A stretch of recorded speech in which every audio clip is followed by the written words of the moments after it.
Alright, so I had a little too much fun with the stream title today.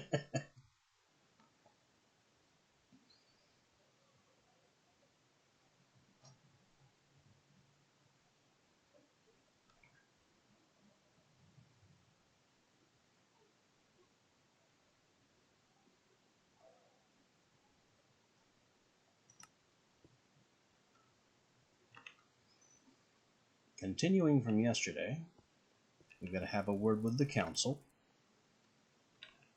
and they are not going to grant me the rank of master.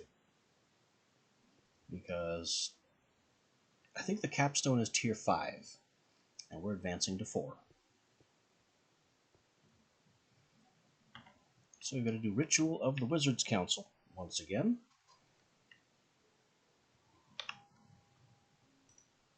Which I have saved in my pouch.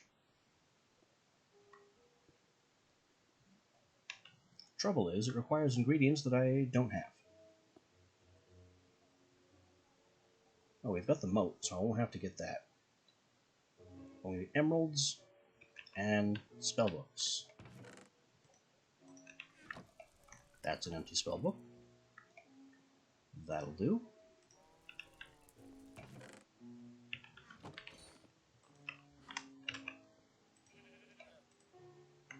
Grab an emerald.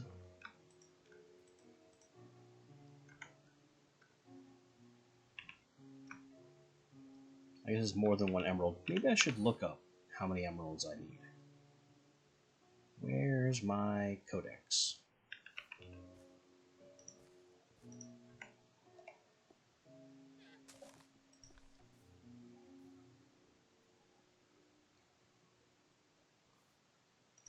Wizards Council. Yep, 2 emeralds, 2 spellbooks.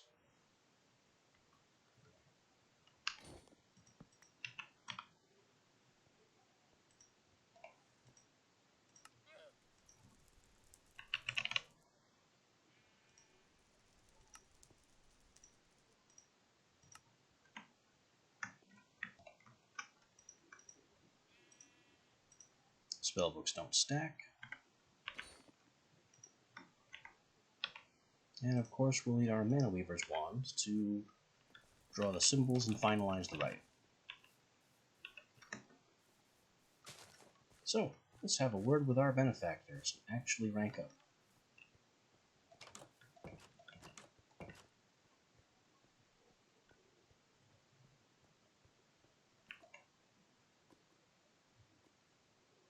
What do you mean it doesn't have enough items? Yes, it does. 2 emeralds, 2 spellbooks, books, that's all the items it needs. Ventium, Wizard Chalk.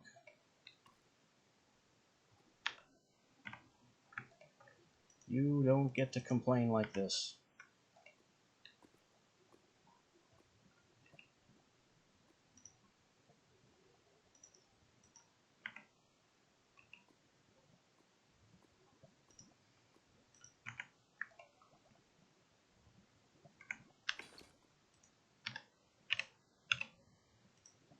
Did I miss something? 3 books, Mode of Magic, 2 emeralds, 2 spellbooks. I've got moats. Maybe I should move a moat to here. Shouldn't have to do that. Plenty of books, 2 emeralds, 2 spellbooks. What's your problem?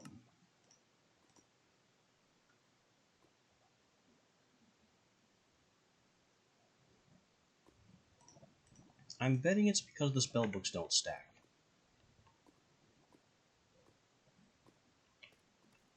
Though that's never been a problem before.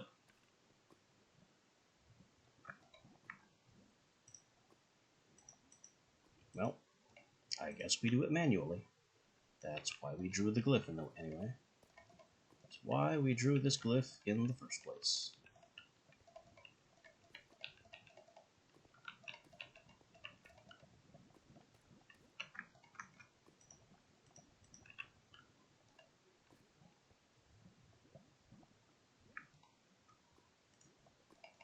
Three books, 2 emeralds,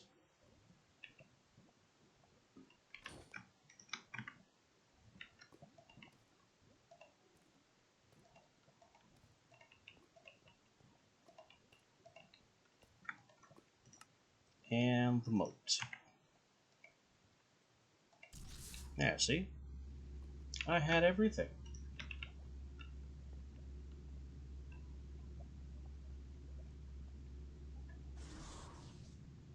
Oh, does it? You weren't here when I built all these ritual rooms?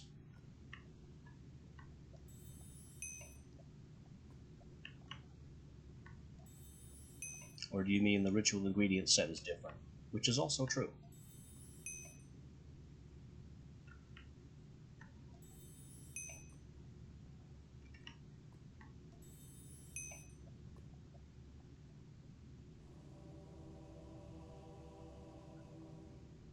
There's my friends from the other side.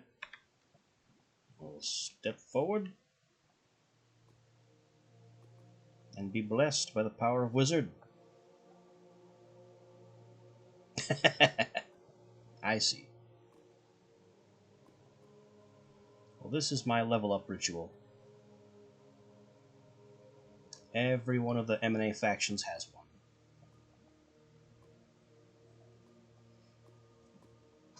Wizard's Council's the cheapest. I don't have to give them anything to have this done. I believe the demons require you to give them...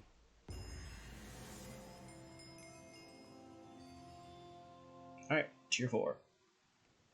Yeah, I think that the demons require you to give them a fire mote to trigger the ritual. And it would also be nice to have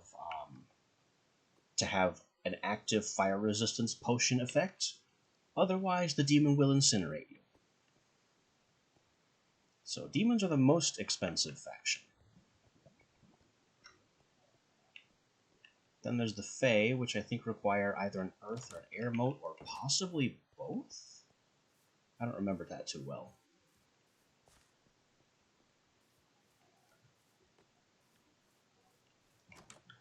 And the undead I don't remember at all. I've only done them once.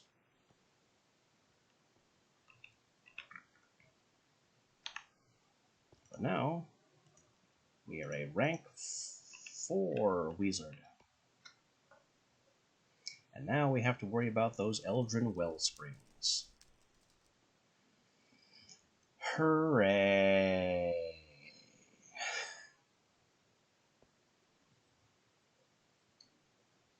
They also want me to go to the end.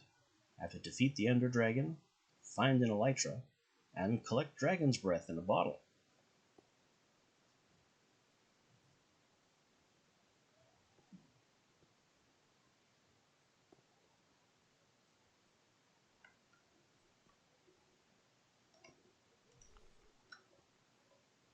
We've automatically memorized all Tier 1 components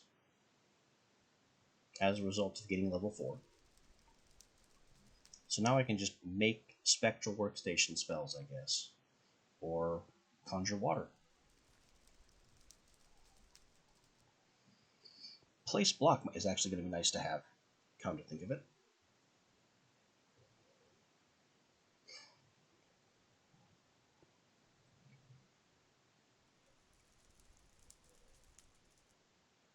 A bunch of other spell components here. Range is coming along nicely. I'll have to throw more wizard bullets to get that up. Speed, also a component of wizard bullet. Arcane damage, also wizard bullet. So the more I cast my basic attack spell, the more I will memorize the components of it. I actually have XP for forbidden spell components, because we go out and we find those note pages. Emanation is halfway done. That's nice. That'll help us. Radius is coming along. I think that's also... Okay, Radius is the one that's in Wizard Bullet. Range... I don't remember what I have range in. Oh, yes I do. Recall.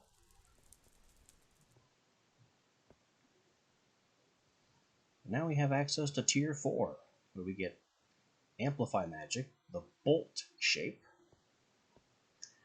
Bolt is an interesting shape. It's basically touch with greater reach. So it's an instantaneous hit scan spell at range Very good for targeting blocks, very tricky for targeting entities.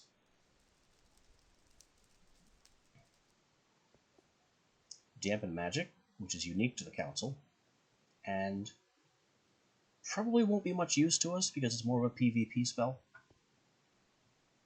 Embers. I'm not familiar with the Embers shape.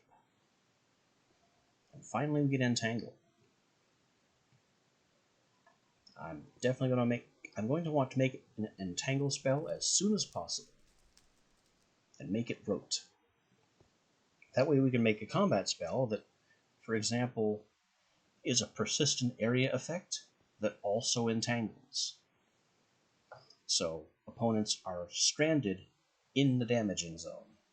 That's been a strategy since Ars Magica 2. Alright, and I'd love to carry that one forward.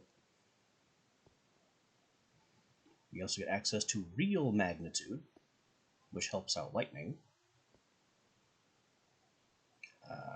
Don't know what Sacrifice is. Don't have to worry about it. It's undead unique. The Strength component and the Wave shape. Wave is one of the better shapes as well. It's like Fissure in that it travels along the ground, but it's different because it's not bound to the ground. And it also expands as it sweeps outward. So it's like a slow-moving cone, but also a wall. So it's, I guess, a wall that goes forward, and think of it as a pulse. I don't know. It's difficult to describe a shape that I can't really visualize. Put it into words. No.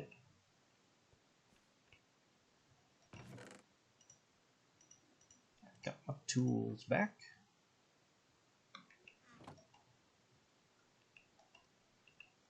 The whole blood nonsense here is proceeding apace. Some other things I should look at in here is Tier 4 rituals. Clear Skies banishes rain. Eventide, I guess, makes it night. Ritual of the Gate creates a permanent teleporter. That's nice. I guess Ritual of the Monsoon creates rain. I could look these up, but that's what I remember them being. We can now have the star and hourglass shape. So I remember there was one mage vault that we couldn't open because it required the star. Manweave crafting, there's a lot here. Just scrolling through this could take a while. Here we go, Brimstone Charm. Brimstone Charms can upgrade rune forges to make them faster. And make them double resources. I think there are some other properties to them as well. I'll have to look that one up because I don't remember everything about what that does. We have access to the Greater Eldrin Conduits, the expensive ones, the Eldrin Altar, Eldrin Rifts, and Refraction Lenses. This is all part of capturing Eldrin Wellsprings, which is a process.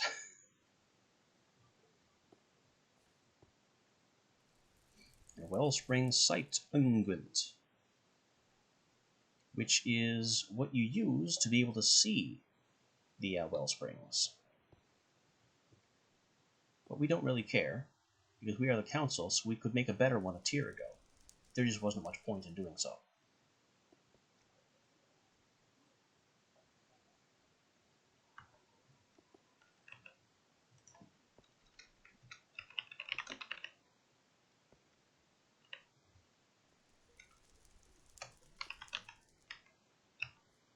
Here we see them side by side. Wellspring Sight Ungun is made with ink, a slime ball, and Vintium dust. This is the tier 4 version that all factions get access to. The council gets a cheaper one made with honey, but also purified. So is it really cheaper?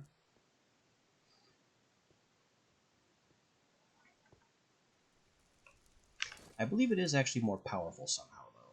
Like there's a greater duration, or there's some other advantage.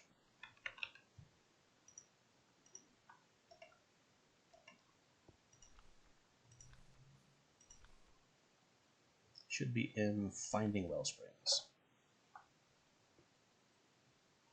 Eldrin Sight. See more magic aura. See nearby wellsprings. Also helps to pierce veils and illusions created by other mages. The regular one is less powerful, can see wellsprings, and has none of the other benefits. But it does have a longer duration, and so is simply better for this task.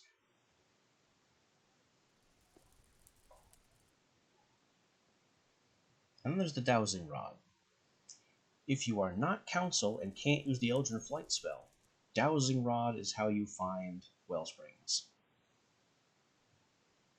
You hold right-click with it, and it spins you around to point at the closest wellspring. That's it. That's your only way of finding wellsprings if you're not a Council member.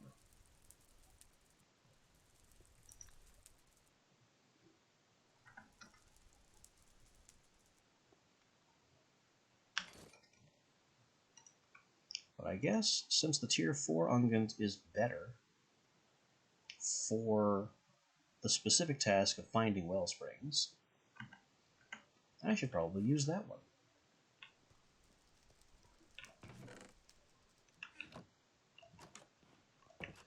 Which means we're going to go buy a couple units of spare ink.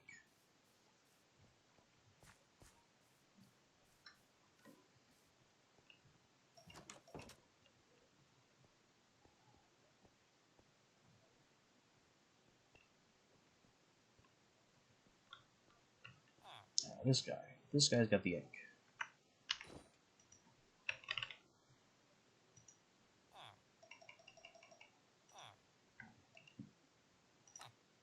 I always end up making too much of this stuff. And today will be no different.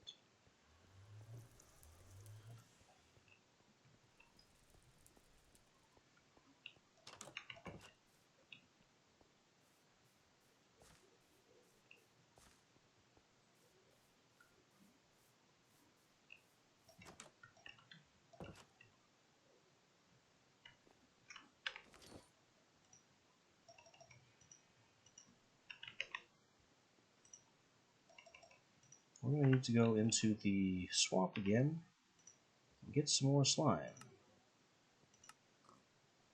Because there's no other way to get slime besides fighting slimes.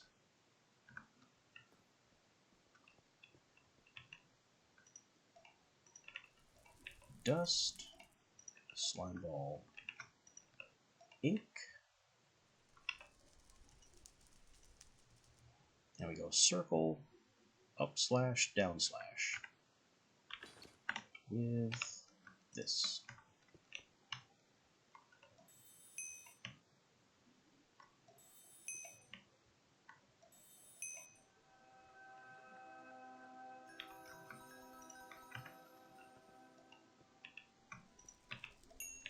Instant recraft 2 more.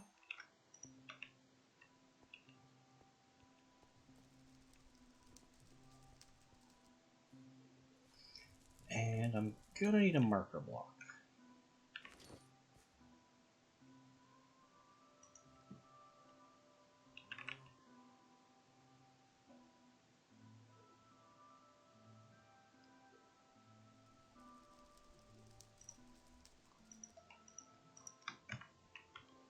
We shouldn't need a full half stack.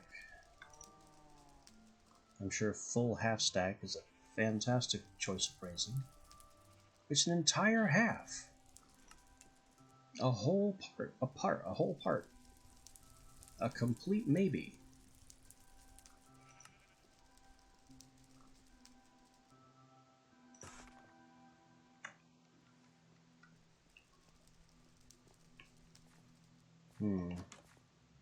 Sun setting.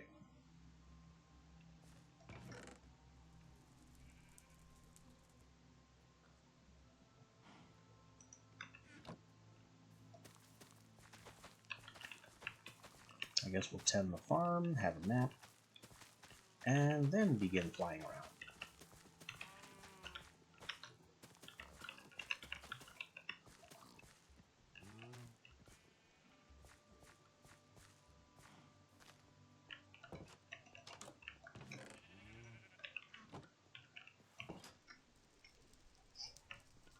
Half double crochets. Quarter whole notes. I think it's either quarter note or whole note. I don't think quarter whole is a thing in music. But you get the point.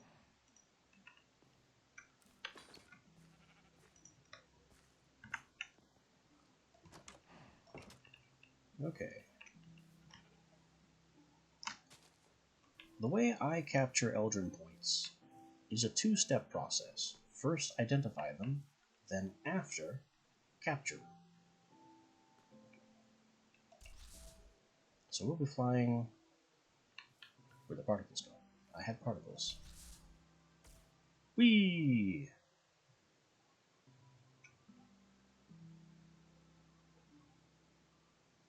Uh-oh. Going into the mountain. Nope, we're on top of the mountain.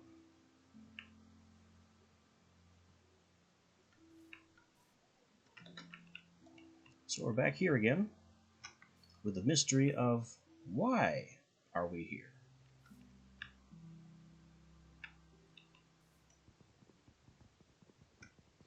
Let me clear a little bit of space, and I'll show you.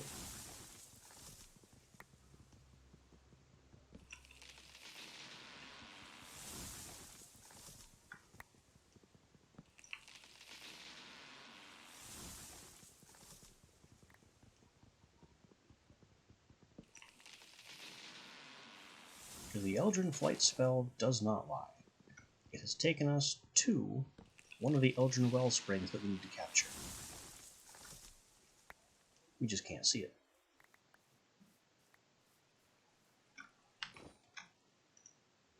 That is what these are for. I'll just take a sip of this, or stick it on my forehead, or whatever the application method is. That is what we're here for.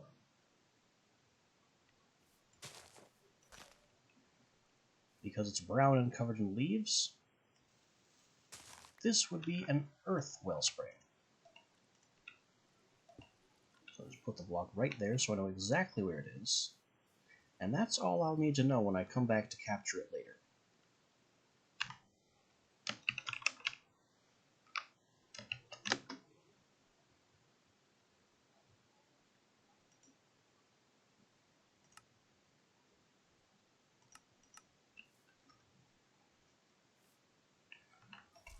Now we find the next one. Whee!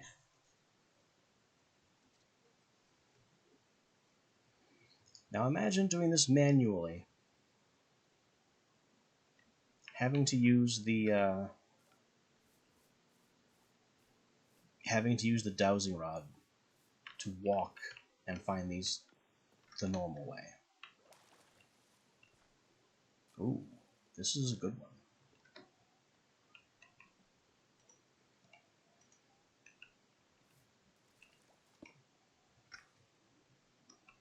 There are normally, I believe, 6 elements, right? 6 elements, 6 affinities, 6 types of Eldrin energy. This is the 7th. This one is neutral. It's effectively a wild card, so whatever element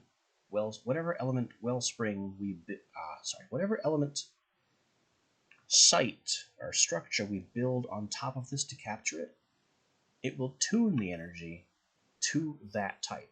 So we found Earth.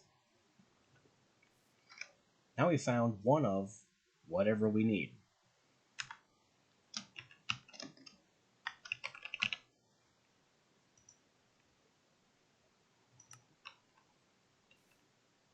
So now I only have to find 4 more, whatever they are.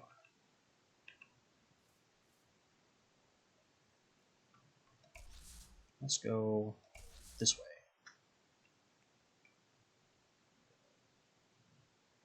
There goes a village. Whee! Oh.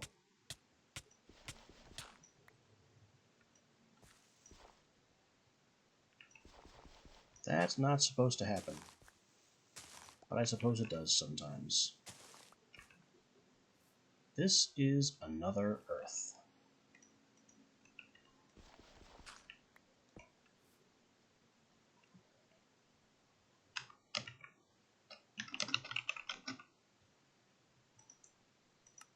Mark it and carry on. Homes that way. We haven't found one this way yet.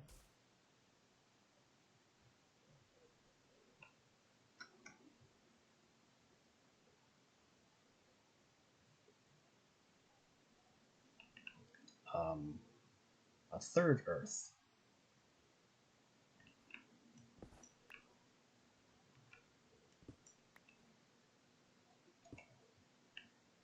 This is not in our favor.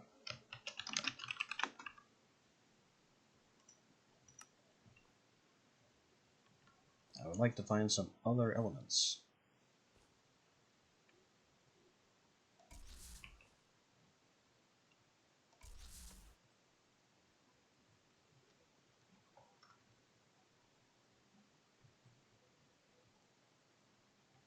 Uh-oh, going too fast.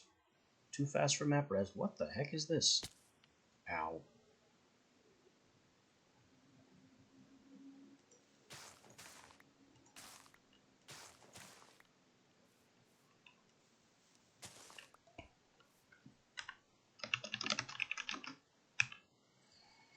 Earth number 4.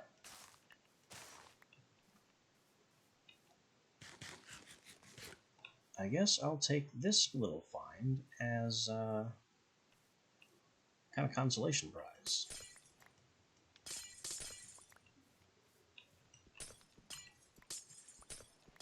We can silk touch some packed ice and some blue ice.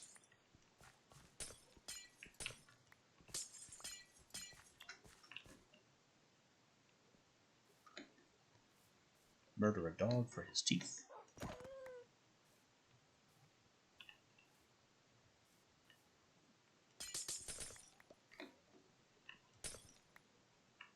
This one's even glass. Why is there glass as part of this?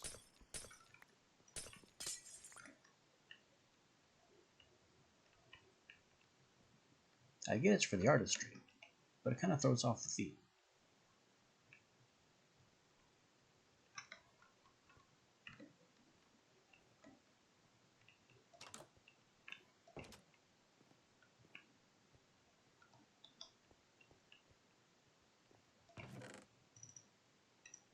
And here we have loot. Wizard-based loot.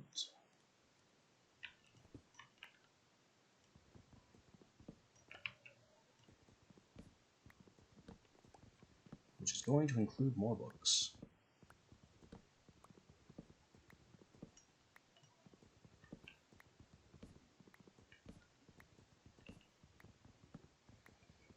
Back in the day, by which I mean Ars Magica 2, the previous mod for older versions of Minecraft, there were also structures like this to loot. And one of the things I liked about them back in the day is that they had secret areas where you would have to use the True Sight spell to see through a wall of illusions and reveal the truth and the real secrets. I don't think they do that anymore. I haven't seen such a secret hidden in one of these structures ever since then.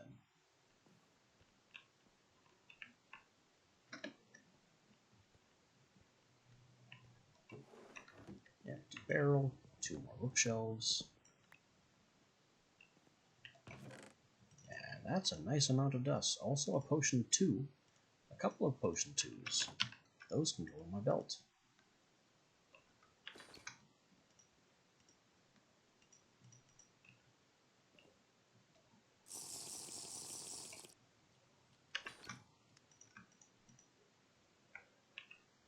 We still have 3 minutes of Wellspring Sight.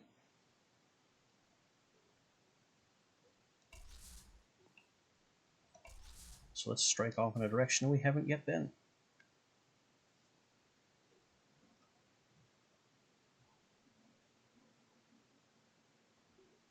Uh-oh.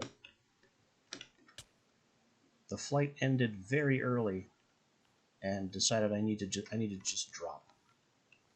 I think my double jump enchantment saved me there.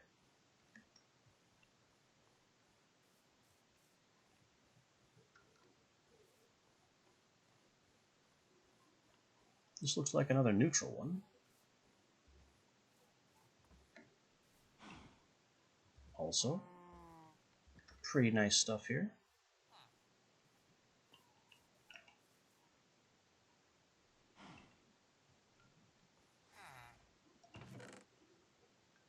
Gold grabber. Could have used that a while ago.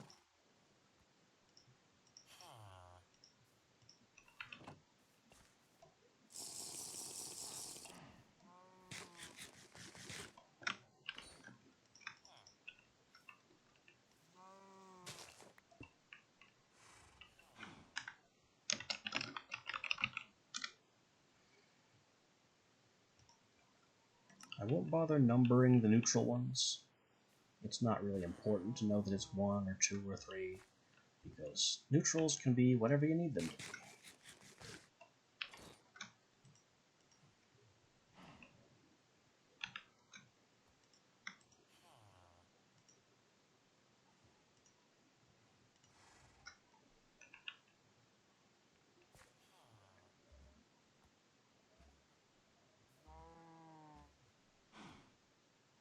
I'm seriously considering whether to kidnap him and his Runeforge.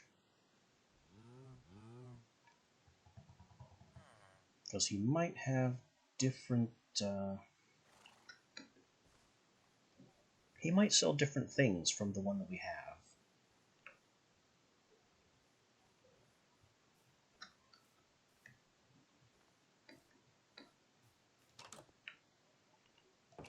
Kind of going with no, though. I'd rather not gamble on that.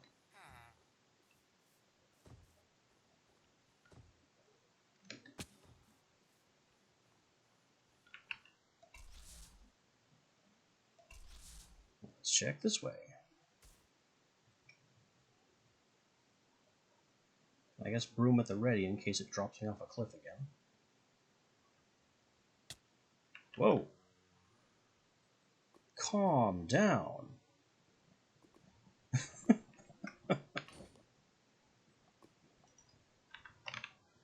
The heck you trying to do to me?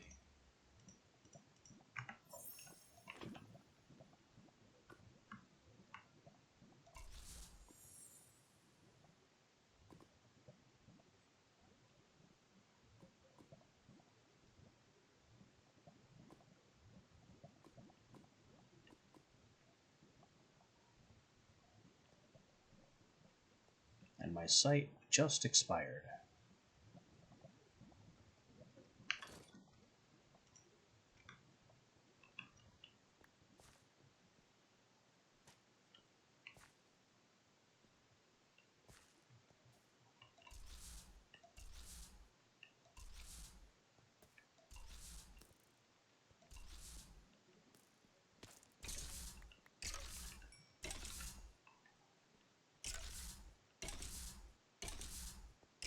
Okay, I guess we're... Oh! I see! Very good, Eldritch Orb!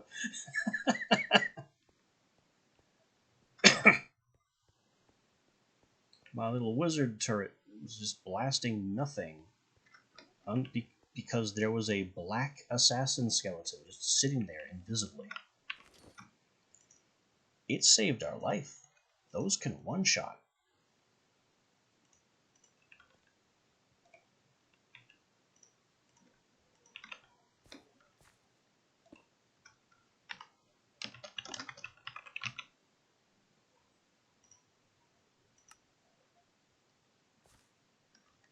So now we've got 3 neutrals and tons of earth.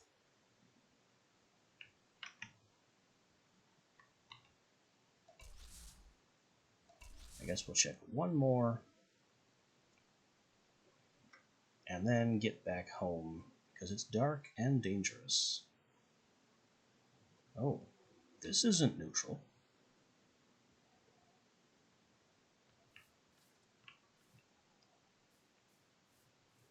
This is all purple and swirly. This has got to be Ender.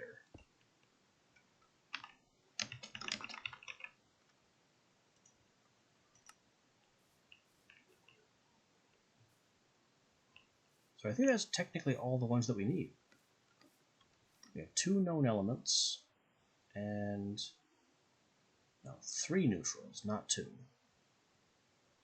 So we do need 1 more.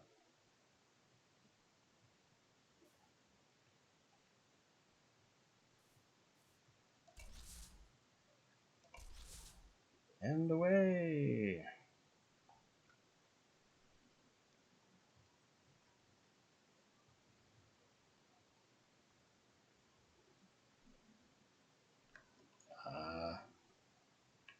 I would rather not be underground here. Oh, we've been here.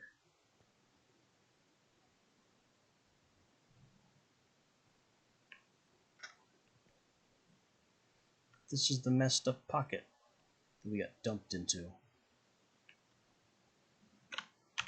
How the heck deep are we here?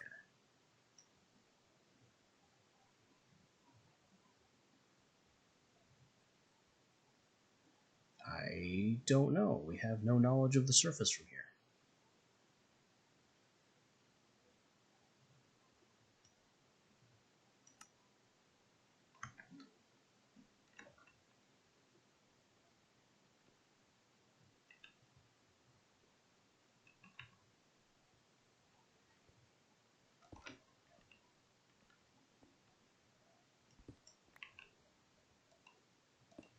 I wonder if I can just block this up.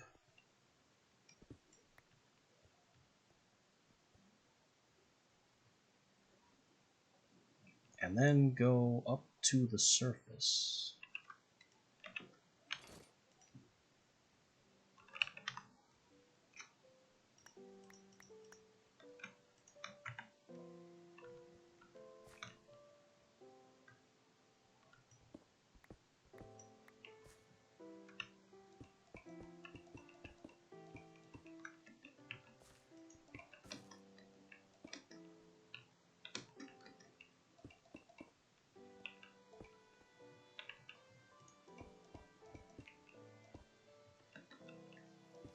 Yeah, let's fill in a bunch of this space, teleport away, teleport back, and see if that puts us up on the surface. Because I do not want to have to build a wellspring structure underground. These things are already quite enough of a headache without that complication.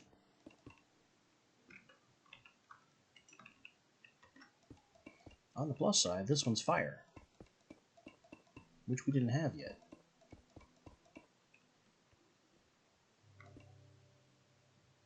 Uh-oh. Gravel, are you going to complicate matters? Yes, of course you are. But there's other neat things down here, too.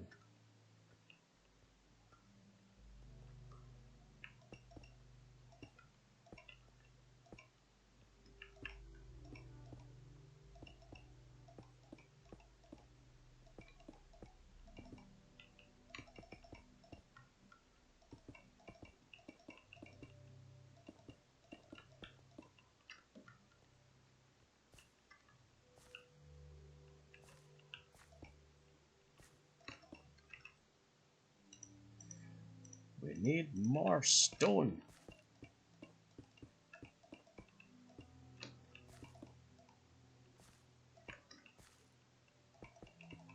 What's the opposite of a dwarf?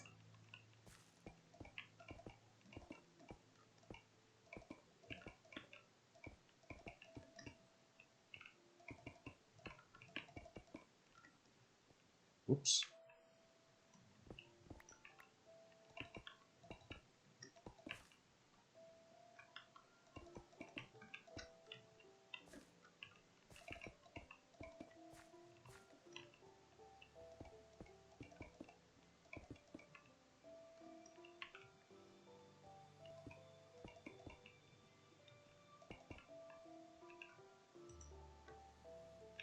Alright, Wellspring site is still going. So let's just go anywhere. And then back the way we came. As soon as we land.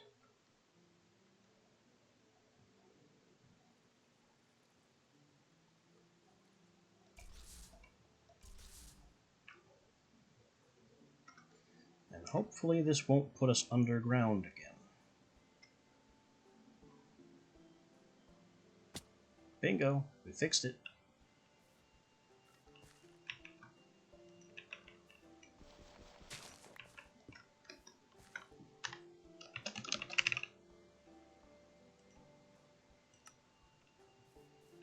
And there we go. Fire Wellspring.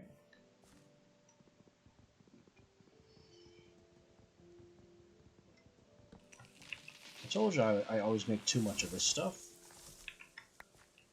We just discovered all that we need to get started in just 2 doses.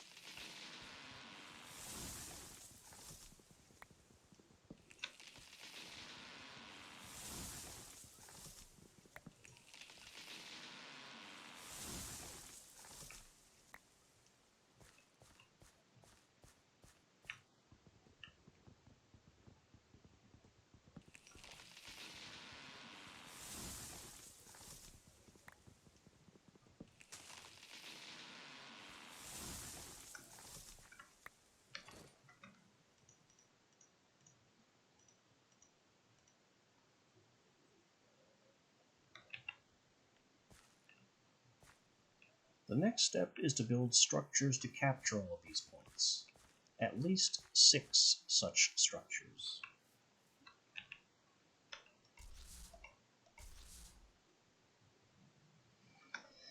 Problem with that is every one of these structures are expensive. Why are we in the stone? Ow. Okay. Okay, so the wellspring in our cactus farm is also earth.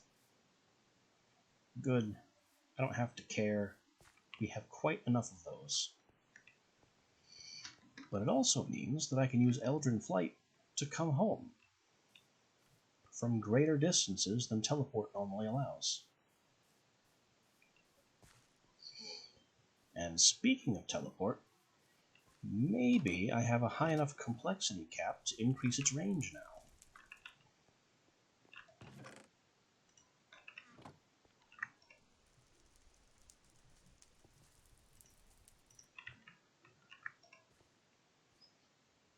Just barely. My complexity cap is now 80.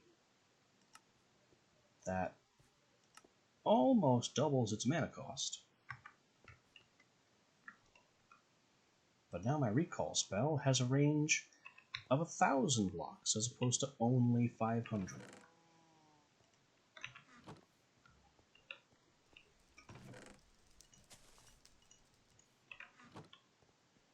And that sounds pretty good to me.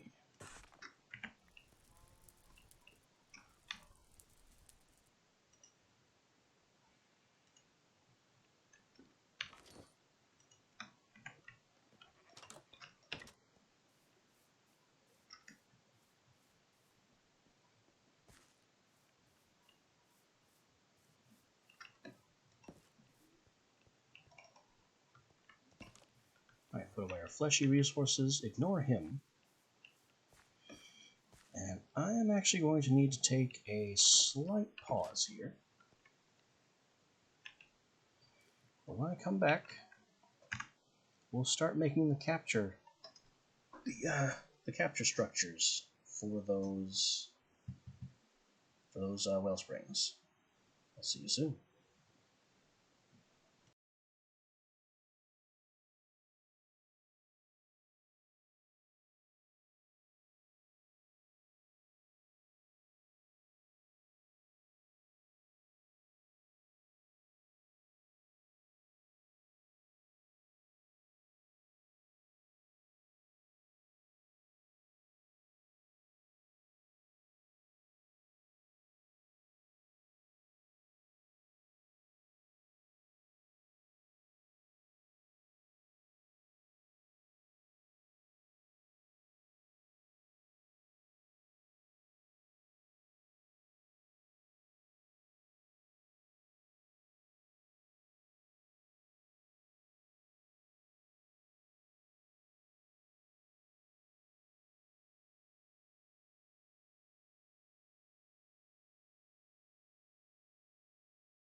Alright then. Apologies for that little intermission. So, our next step is to begin capturing these well springs.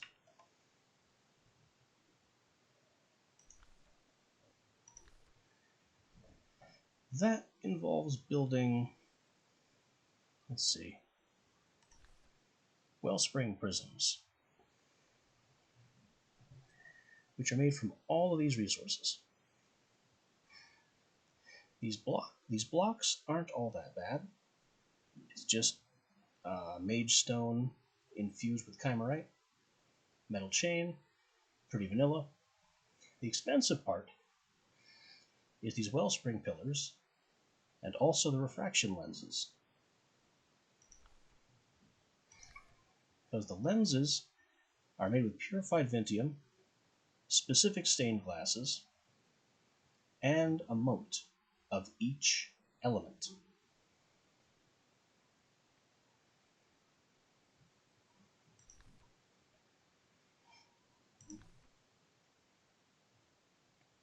What makes this even more significant is that the Eldrin conduit required to get the power out of the well springs that we're capturing also requires a mote of each element, and an additional mote of Ender each. So that's 2 motes of every element, plus an additional 6 Ender motes on top of that.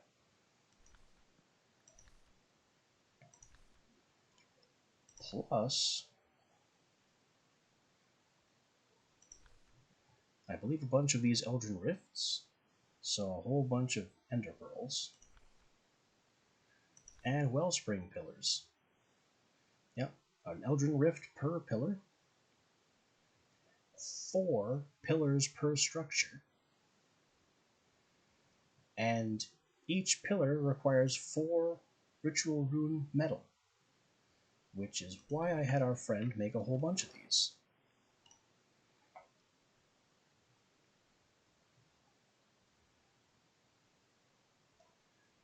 So that's 4 per pillar.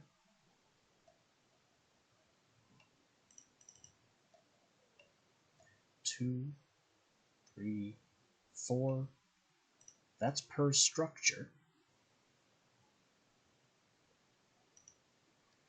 And then, do we have enough? No, but we're close.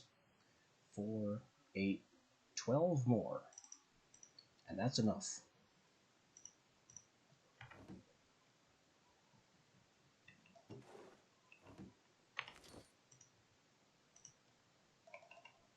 It says they're made in batches of 4.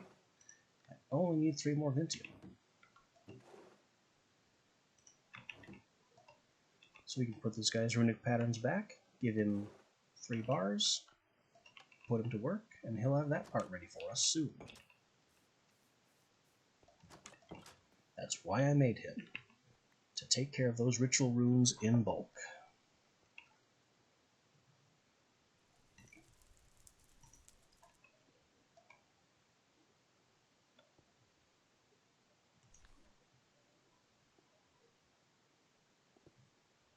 That's 4 times 6, 24. 24 Eldrin Rifts.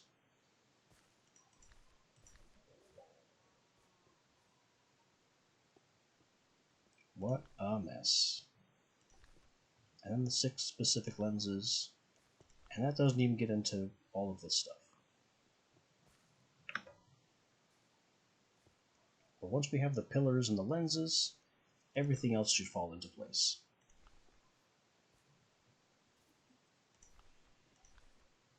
But that's going to mean lenses first. No, rifts first. 24 Ender Pearls. The purple glyphs are nothing. The Chimerite Sandstone is basically nothing. I mean, we have the Chimerite.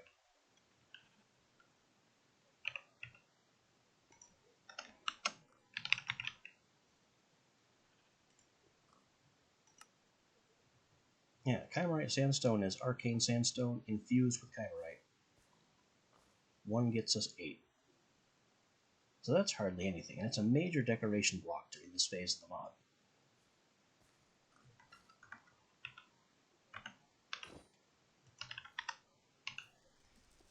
Unfortunately, we don't have much sand or sandstone.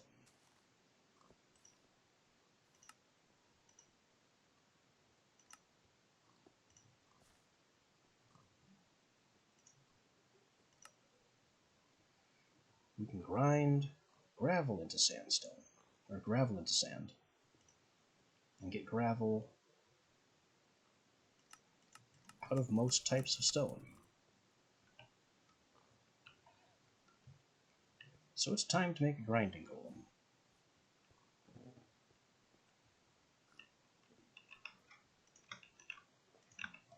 What does that entail?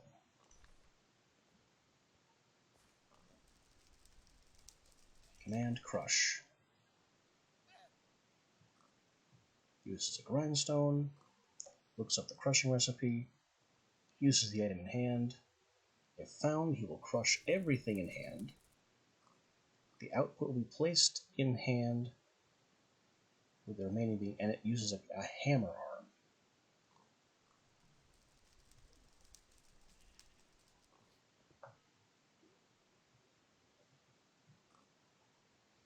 So the guy that we already have doing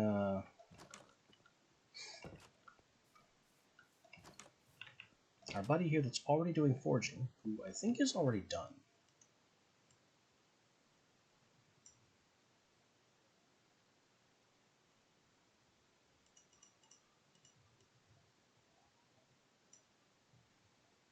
One, 4, 8, 12, 16 stacks of 4. Perfect. I think. No, I may have that math wrong. I may have that math very wrong.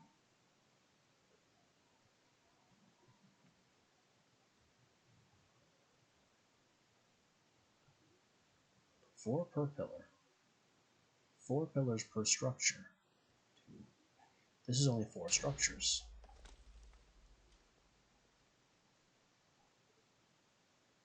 I need enough for 2 more structures.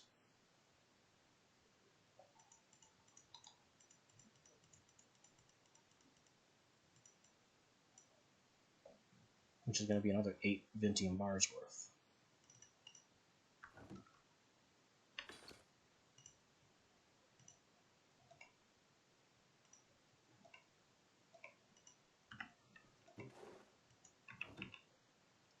Get back to work.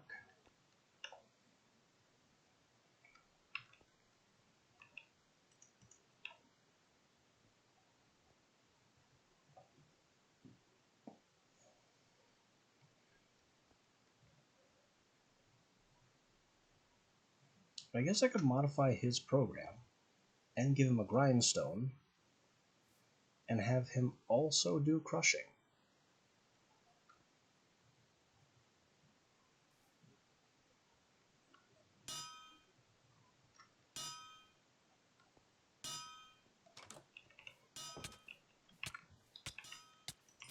Darn these mosquitoes.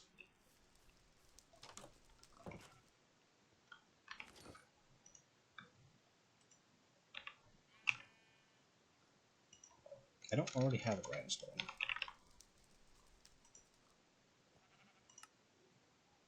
But I can make one easy.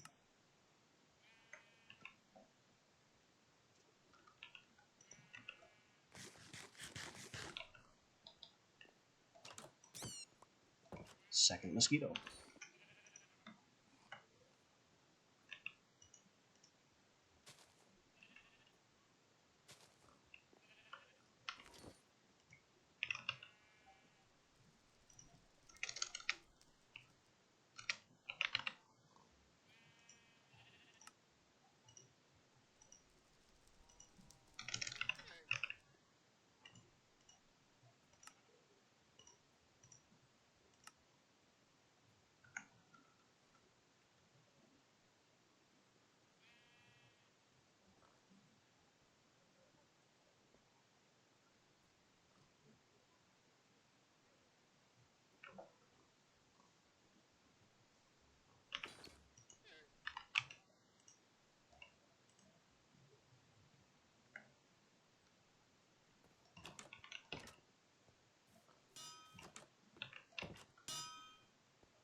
I'll mount that to the wall, just to make it look a little better.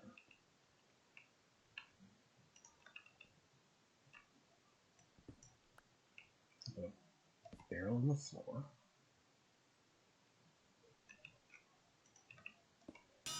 And a second lamp.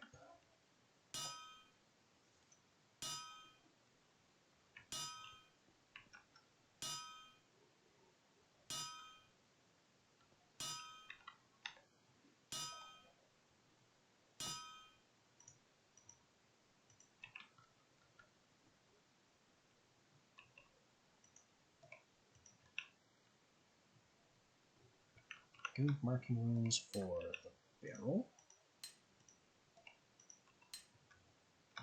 The grindstone.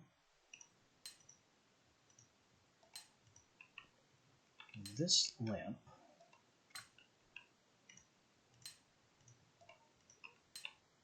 And our output barrel.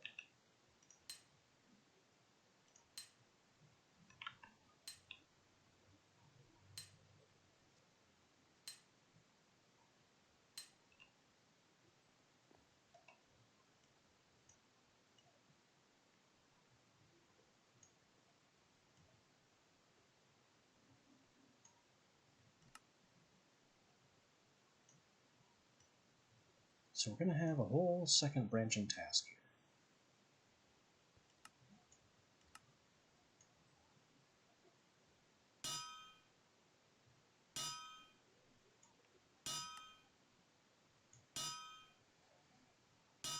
So if his I should smith light is not on, then we will immediately ask,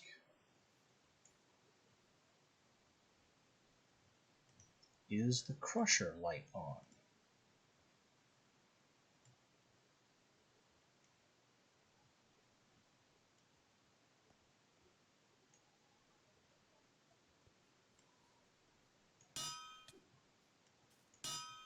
And if the crusher light is not on,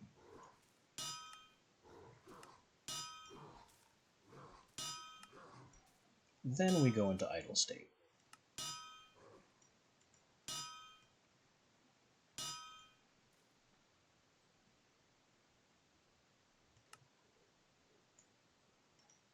Also need a marking rune for this lever.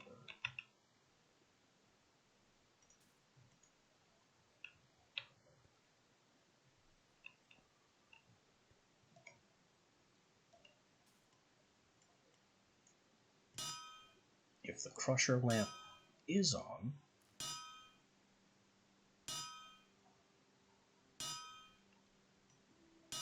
then we ask,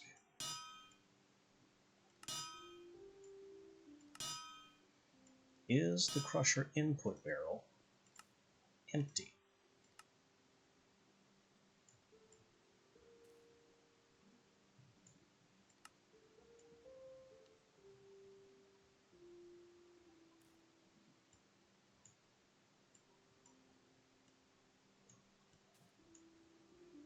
If it is empty, then we activate the lamp lever, turning the lamp off. That's our failure state. Then the lamp will be off, he loops, and he ends up back in wait mode.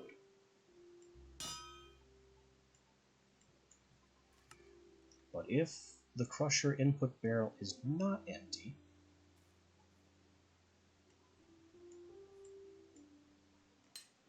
then we take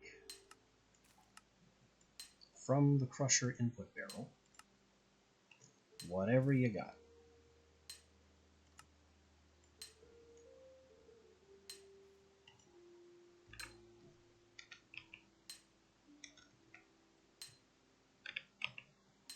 And now we have to find command crush.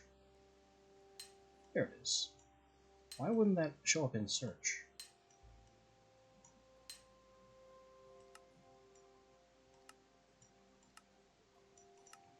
Crush at the grindstone.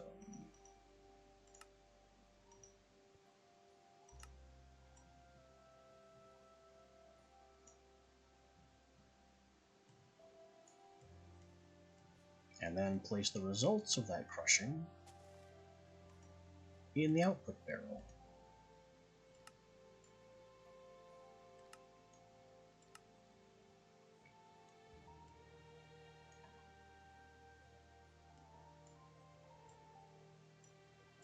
And that should do it. Now we have a golem that'll perform 2 tasks.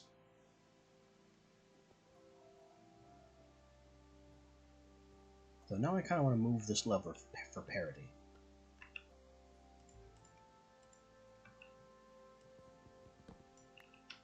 Like both of these look the same. Of course, I then have to tell him that I moved the lever.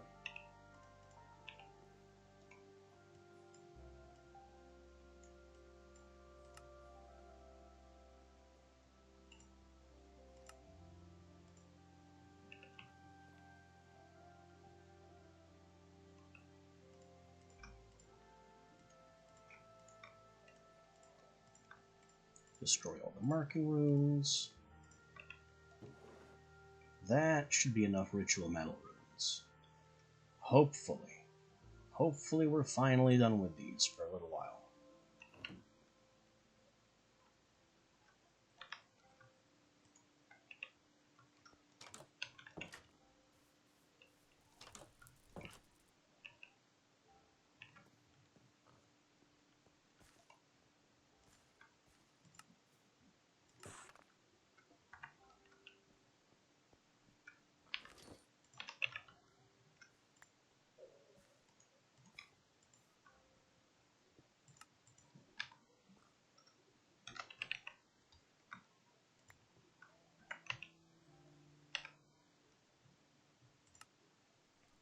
Stone crushes to cobblestone.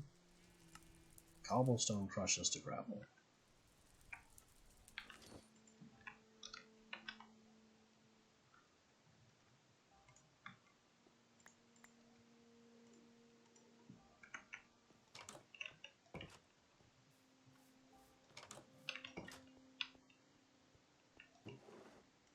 Alright, let's get some gravel and cobble.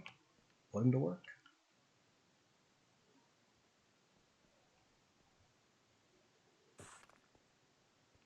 Oh, that's quick. I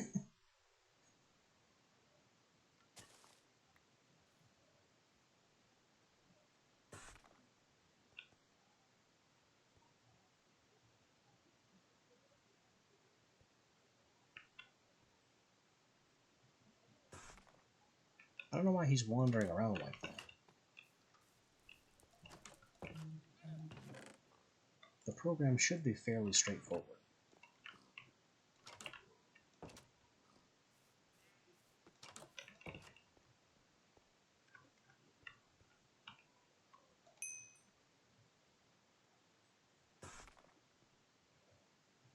Takes the gravel, crushes it, sand goes in the barrel.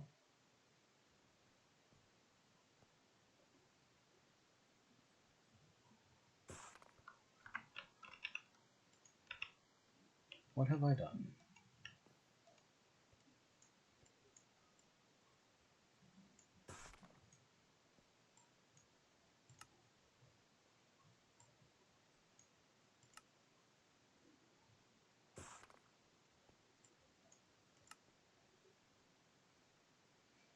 I guess I shouldn't worry about him pausing.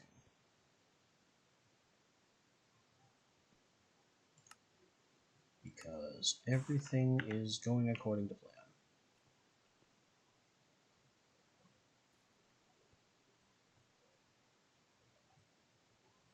So I really do wonder why he's going to his idle position. He shouldn't be.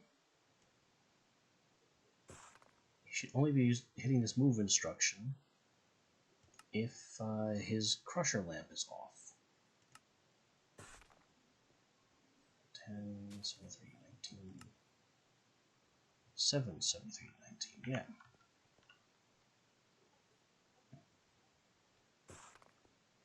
So I don't know why he's stepping over here. He shouldn't be. Yeah. I do like the little instructions that these guys give.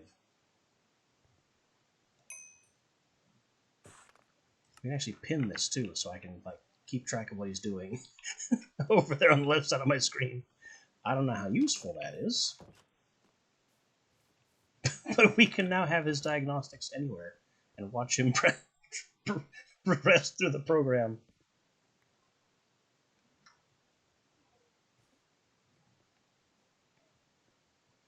So we can see those 3 instructions where he checks the 2 redstone torches are the two lights, and then the chest question mark is that his chest is not empty, and therefore he needs to take from the chest, which he succeeds and crushes. So the program is working perfectly. And he's not actually hitting the move step. So he's just stepping over to his wait position. What is that? Oh wow. I've never seen these before.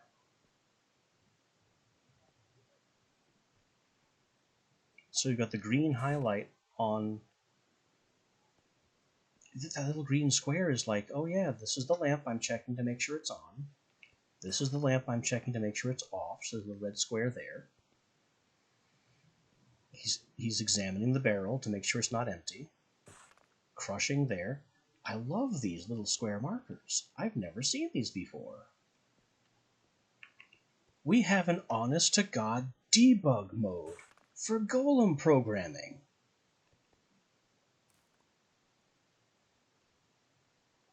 I should not be this happy about a feature like this, but holy crap. Good on the dev for that one.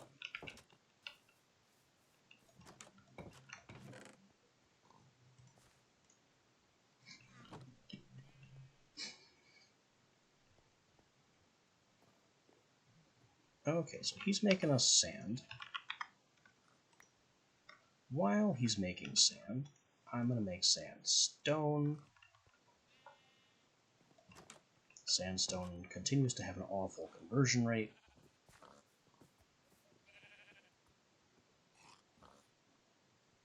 Maybe I should just... Yeah, it's difficult to read because the instructions in the top left corner cycle so fast.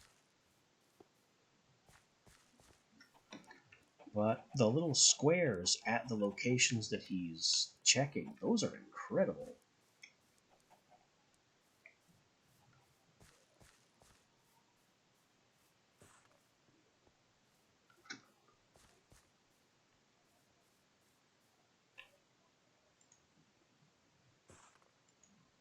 I'm thinking now, though, that maybe it'd be a good idea to go back to that desert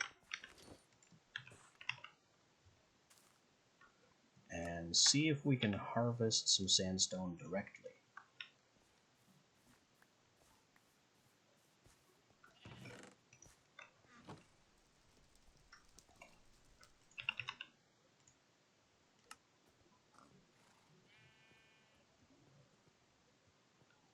It's still about 5 kilometers that way, but maybe we can hop the ley lines all the way there.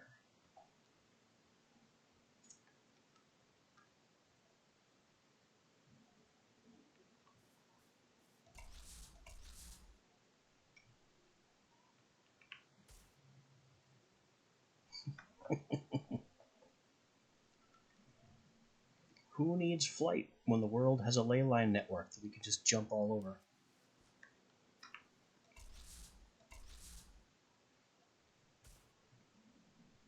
Ooh-wee! Yep. Lava pool.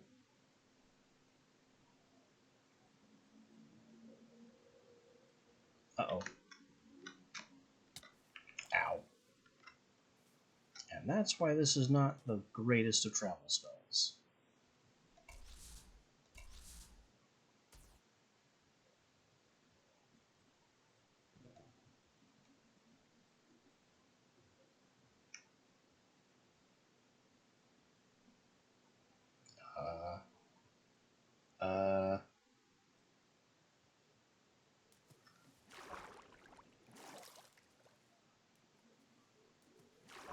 Well, I bet there's a water one here.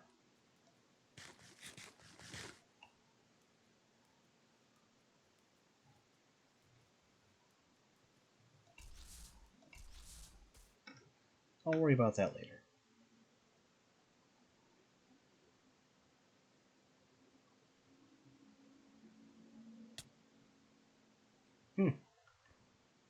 Hello, cave.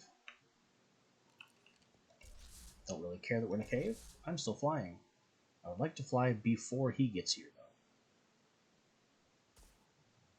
though. Through the rock. Out, and here we go. Look at all that sand. I could maybe use that. Ow.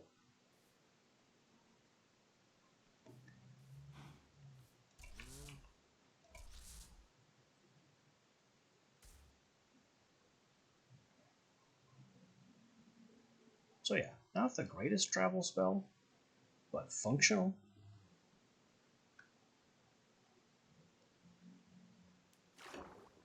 Definitely another water one here.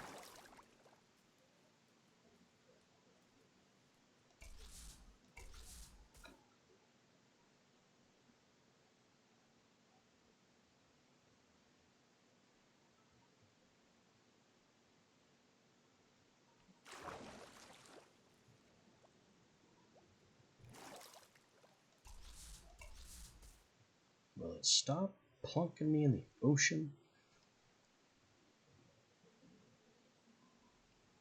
Making good time, though.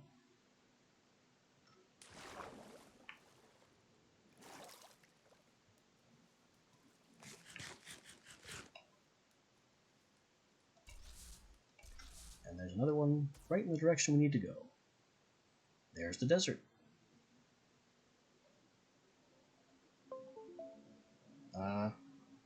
We passed it. Oh, gravity.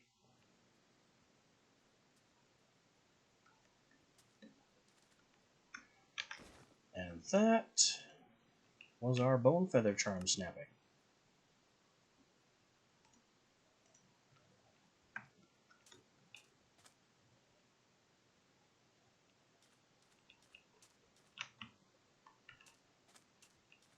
Saved us from fatal damage as leyline travel tried to plunk us into a crater.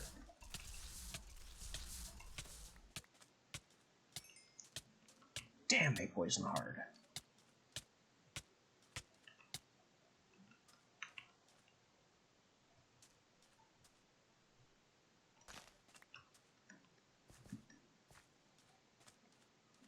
I would rather not be here as night falls, but this is the world we live in where we need to be is so very far away.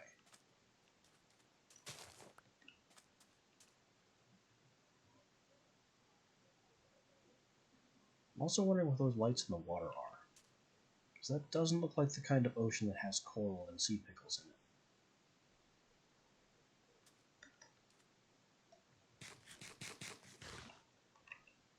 it. Anyway, we need sandstone.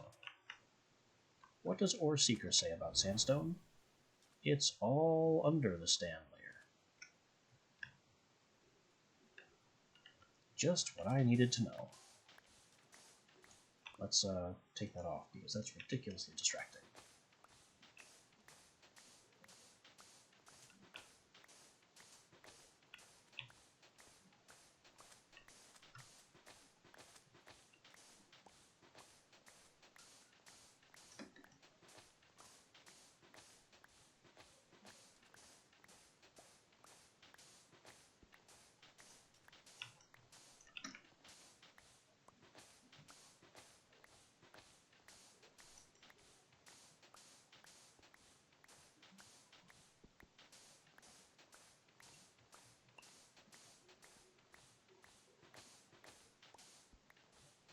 Now we've got all this sandstone, but what we need isn't actually the sandstone.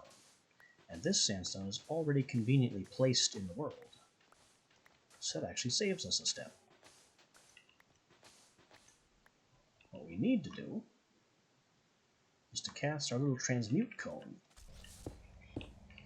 and turn all the sandstone into arcane sandstone.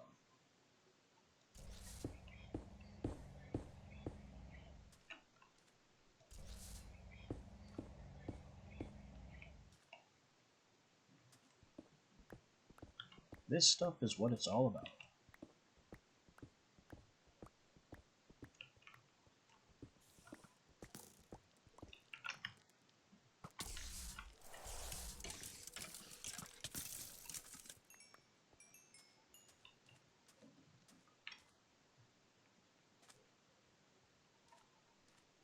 Silly skeleton jockey. I am the Eye of Winter.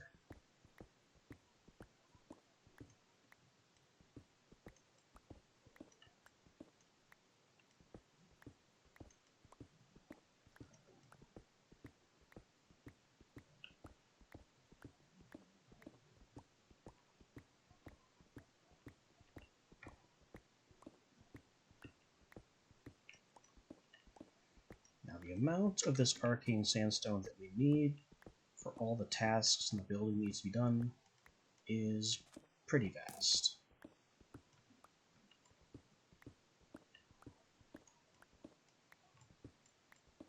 It's definitely more than a stack. It could be closer to 4 stacks. It could be even more than that. I don't remember all that well.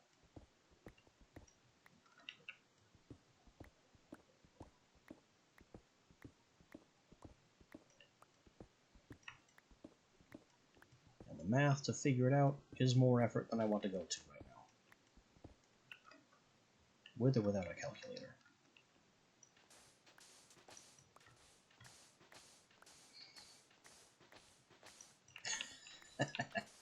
Yeah, I get them. Whether or not they appear depends on the world's hidden difficulty setting. So, the longer you play, the more likely they are to show up.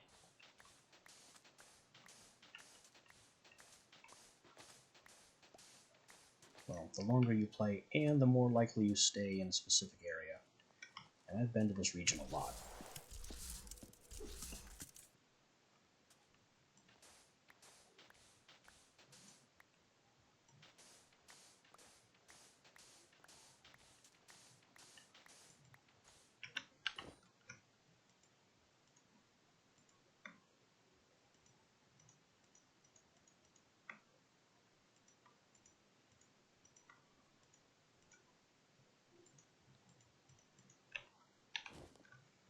So, the arcane sandstone is coming.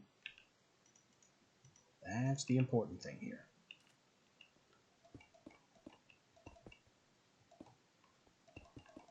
I'm going to place out my regular sandstone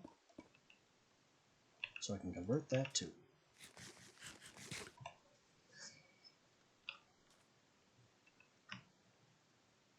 What I typically like to do to make this process a little faster is have some way to quickly place blocks. Like a block placing AoE spell, or a Builder's Wand kind of effect from another mod. But I don't have any of that stuff ready, so we're doing it this way.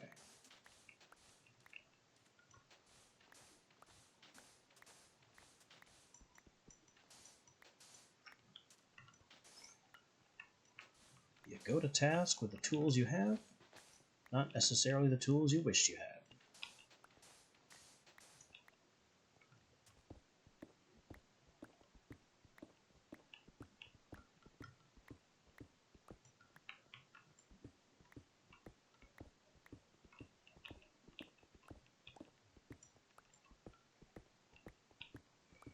Also, I'm faintly hearing a zombie Hulk somewhere, so I'm hoping we don't have to deal with him anytime soon.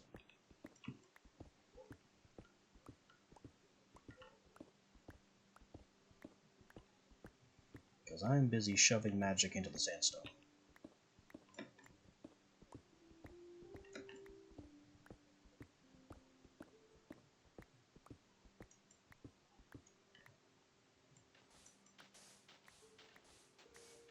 Arcane Sandstone, and by extension Arcane Stone,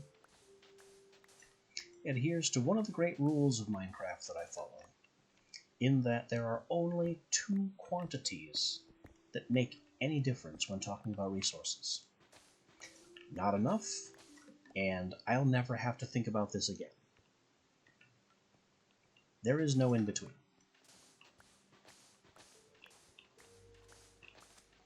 Whether you're talking about sand, cobblestone, iron, or any exotic material that you might need in bulk, there is only not enough, and I'll never have to harvest this again.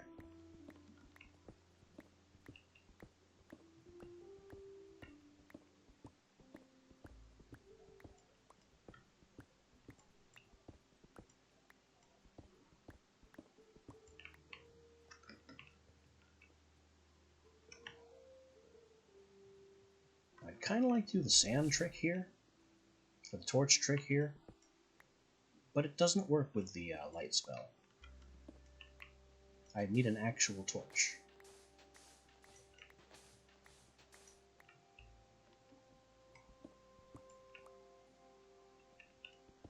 Which technically I could just make, since I have access to my entire home storage from anywhere in the world.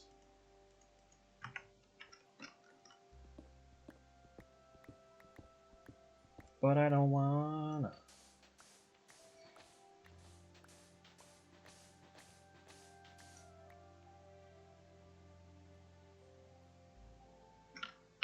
Okay, but I really should.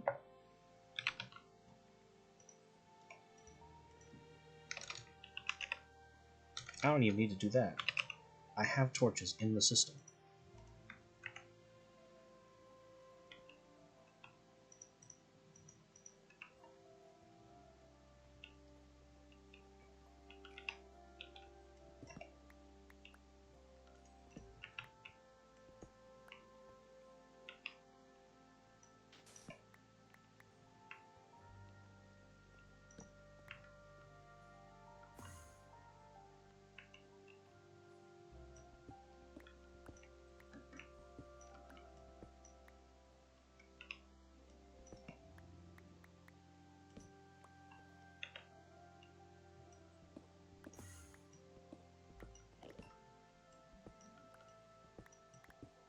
All it takes is one torch to stop going to all the effort of mining every single sand block individually.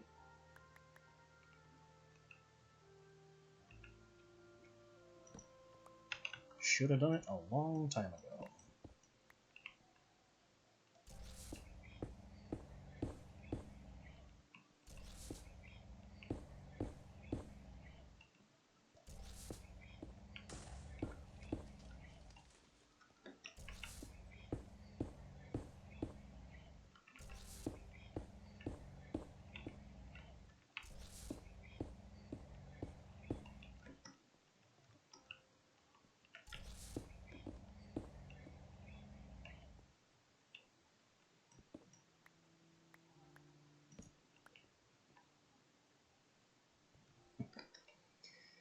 Now what was that boom?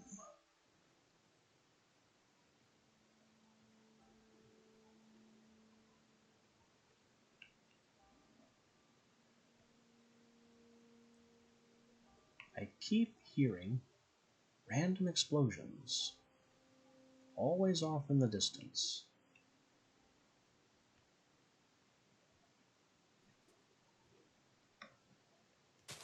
There's never any indication of where they came from.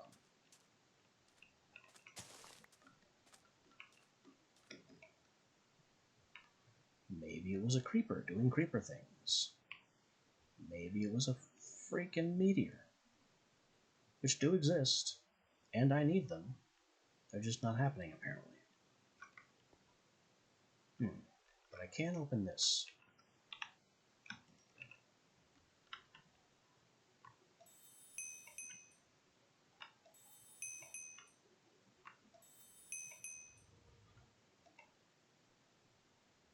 An unfired rune plate, 2 more unknown spells, and 2 more torn pages. Torn pages are good.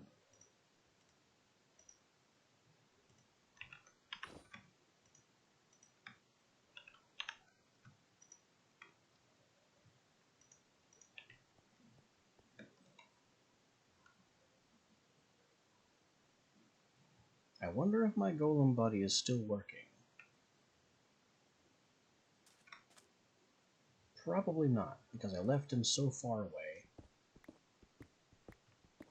And we're just probably beyond the render distance, so he's probably in what they call the frozen region. Or at least what I think Terraria calls the frozen region. I did not have foresight of putting a chunk loader into this pack.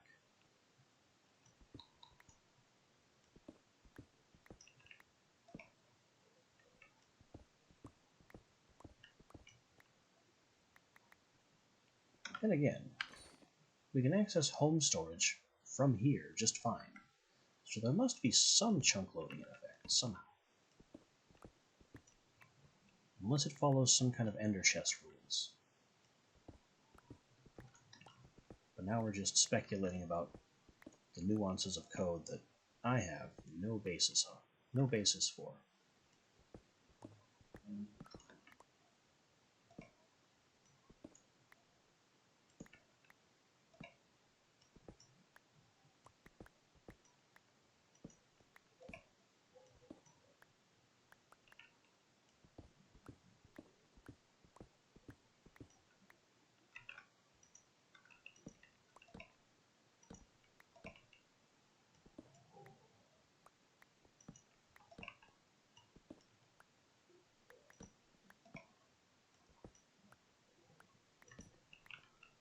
It used to work with light spells in earlier versions of the mod, the torch trick, but not anymore.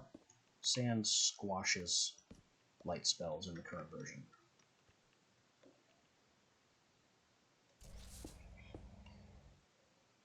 Which I'd kind of say is a step backwards.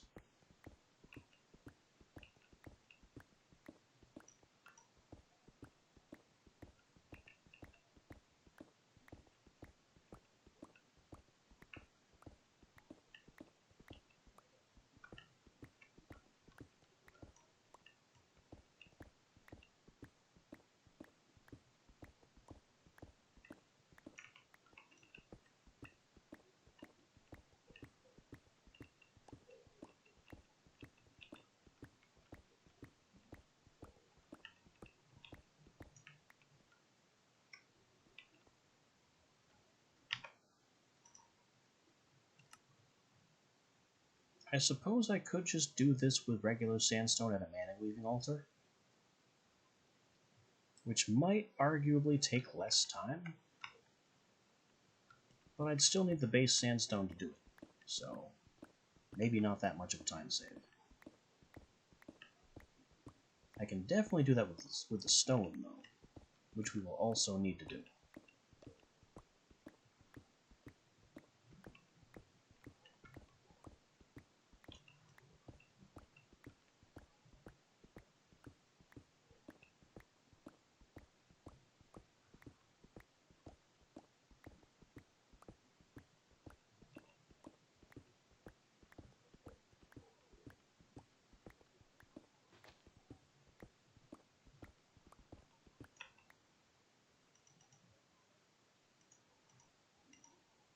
Over 5 stacks? Let's fill up this last stack and then call it done.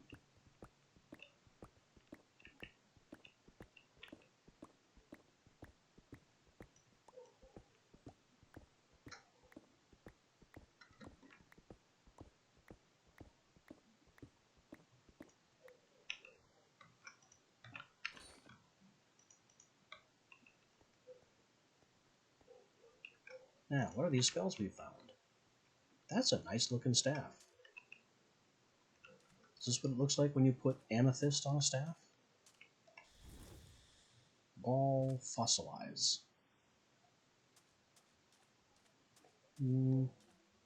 I don't know if that's a good spell or not. With only 7 charges? Probably not.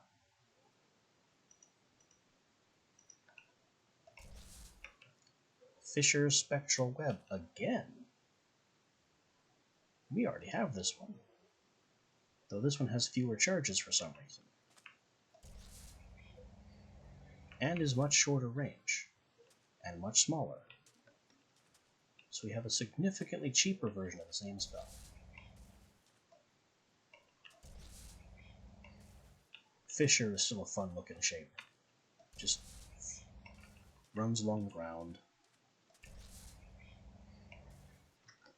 A single web.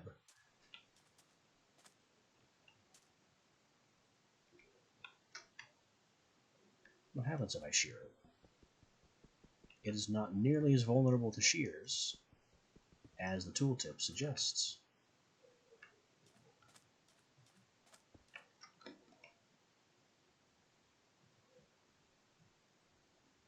Anyway, time to go home.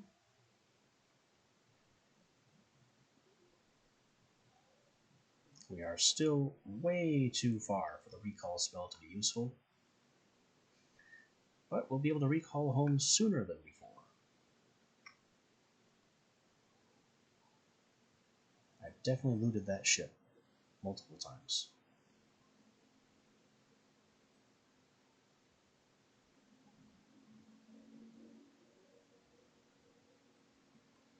Also, kind of keeping a lookout for any possible coral in the ocean, because I might need some of that at some point.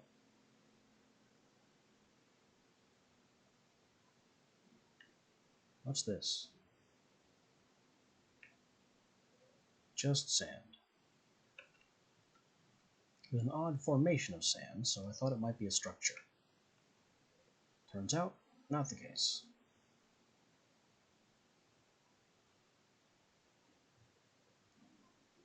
Have I looted this? Probably not. The gold block is intact. But also yes, because the chest is gone. Or the chest has been looted.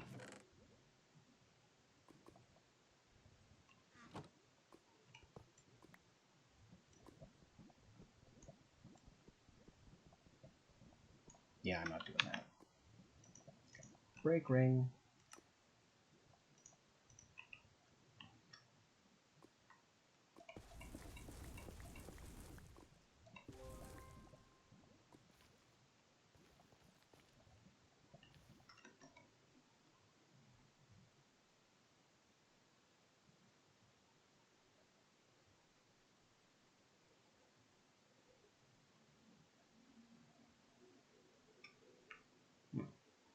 One kind of villager I don't have yet is a cartographer. Not you. There's a cartography table in this village. So, by extension, there should be a cartographer somewhere.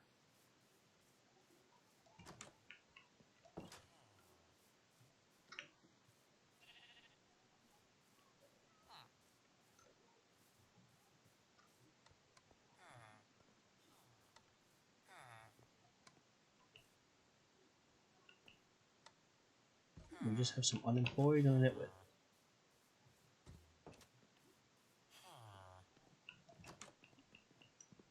I'm taking the table. I have enough pocket villagers to make a cartographer.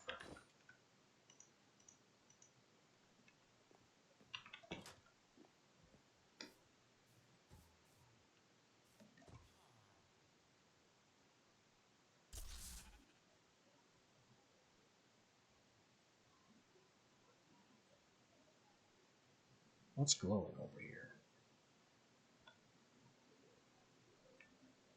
Nothing? I was sure I saw light. Oh well.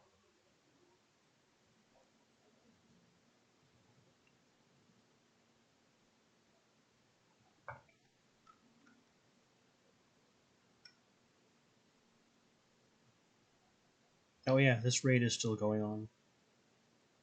We passed too close to this village at some point after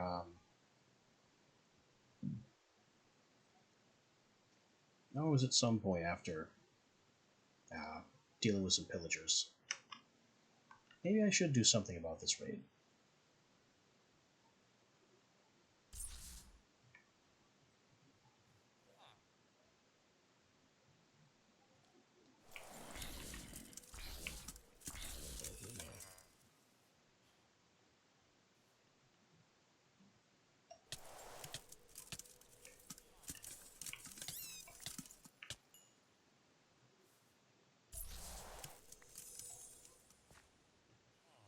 We might get a Totem of Undying out of it.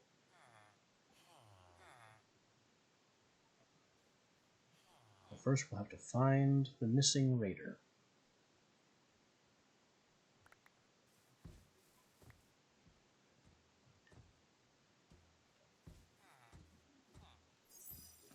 There he is.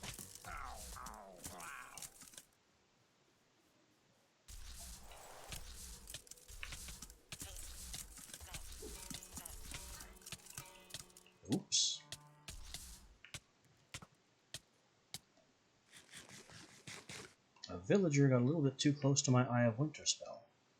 What they were doing outside during a raid is beyond me.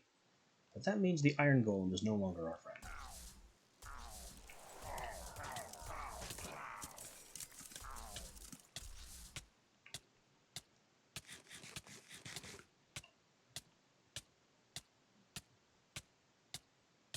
Jeez, this poison is a nightmare.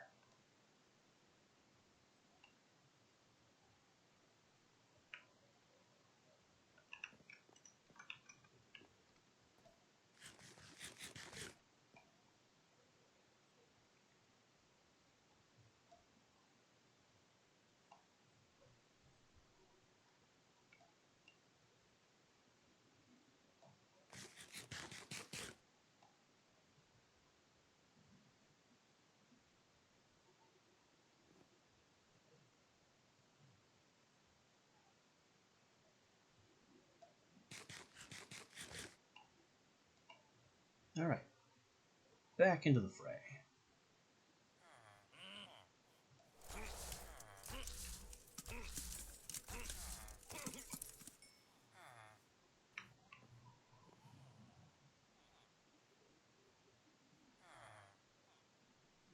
A case of one raider unaccounted for.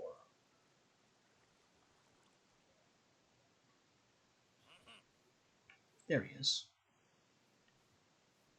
Got lost underground.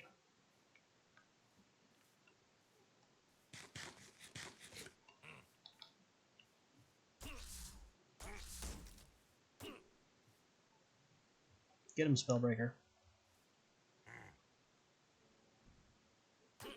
Get him. One more good stab. There you go.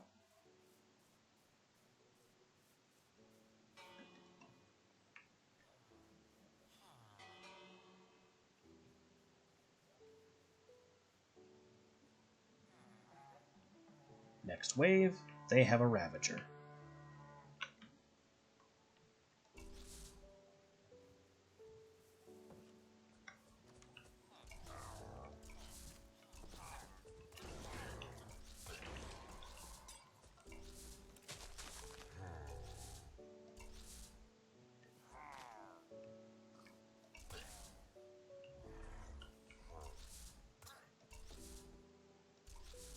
Snipe the witch.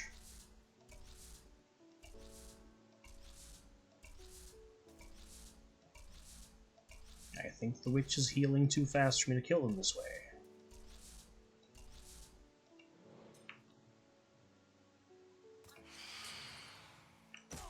Death to witch.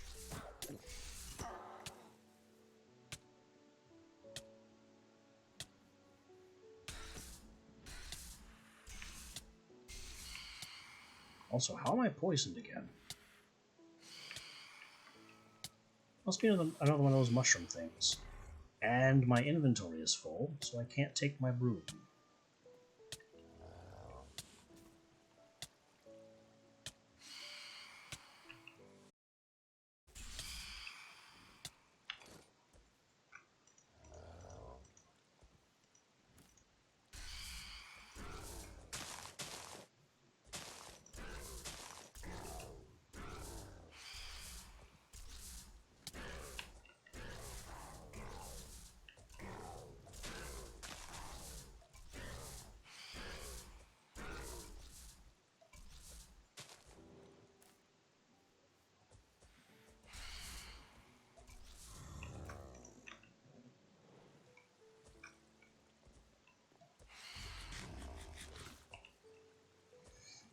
Our bracelet is empty again.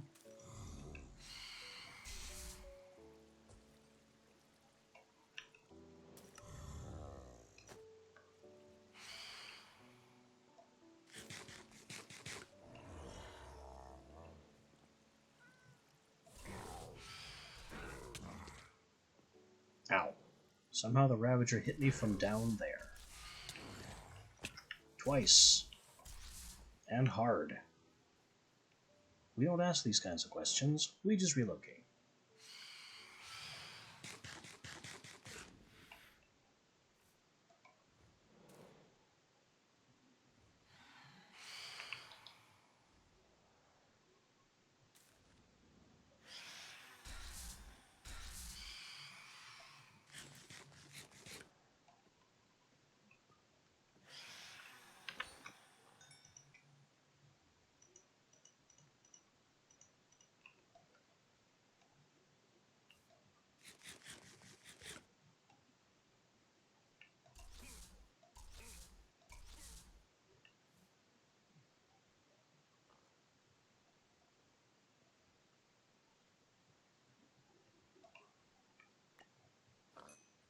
Also, why is there no longer a raid bar?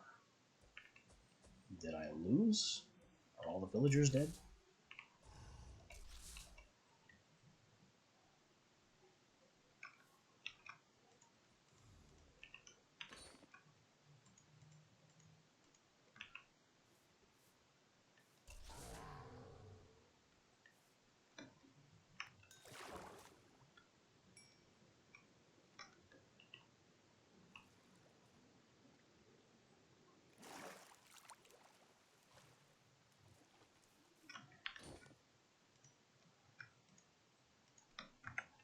I think all the villagers are dead. Due to them running around like idiots in the middle of a battle.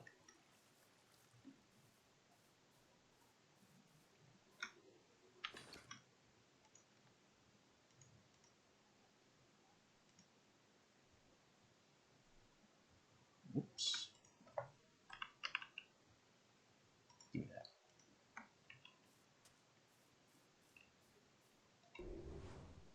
Cone Slowfall. Useless. Cone Poison. Maybe not useless, but mostly.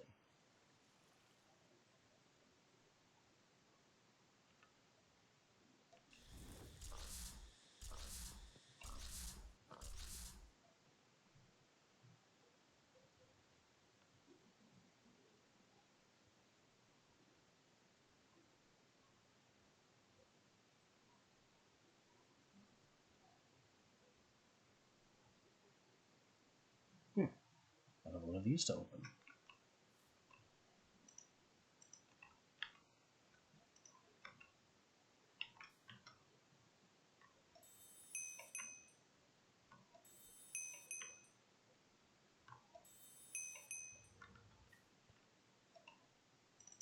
For dust and a free Iron Manitos torso. If I ever want to make a spellcasting golem, there's the starting point. Also, it should not be underestimated that this is Arcane Stone.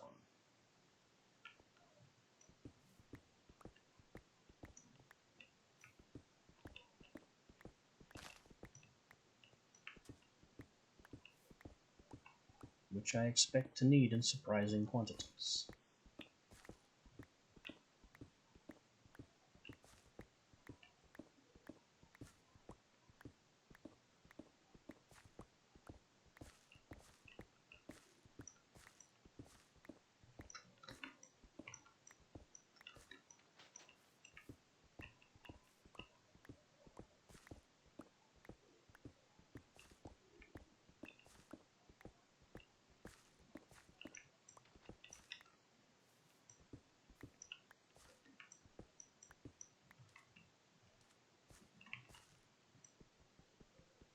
Bit of a shame that there's no benefit to breaking these. At least I don't think there is. There could be.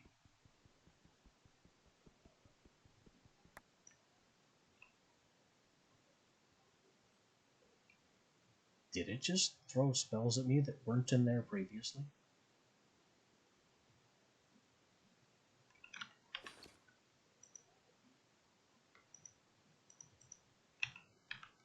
Yeah, I'm pretty sure I just got its loot again.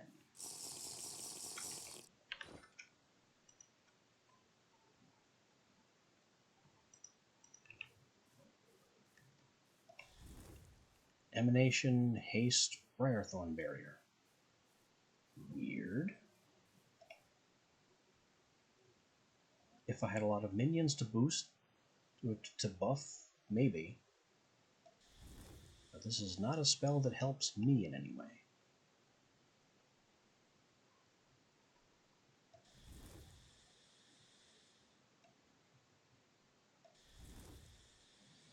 I'm going to cast it anyway, because I'm not sure if staff spells count for rote progress or not. If they do, then destroying the quote-unquote useless spells that I've been getting is a big mistake.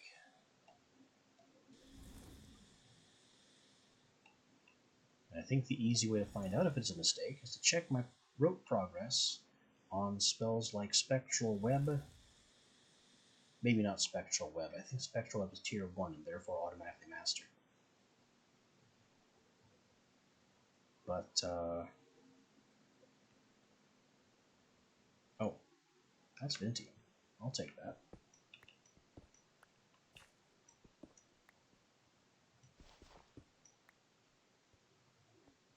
What spell would count?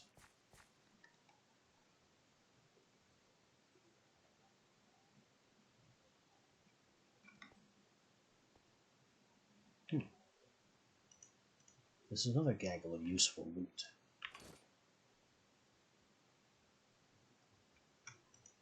I'm just going to put all the arcane stone into the storage system to free space. And crack this vault. Hopefully it's not a buff vault, because those are always disappointing.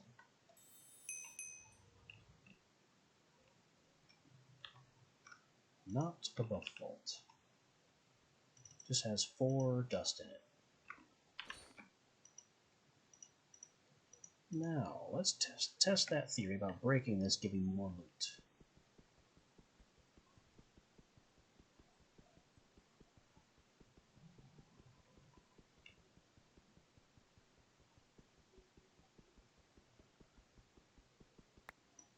That was definitely more loot.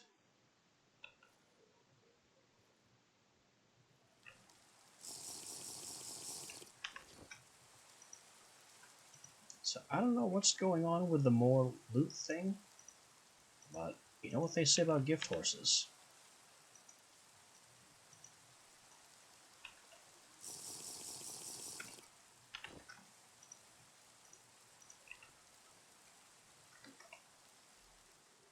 Oh, and I need to tear this apart, because this is more valuable arcane stone in the even more valuable Chimerite variant. And we're going to need a lot of this Chimerite stone to build up various structures.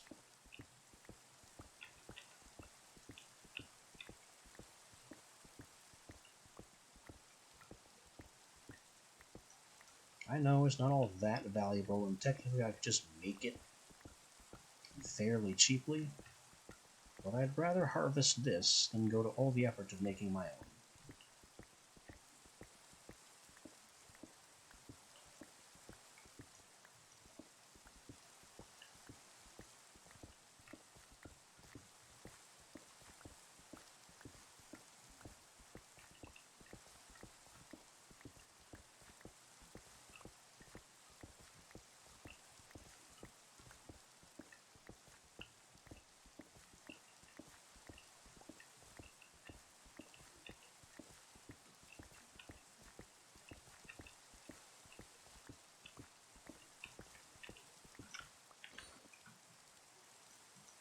It's a lot of arcane stone and assorteds.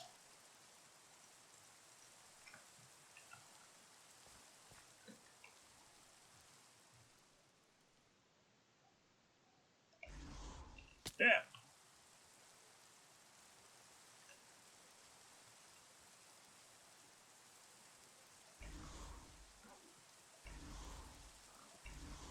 We have discovered Self-Transplace, a spell that is literally useless.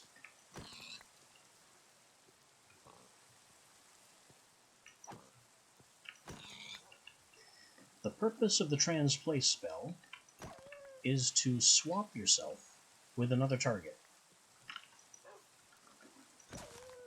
By casting Transplace on yourself, you are teleporting to your own position.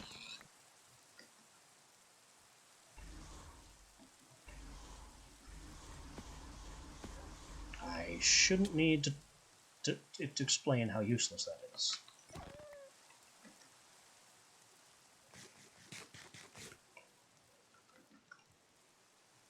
It also kicked me off my broom.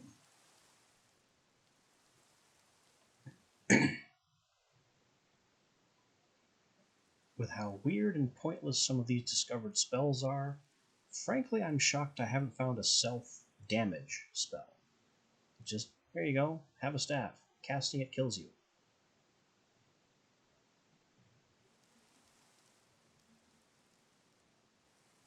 Or something like Self-Nethergate, 1 charge. Hooray! You're in the Nether now, with no way back.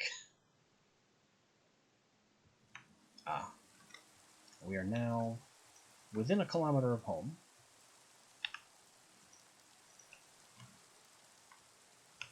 Which means I can just step the remaining distance.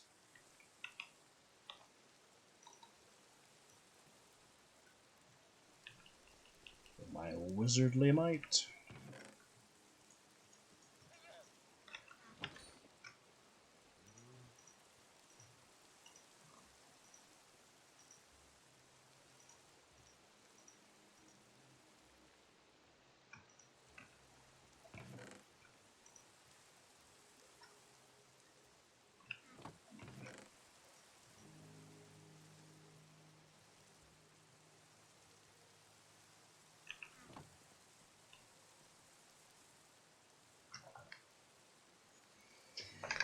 Yeah, I was saying that with all the weird spells that we can find, such as this, Self-Transplace, which does literally nothing. Transplace is a spell that swaps you with the target. So if I had a projectile transplace, I could shoot, like, the horse in the pen there, and then I'd be in the pen, and the horse would be here. But what Self-Transplace does is it swaps me with myself. I teleport to my own position, replacing me with me. It's useless.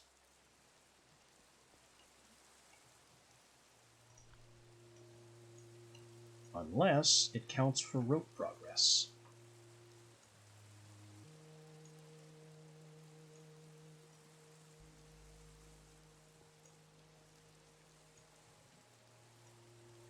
And I don't know what tier to look for Transplace at. But it's not way up here at 5. Is it tier 1 and this is really a waste of my time?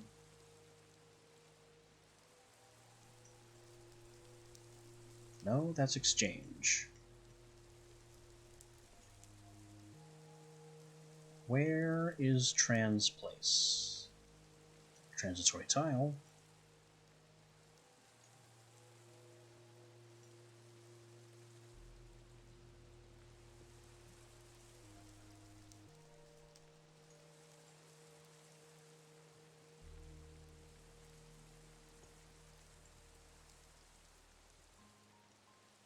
Here. And it does not count for rope progress, or there'd be some yellow bar here. Oh, I got off topic. But yeah, considering that useless spells like this exist, I'm surprised that I haven't yet found a staff of self and some damage component. So just casting it kills you immediately. Since they're all a mysterious spell until you've cast them for the first time.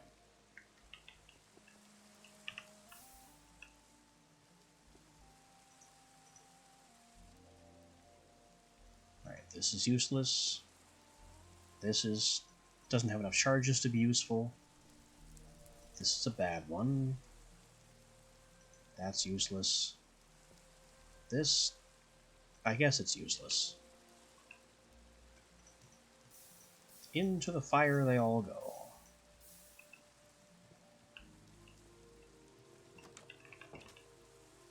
They'll identify these other two and then probably burn them too. Bolt, camouflage. Wow. Bolt, camouflage, strength, and haste.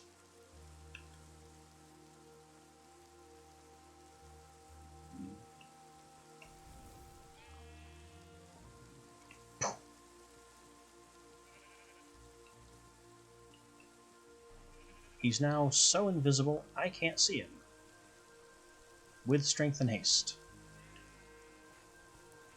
Oh, there he is. He moved. Okay, so camouflage only makes you invisible if you don't move. That's An interesting spell? I don't see the use of it. Then Projectile Slowfall. Also pointless.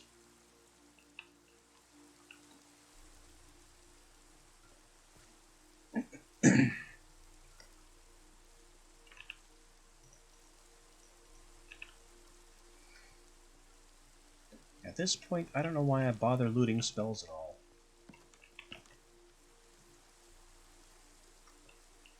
I mean, the Self-Windwall one was good, but I haven't found anything else that's really worth keeping.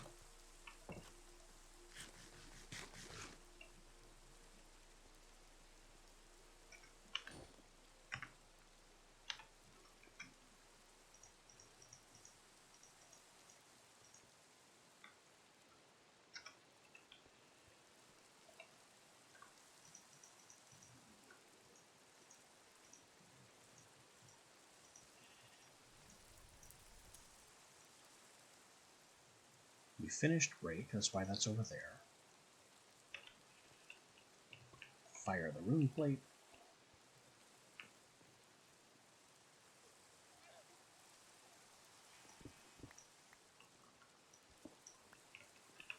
I'm going to move this here. And I guess finally break that coal. That's been there forever.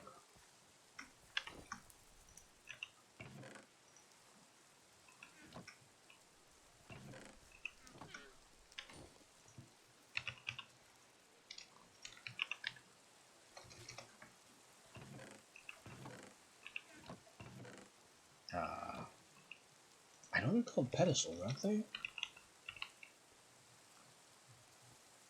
Yeah, pedestal. I know I have some, and I know I put them in the system. So why can't I find them that way?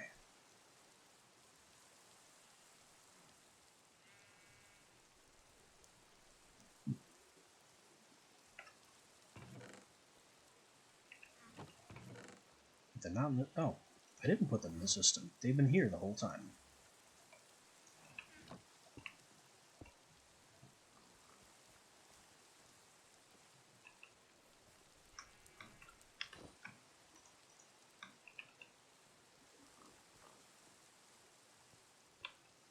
So the point of this is so we can upgrade it.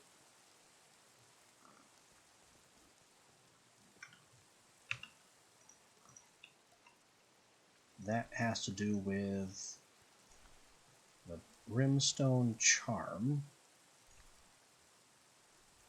It's an upgrade ingredient for things like the Bubble Boat and the Rune Forge. And if we find the Rune Forge,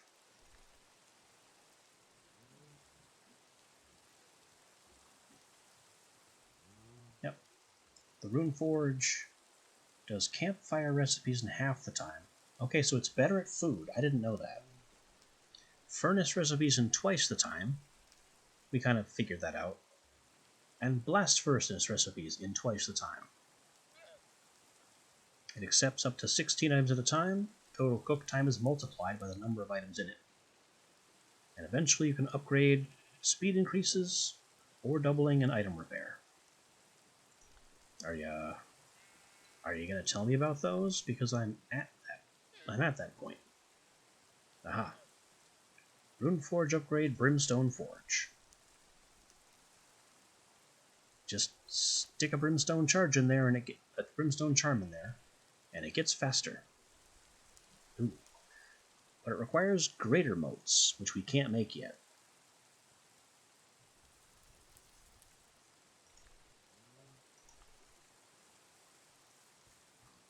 And the other part is upgrade Chimerite crystals. Red, yellow, or orange, double ores.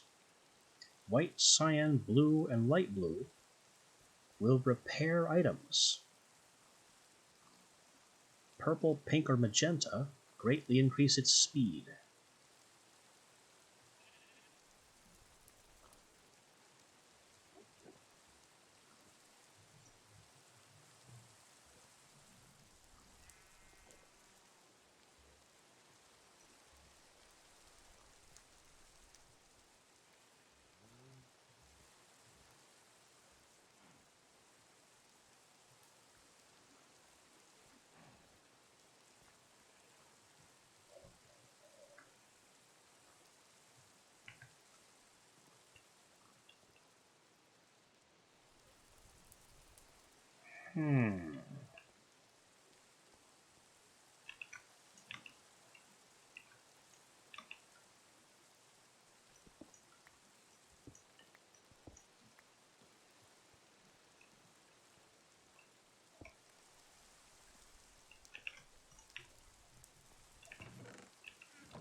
Arcane Stone, Chimerite Stone, Chimerite makes pedestals.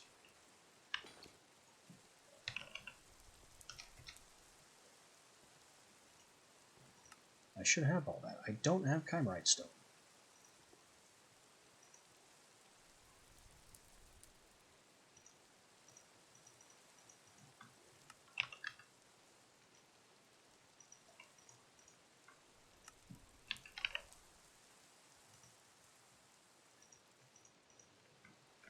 Well, I'm gonna need some.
I'll have this one for ore doubling.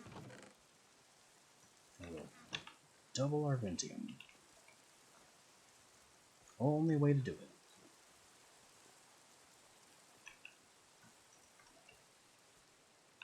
White, cyan, light blue, or light blue will repair.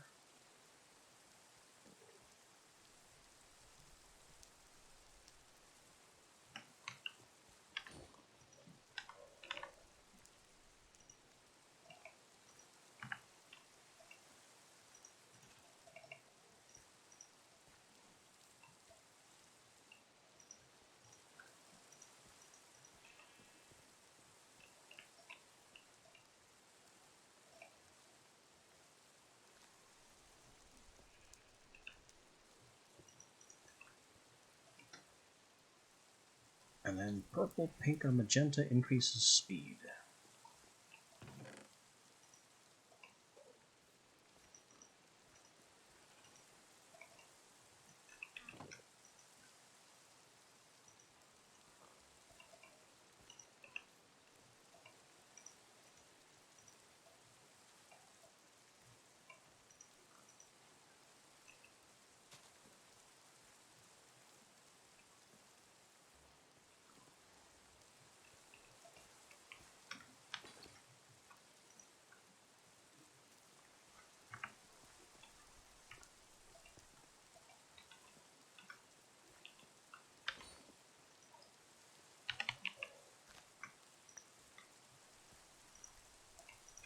So if I take all my pork chops and smack them in there,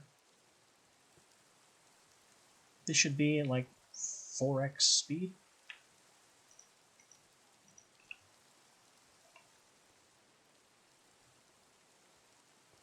Doesn't look like quadruple speed.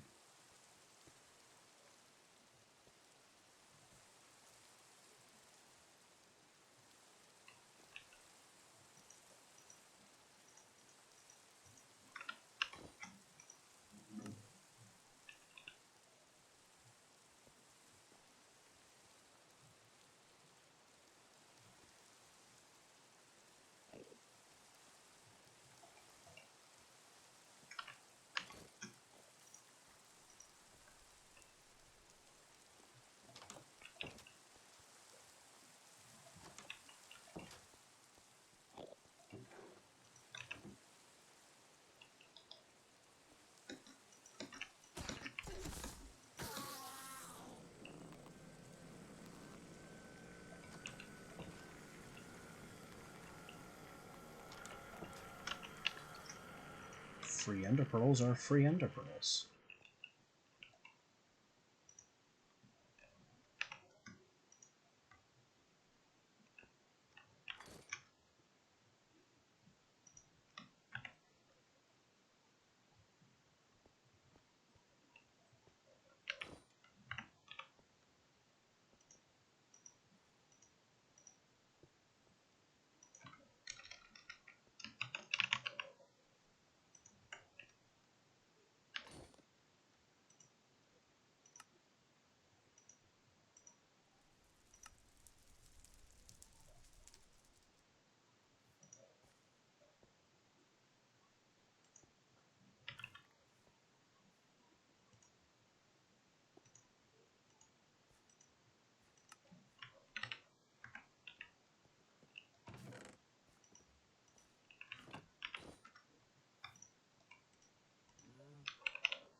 This is nice though. It's not very fast, but it allows me to repair my tools without using blood or having a risk of them getting cursed. Although I just haven't seen the cursed thing happen.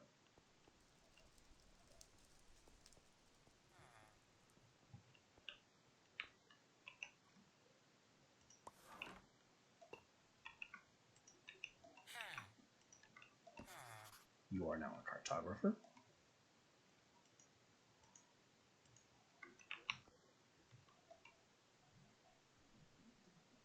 You buy paper and sell maps.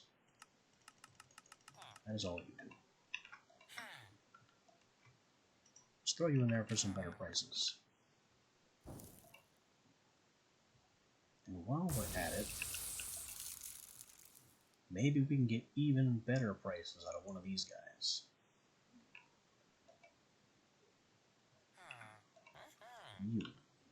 You're next on the block.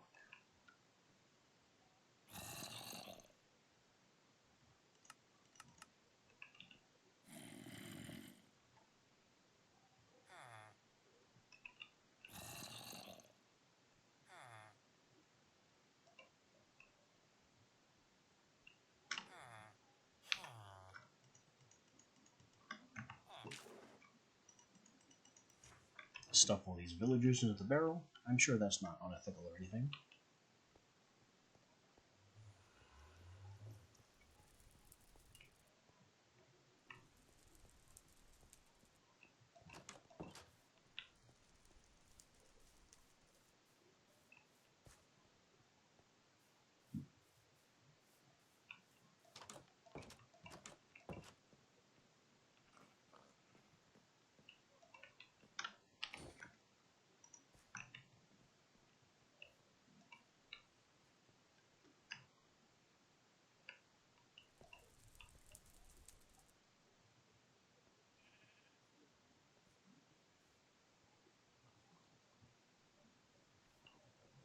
I guess I might not need this blood chest anymore.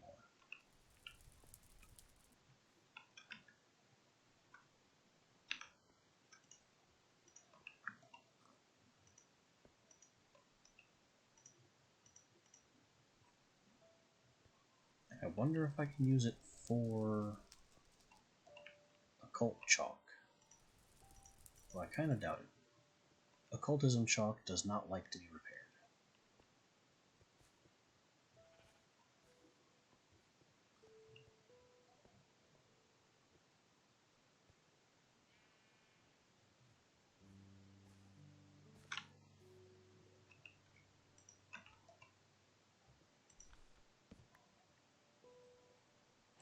So back to capturing the Wellsprings.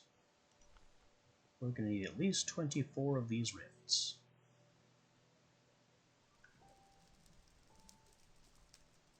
So that's at least 24 ender pearls, which we just so happen to have.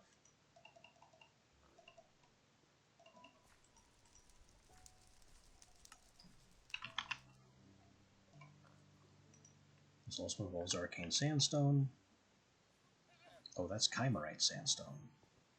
That's a little bit worse.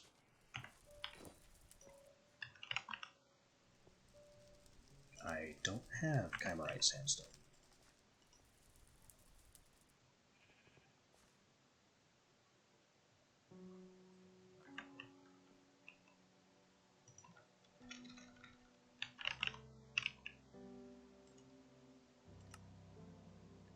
Chimerite sandstone is made in batches of 8.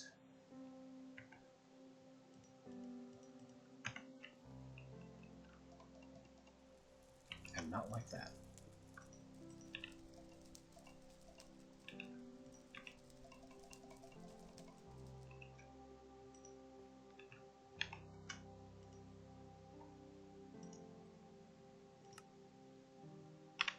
And do I only need 24 of it?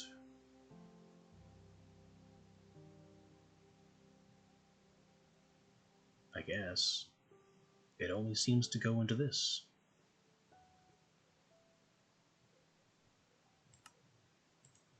Unless I want to use it as a decorative block, and I really, really don't.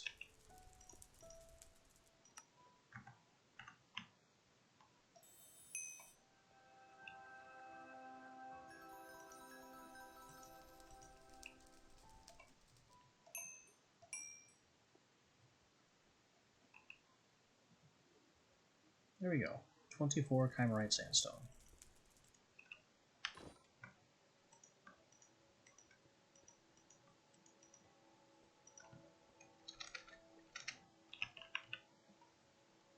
And we need purple glyphs, which is a lot of purple dye. And... oh. For how long has this accepted all stone types? I'm definitely a fan of that.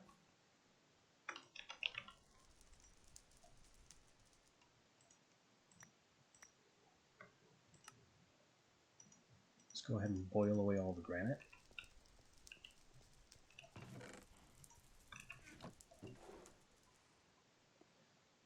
And now we need purple dye. 24 times 4 purple dye.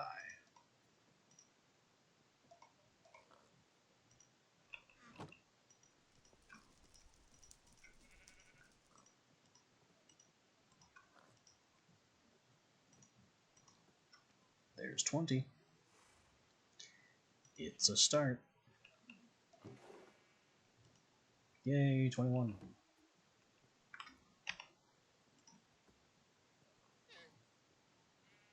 It's found in Cereblossom.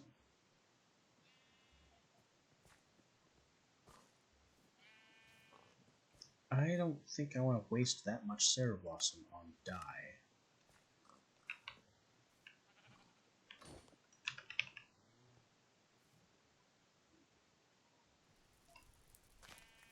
Well, maybe I might as well grab a chunky.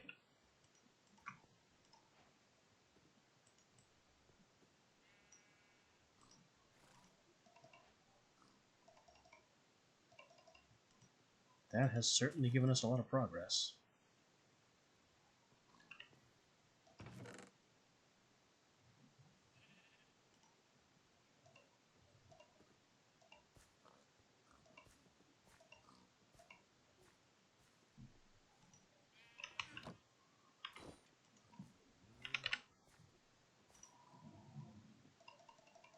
I have all the lapis I could want. So blue and red and purple.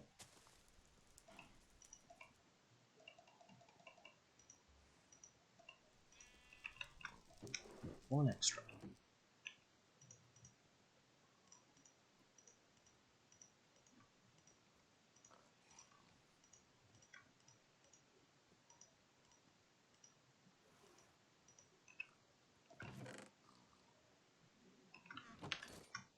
That's a lot of glyphs.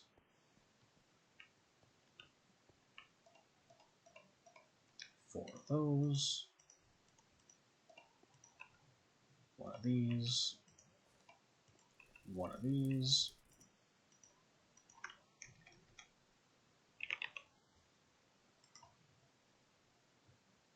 Now we diamond, up, down, hourglass.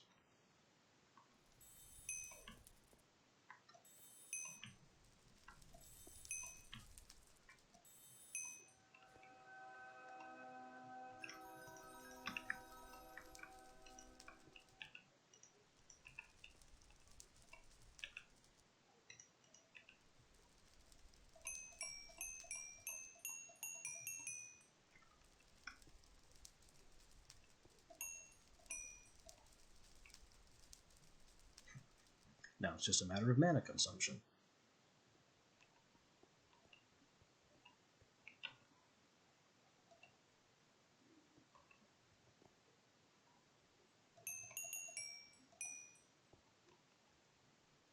It only costs 100 mana per.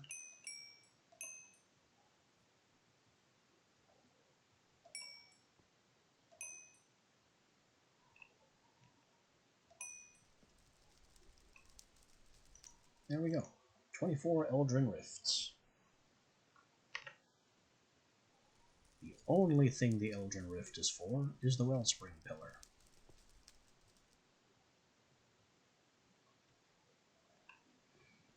We're also going to need 24 hoppers.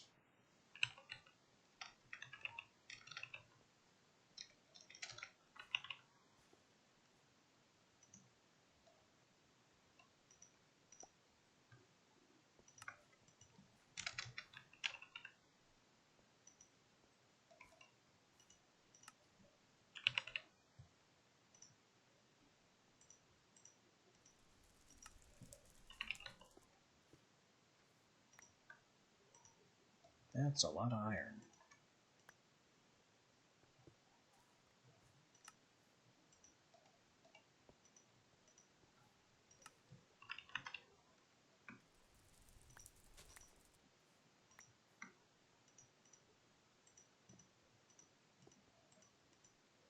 Now we get the Arcane Sandstone,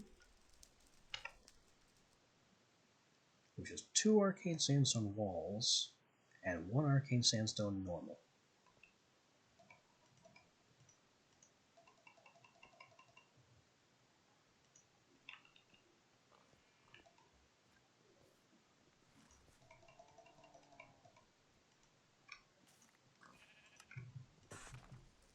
Bingo. 2,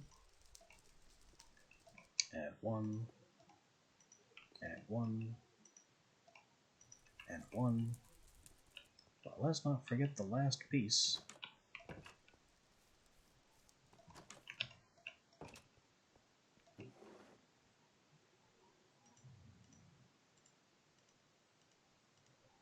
Which is all these ritual runes that we were making.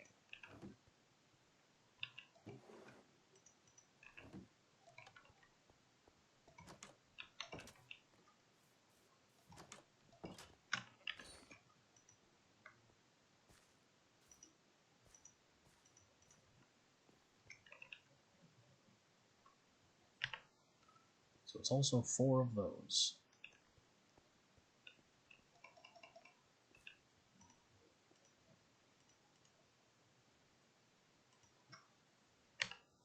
And that leaves up, split triangle, down triangle, down.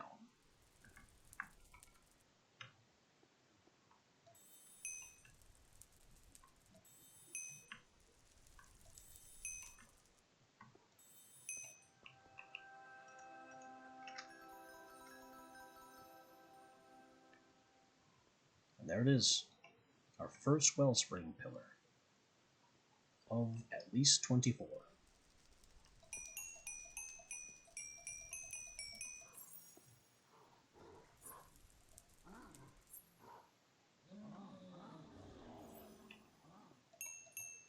And there's a fight going on outside with what sounds like a very large individual.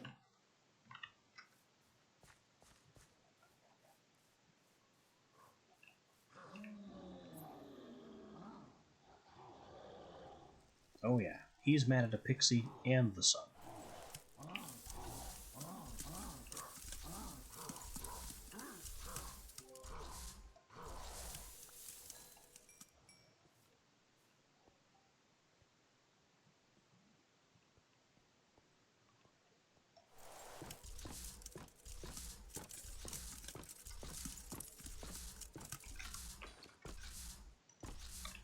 Power of Ice got him.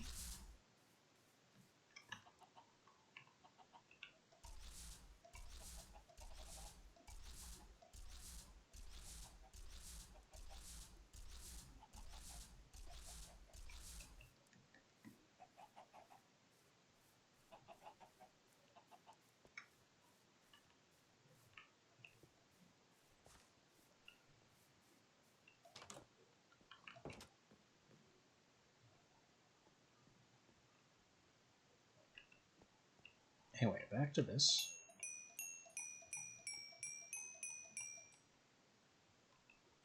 Those are 24 Wellspring Pillars.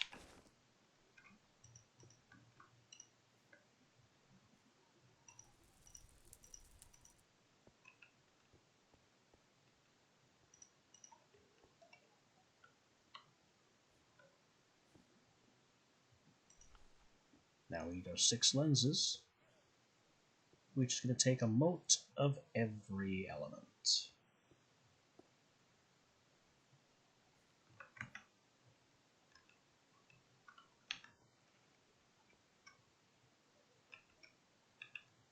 Let me see what motes I already have.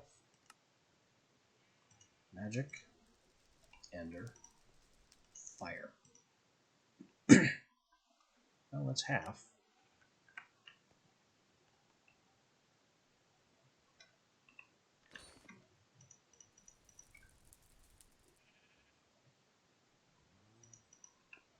We can go make an air right now.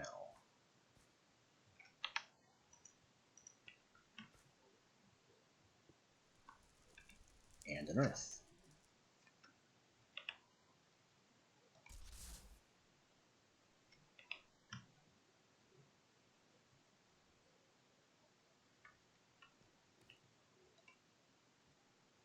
Doesn't have items. I don't have Ceroblossom in here. So I don't.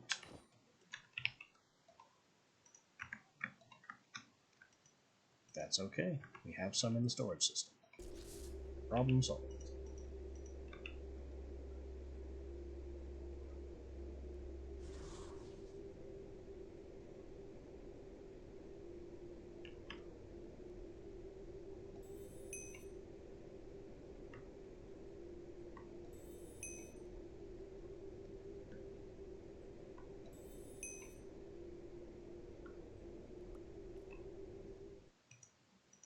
Air mote.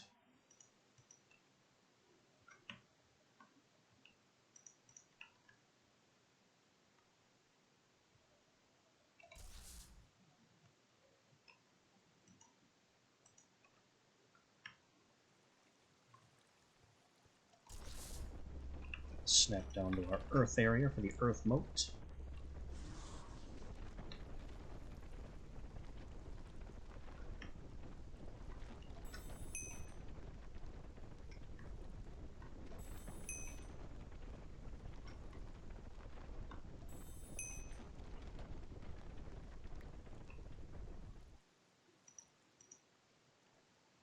And this means we are only missing the water mote.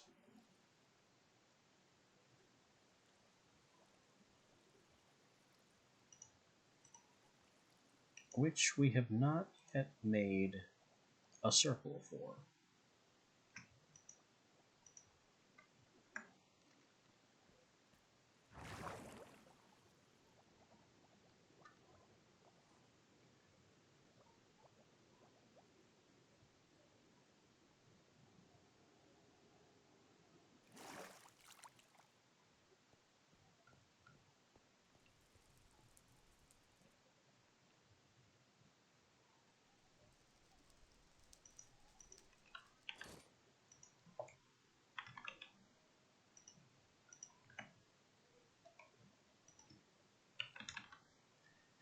So now it's back to the age-old question. Where's that nearest ocean?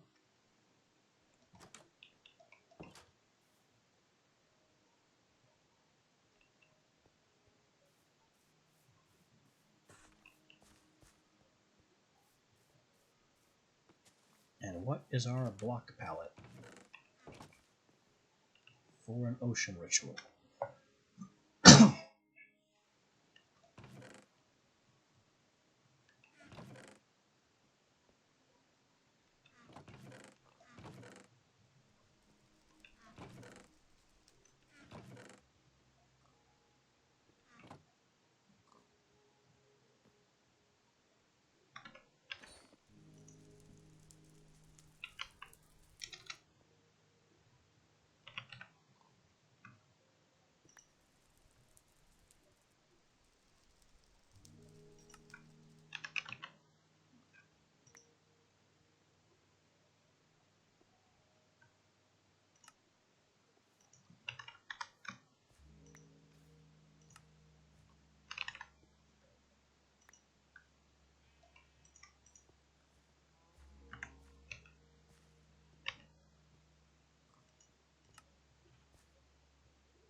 I'm thinking light blue concrete.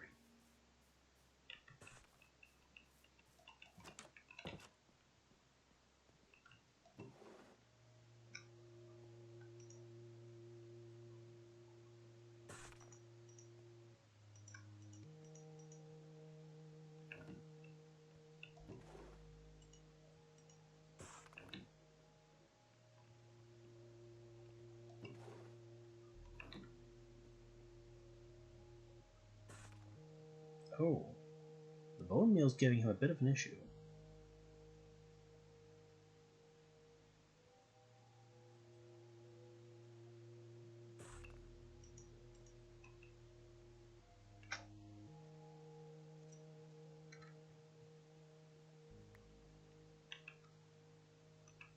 I'd better add a pick up items instruction.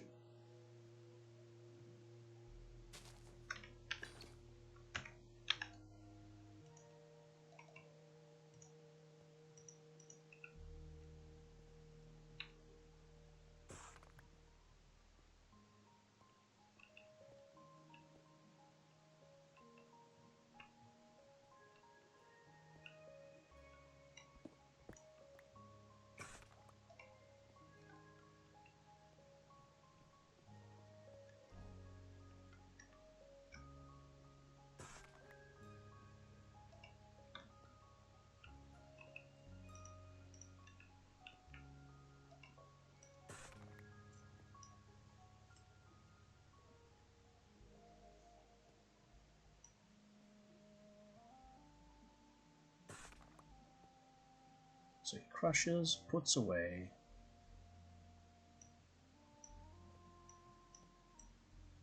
Then gathers.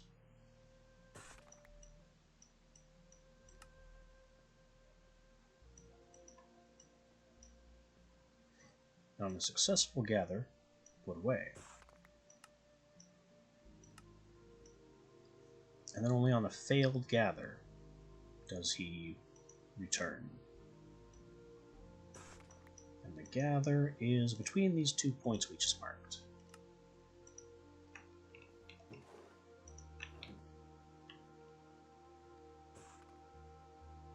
So he puts away, and yeah, collects and loops the collection action. Perfect.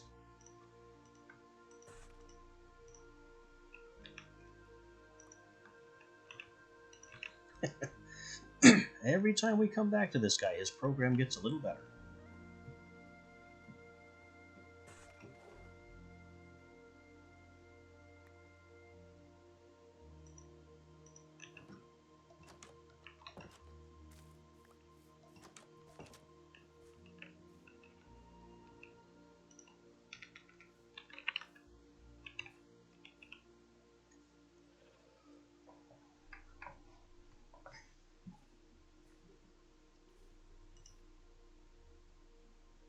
So yeah, I think light blue concrete would look nice as part of an ocean setup.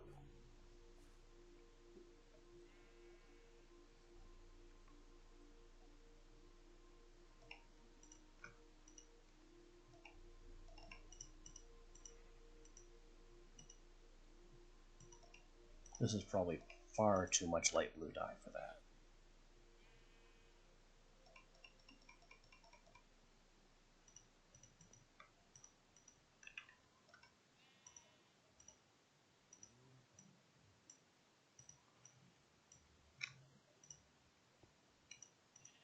No, just enough light blue dye.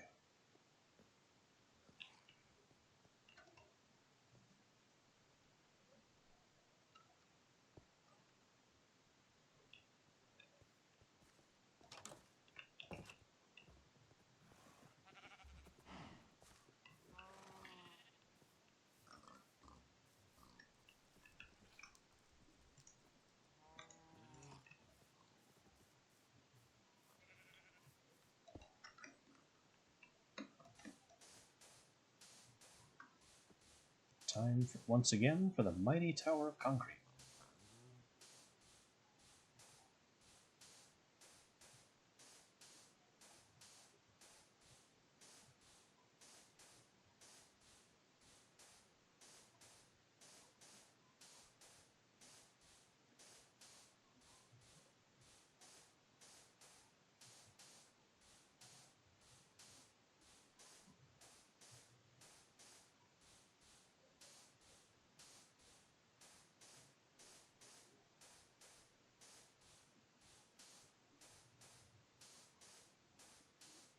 We got a nice looking little compound down there, don't we? With a brick hut that we started in, a little warehouse, and a nice, interesting little profile. The bee atrium looks amazing from up here. We got our bloody trees, chicken hole, that mage vault over there, the cactus farm, entrance to our mine and other infrastructure, the jungle log where we're growing the cocoa beans. Not a bad little place. And there's the air ritual site, just kind of floating there.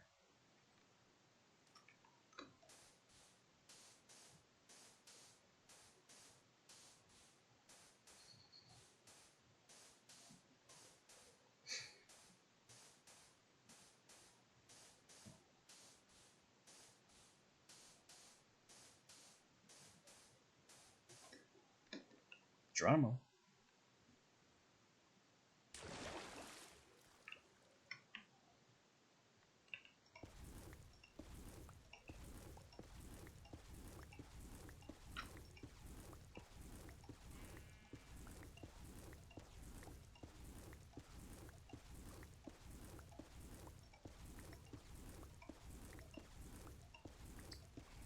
This time having the greed ring ensures that we don't have to go running around chasing these things as they slide across the lake.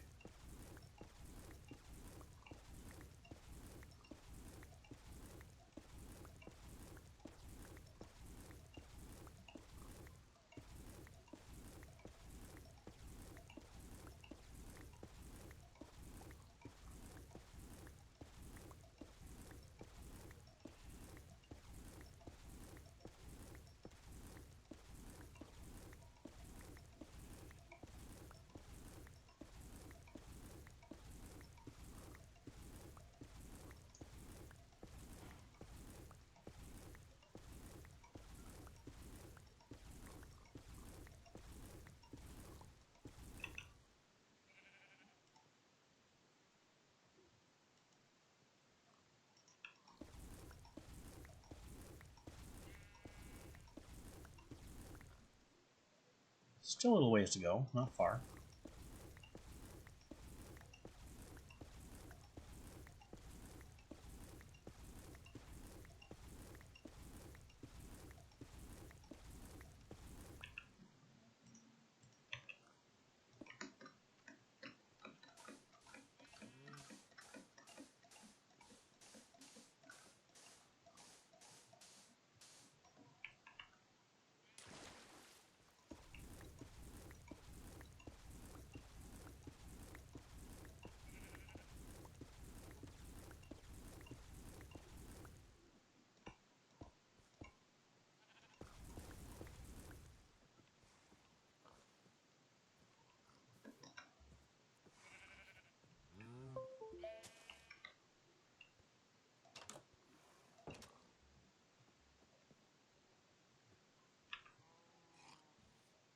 I don't know what that little jingling noise is.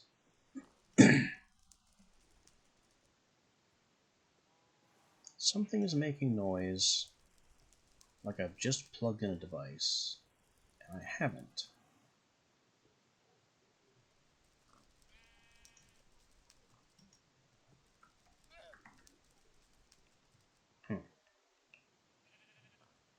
Weird stuff.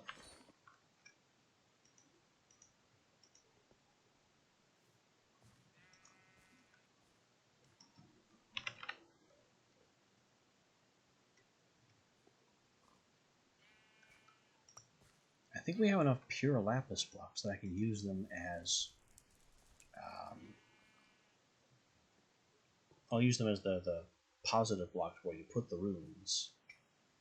And then concrete for the border. And what will we do for negative space? I don't have any spare concrete. Which is a little odd, because I made stacks of it before.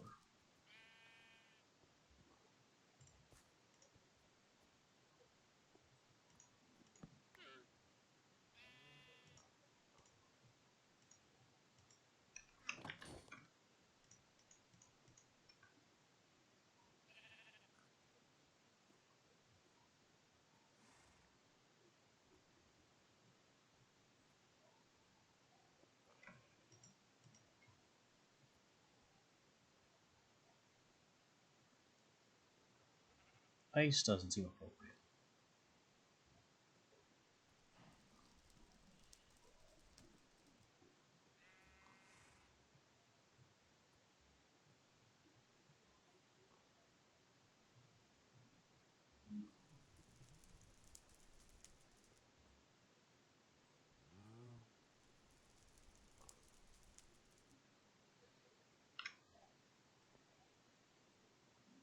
What other block do we have access to that isn't flammable and would be kind of like the ocean?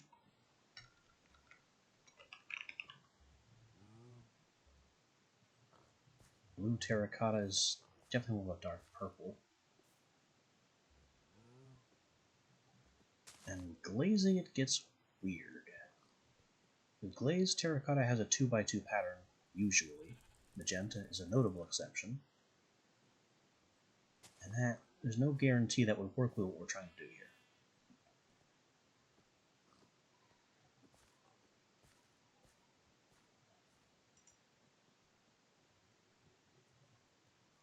Although something like these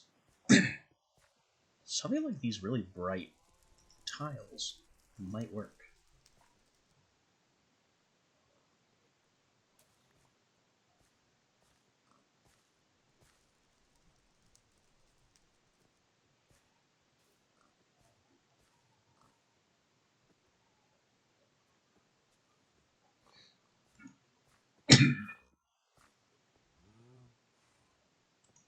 That's a companion cube. You can't fool me. GLaDOS wants that one back.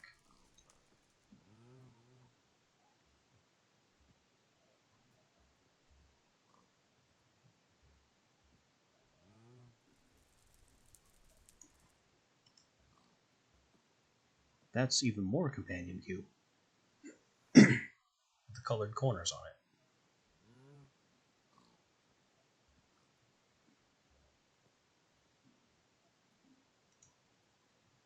Funny how it looks different in white, to avoid the obvious companion cube comparison.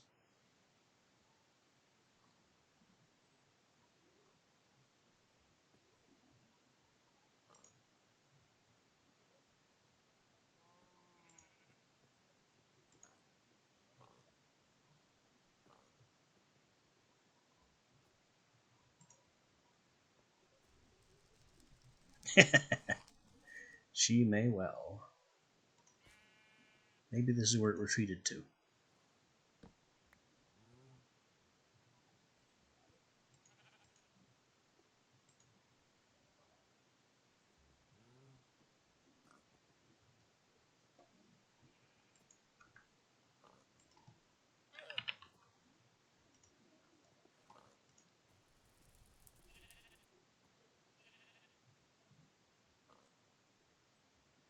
Okay, this is going to be... I don't have enough clay, so let's see how much of this I'll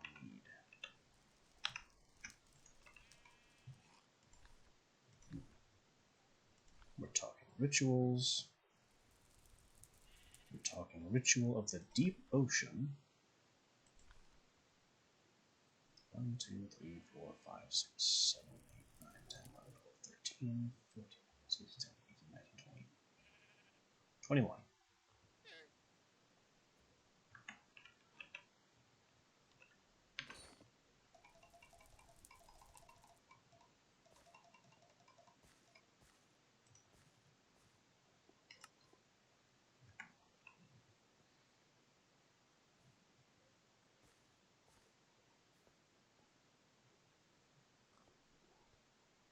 21 cyan glazed terracotta.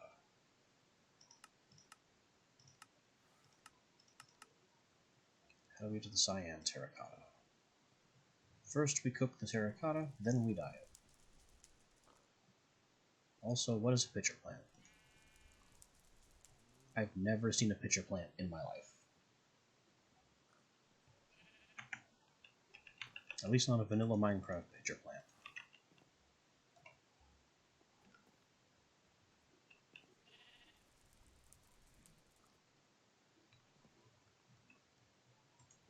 No cakes.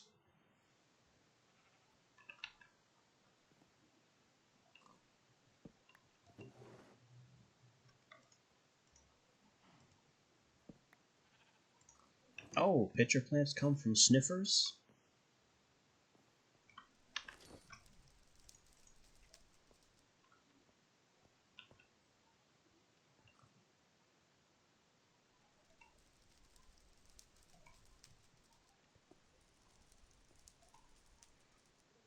Well, I haven't seen the eggs for them yet either, or however you get them. It's an archaeology thing, right?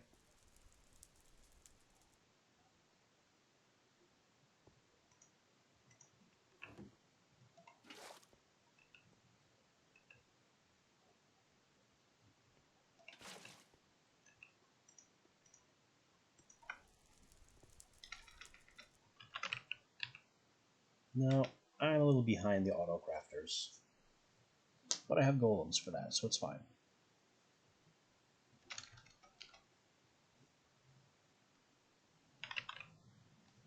Sniffer egg.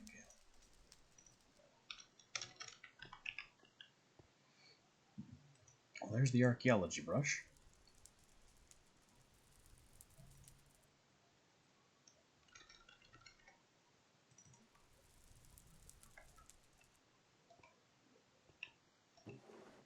Let's find out what the box of Jonah does. What does Jonah give us? Hopefully better than Dinnerbone's endless stream of shears. Redstone. If that's all you're worth, you are not worth the blood expense.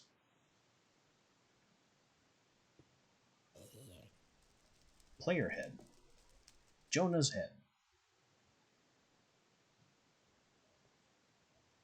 Well, that's something at least. And nether quartz.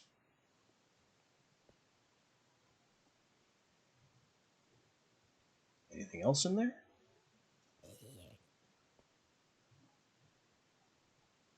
I'll let it get down to 30, and then we'll take it out. Yeah, that's about all I want to see. Nether quartz, redstone dust, and a head.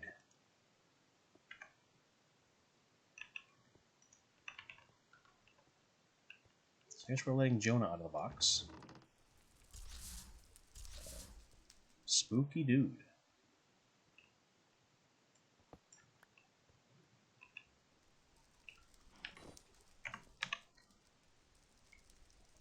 Now, despite this box claiming it's full of Jonah, it's actually empty. The box is lying. And player head can be made into a broom cap or a necro staff, which I don't want to be able to do that. Summoning zombies, why? Or I can stick it in a decomposer and strip it down to a skull. That's a good idea.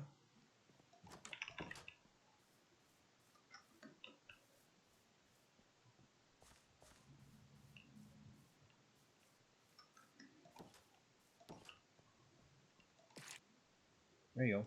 Eat the head.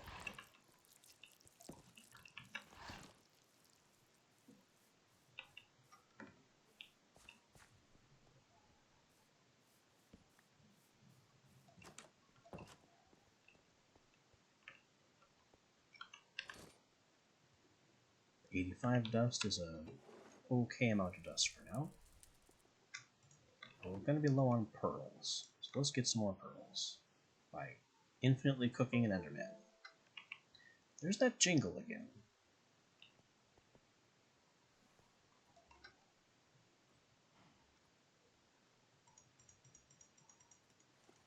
Can I research these pages? Possession, too low.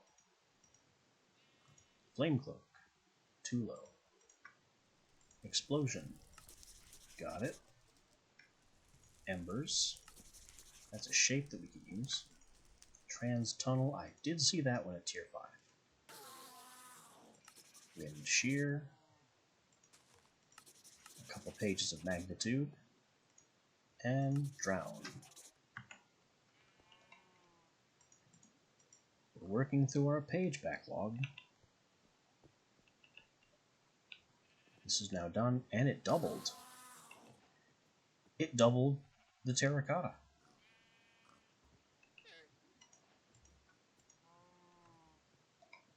Fancy.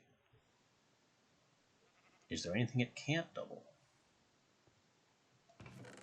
Would it double dust that has already been more than doubled? Something to check.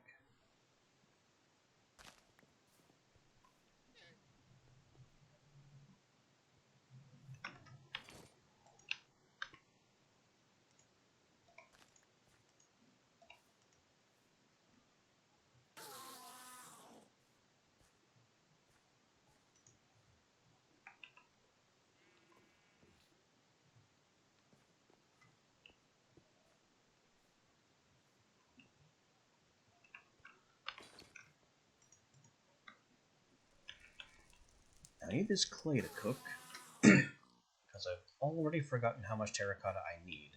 All I know is that I need half of what I'm about to get.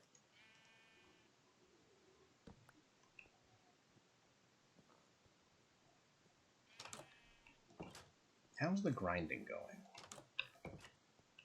He's done. Excellent. Is he done?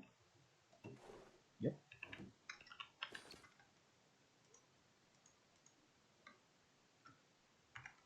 Sand and bone meal straight into storage.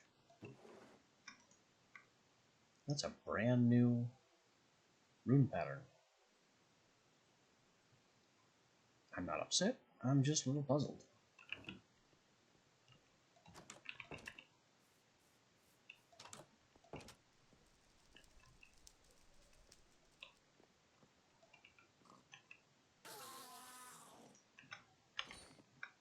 $21. And they're died 8 at a time.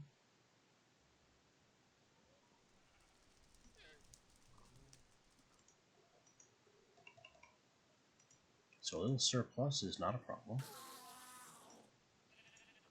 And we'll need that because those are made in pairs.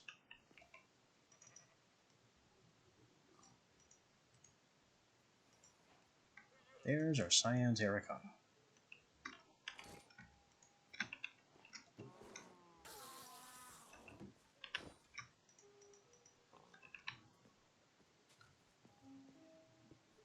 And we'll glaze it with increased speed. Okay, I believe in the increased speed now.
I'm really liking the smooth tile here.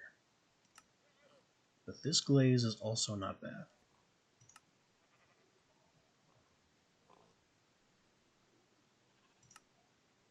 I guess I'm going with this one because this doesn't have the dark border.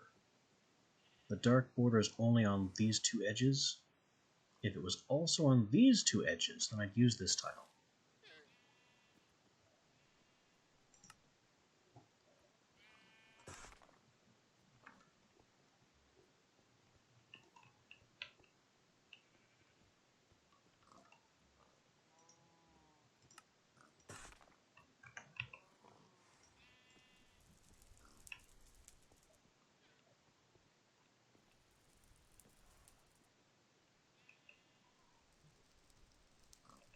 we are ready to go looking for that ocean.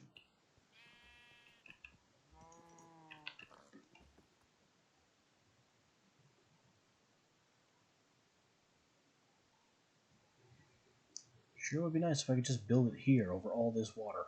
But it doesn't say river biomes are valid, and I'm not wasting the time and resources to find out if they are. Calm down, World Gen. You don't need to do things like this.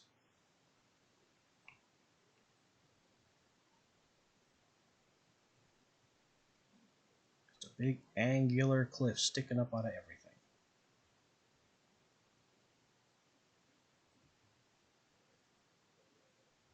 Also, here's this.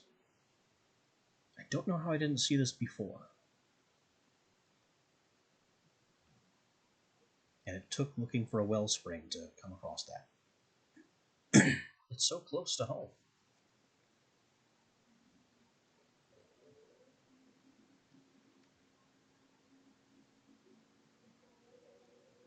What is this?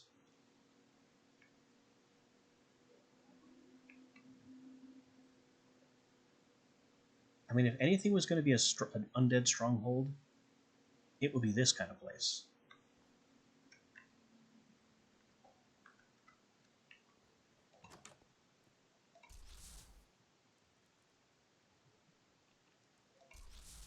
Ooh. I am not allowed to break blocks or place lights here.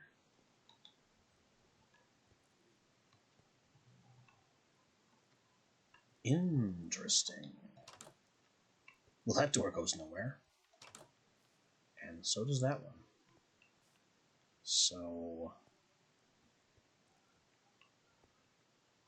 what are we looking at here?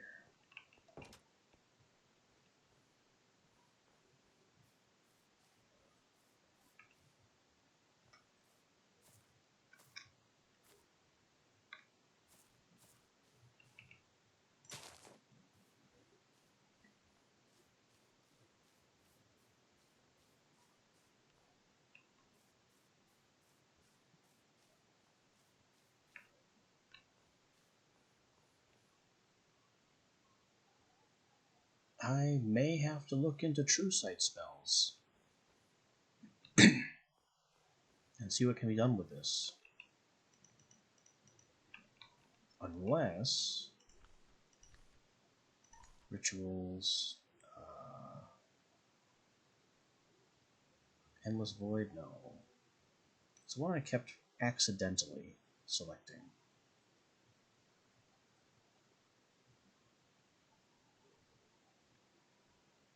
Cold Dark calls out to the undead. Sign. Alternatively, in a cathedral great hall, will challenge a powerful undead monster.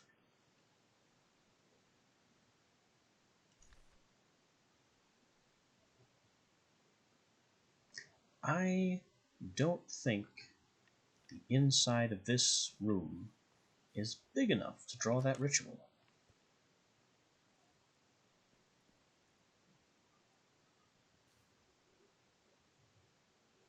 It definitely isn't.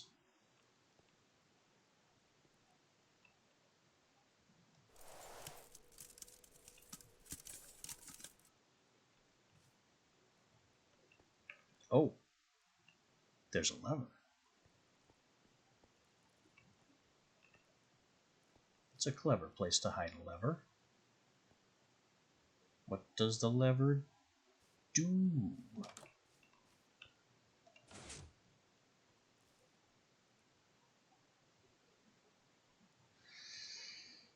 I'm almost sorry to find out.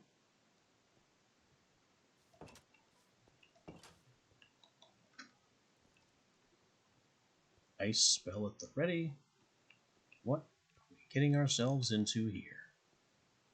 Boy, this goes deep.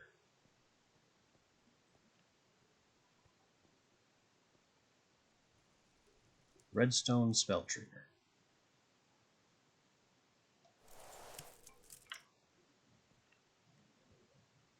I think we found the Cathedral Great Hall.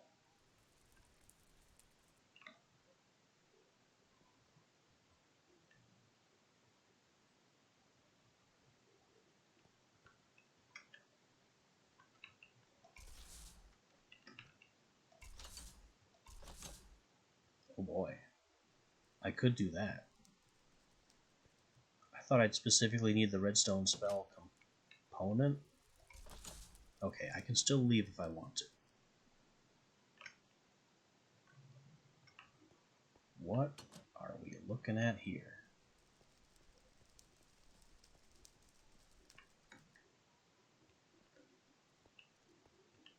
We've got coffins, creepy soul fires. I can't take the candles.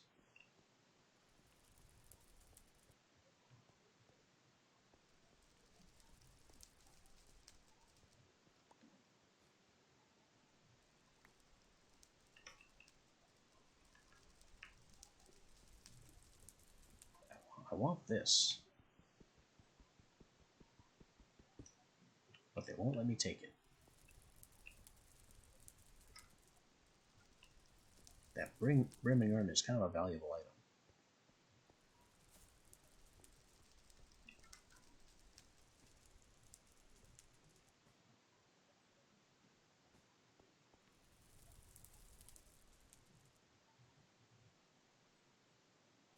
So I guess this is where we can do that Ritual of the Cold Dark to challenge a powerful undead faction monster to a big old fight.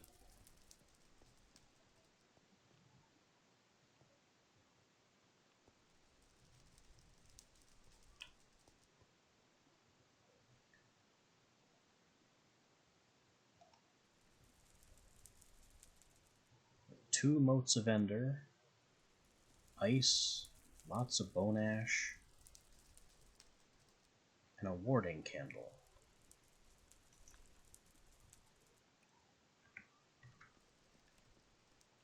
Well, it's not impossible, but it is very concerning that the arena room is that large.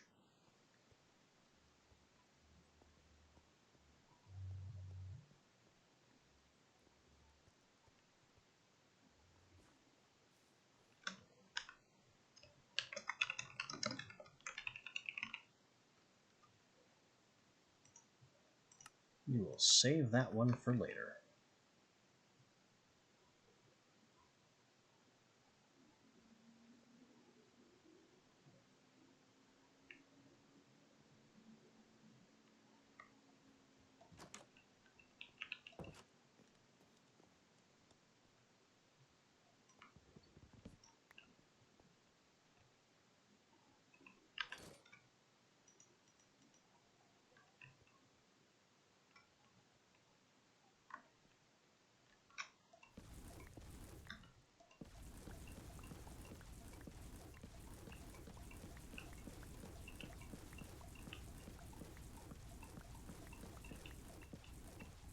More free books.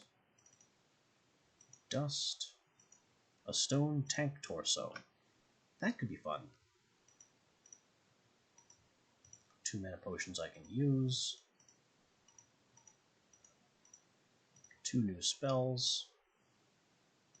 And a torn page.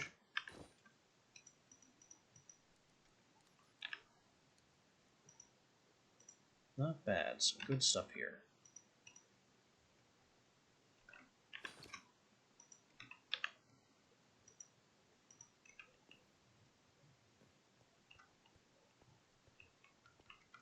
And then there's the upstairs still.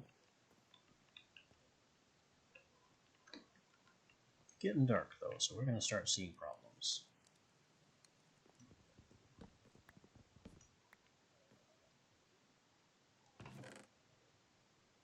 A free marking rune, a potion I can't use, and a bunch more pages.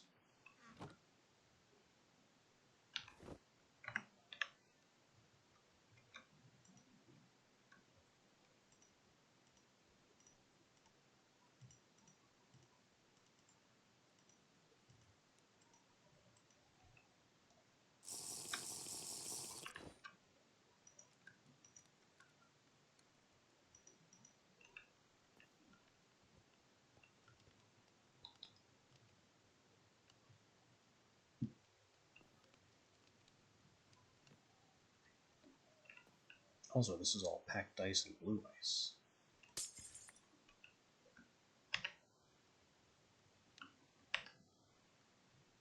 How do I get regular ice?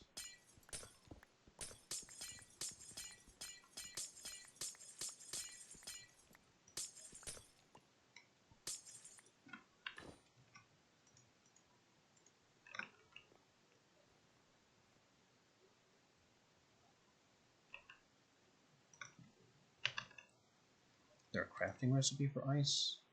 Oh yeah. Water, snowballs. Makes ice.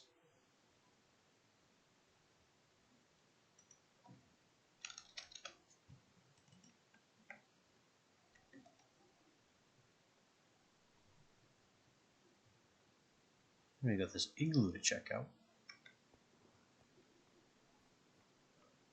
Is this one of the ones with a basement? It is, but the basement's a little flooded. The basement is very flooded. I don't think I've seen that happen before.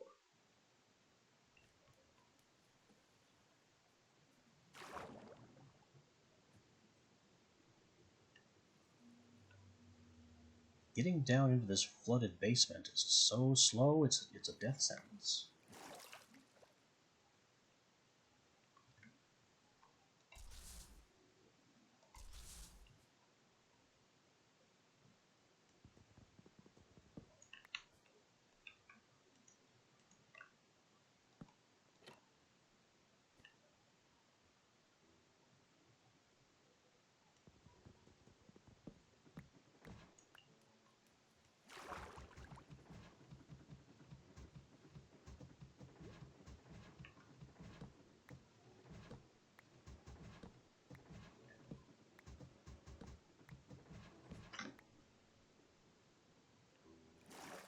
Breaking the ladders makes it faster.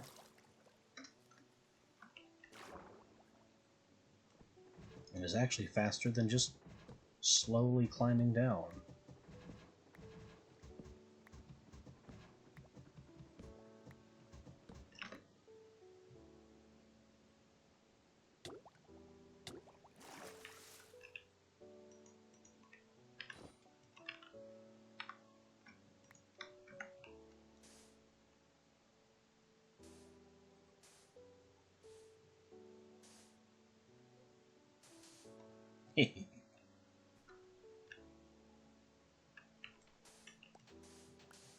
Now there's no water. At least for most of it.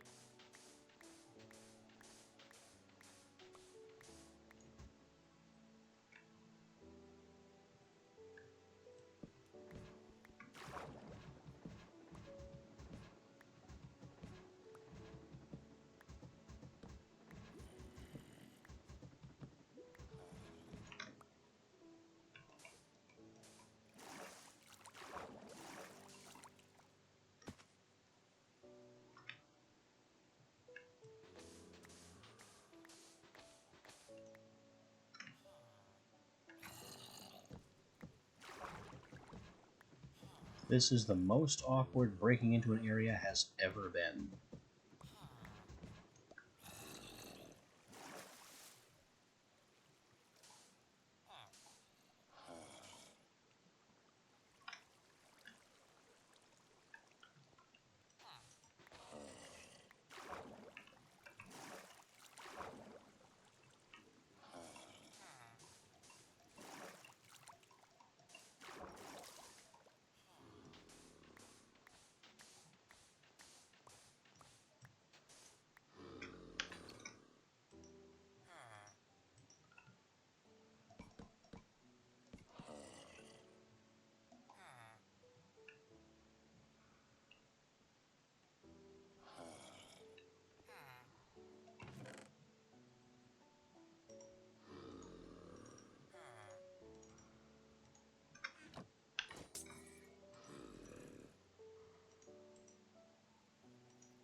what we have here under the igloo is basically the tutorial chamber that teaches you how to fix zombied villagers.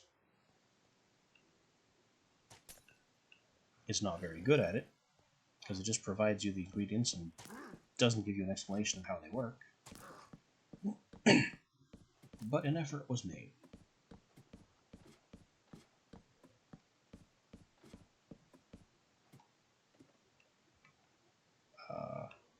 How am I one ladder block short? I don't suppose it matters. I can jump out anyway.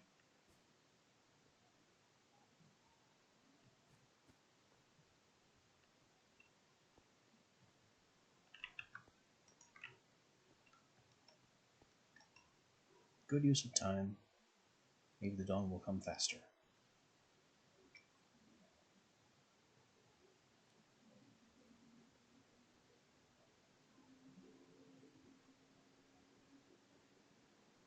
I know I kidnapped a bunch of villagers from here. And we've arrived at the ocean.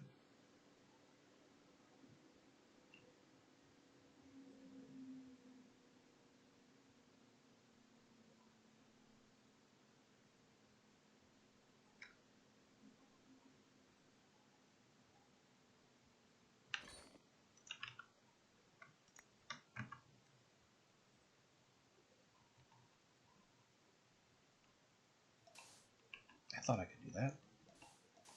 Alright, we're going to exploit this thing to place a sand column so we can build on top of it.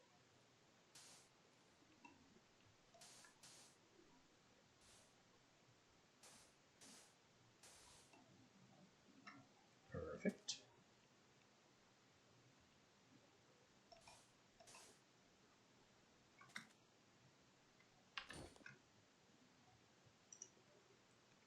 We'll pick up the sand column again later.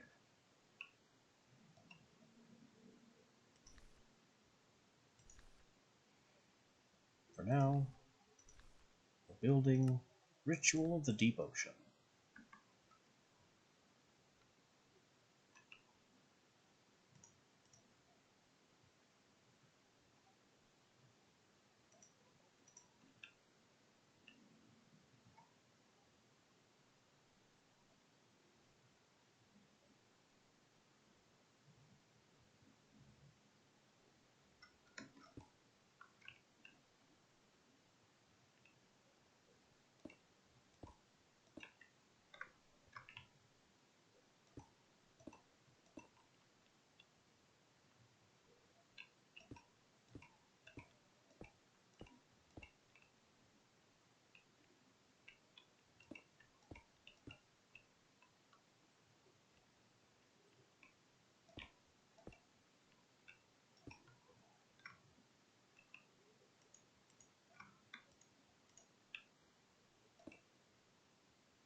I don't know if I like this color contrast.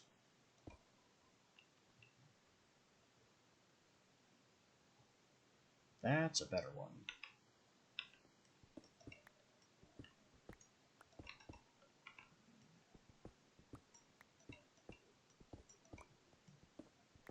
And we'll use the lapis for a border. Can we chipped lapis? No, we alchemy lapis, which is significantly more expensive.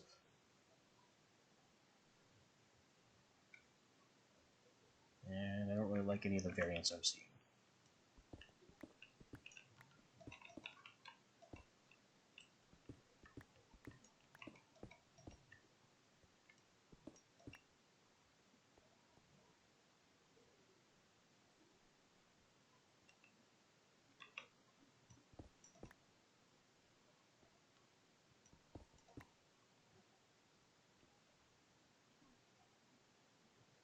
Yeah, that doesn't really work.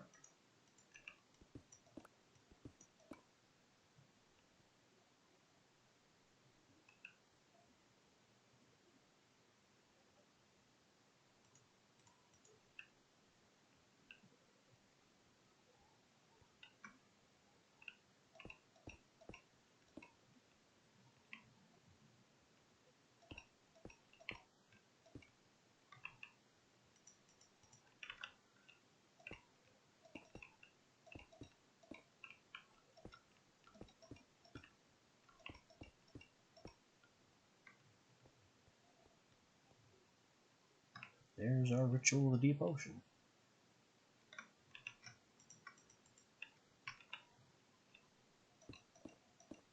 Now that I've got the blocks all placed, I don't really like this glazed terracotta, but I don't really know what else I would have done in its place.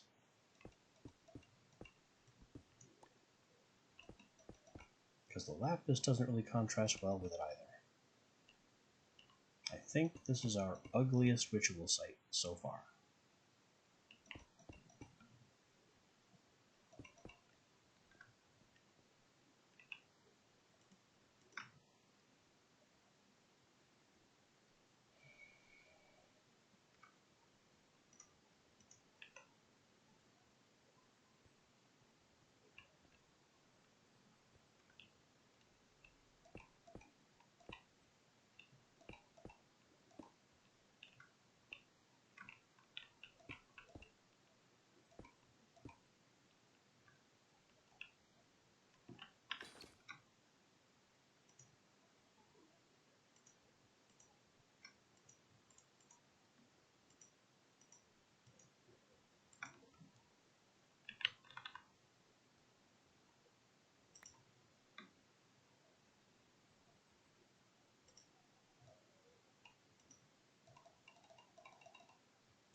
Well lit.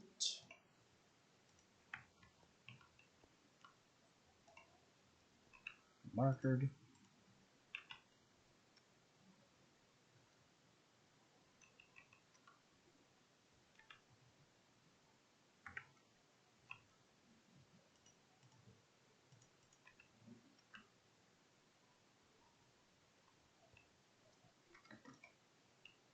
Let's get our sand pillar.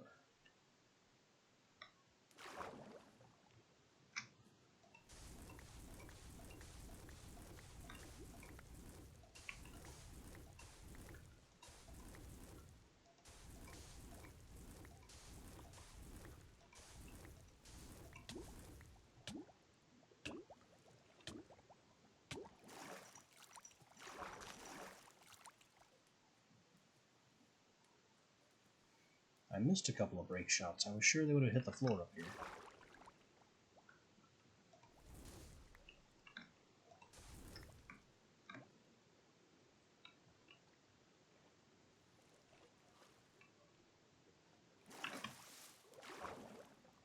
And recall and offhand. Pop.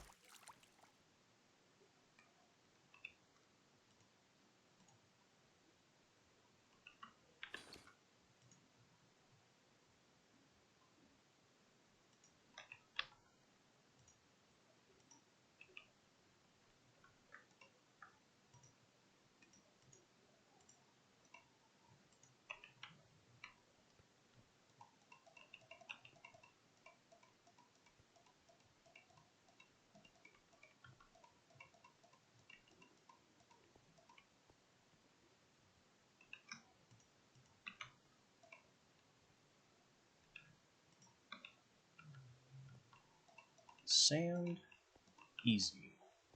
Cod. Is that cooked cod? No.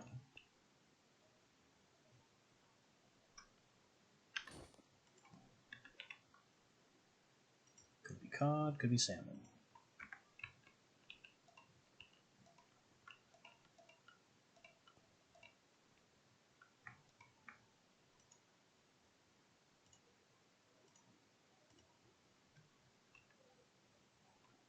Seaweed, it's a bit trickier. I don't have any of that.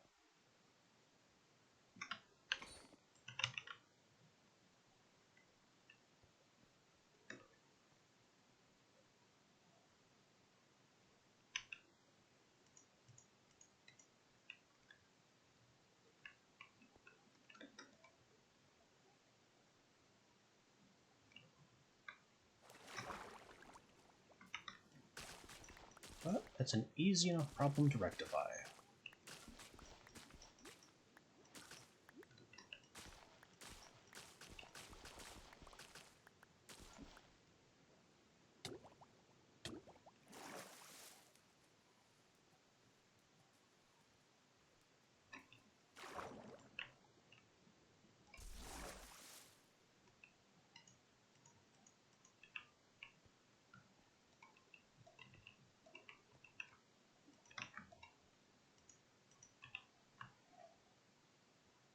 Earth, air, fire, water. Save the ritual. And begin.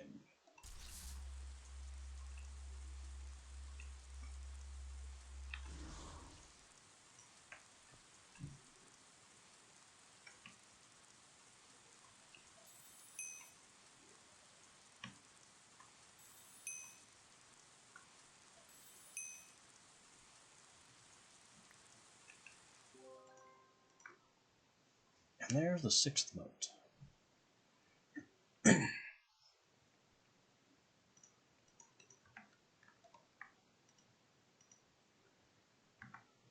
there is a very slight problem here that I've been ignoring.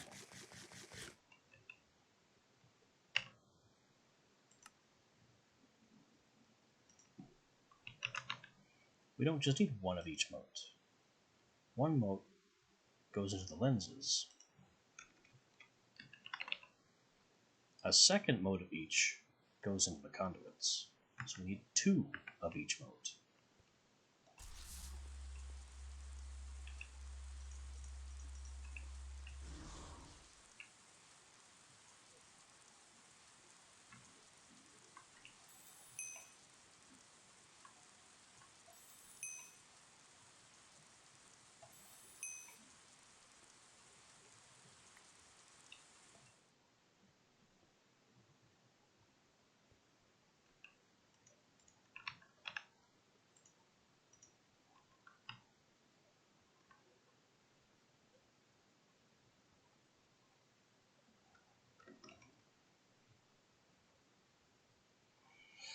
And now we head home.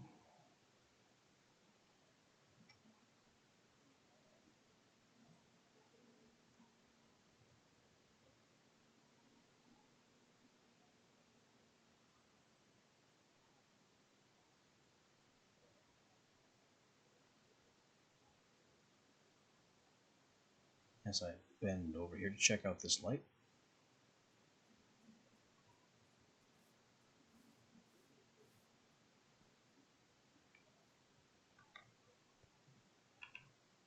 Let's see what's in here.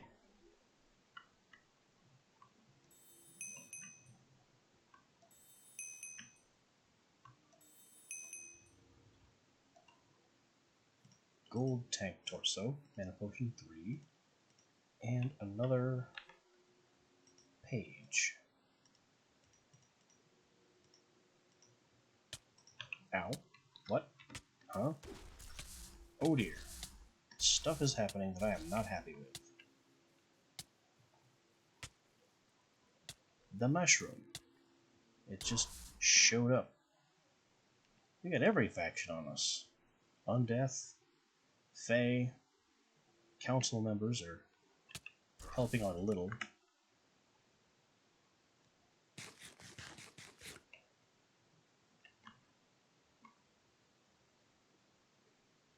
What a party it is down there.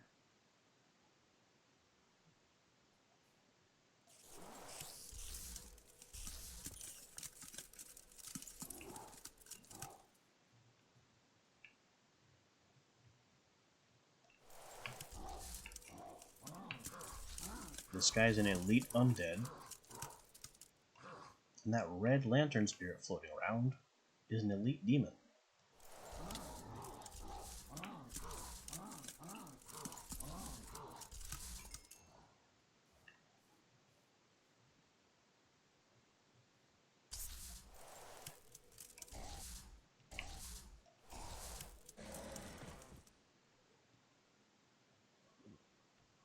And that's just a witch.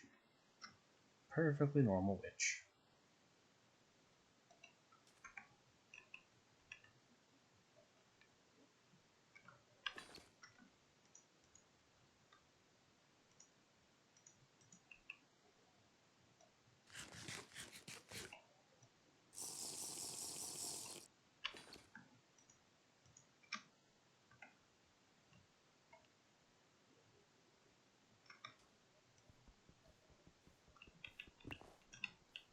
Breaking that cache for the double loot.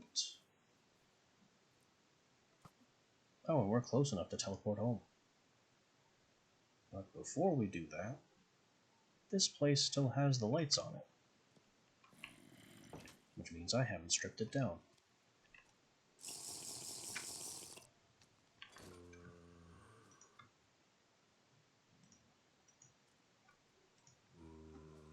Ooh, a spell bangle.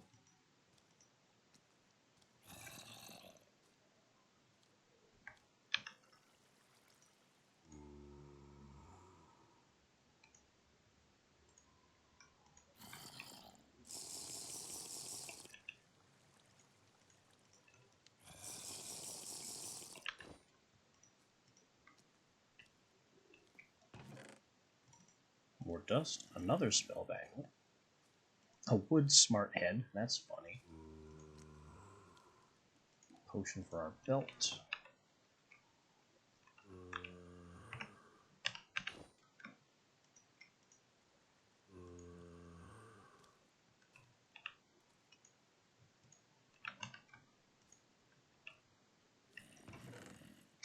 More pages.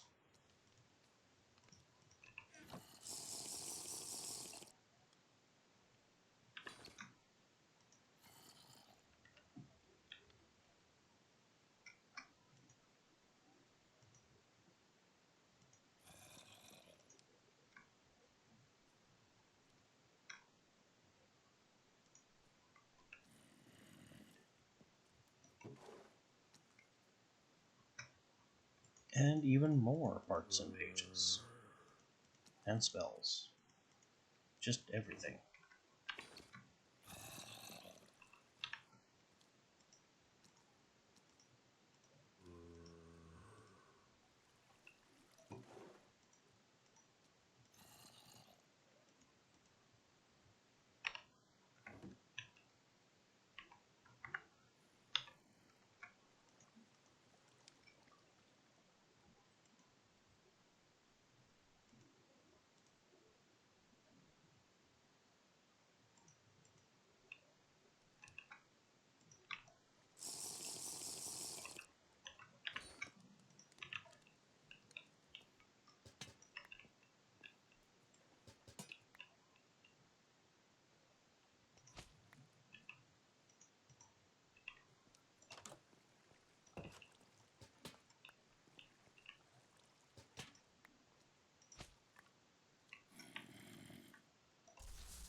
Home again, home again.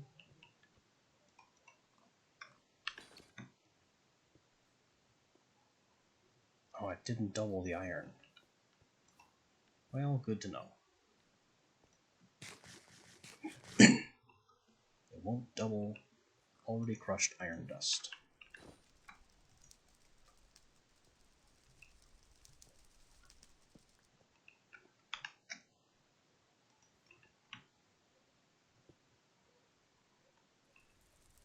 This rune needs to say right water.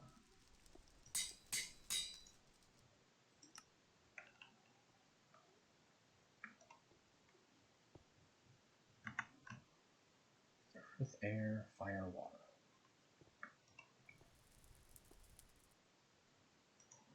Fire, water. There we go. Have a slot for the fire one here. Then we have open slots for Ender and Magic. We don't really need markers for these three. I'm going to get them anyway for Thorinus, but they're just not necessary.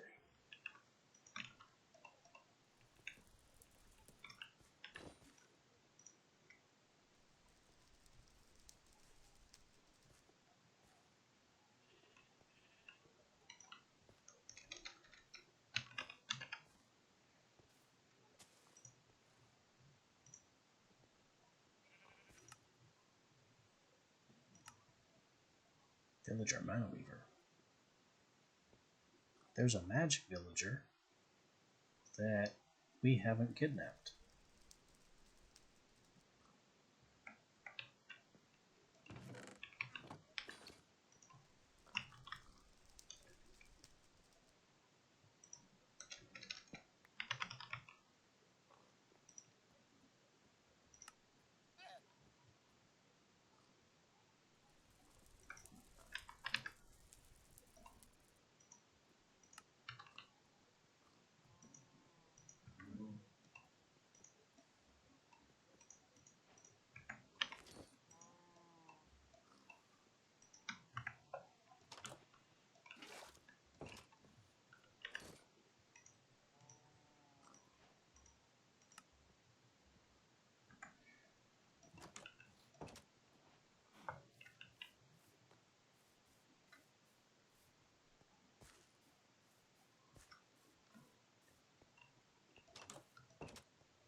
Trader and Villager and Mana Weaving Altar.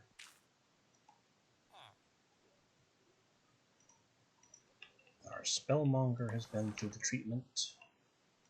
Our Cartographer has been through the treatment.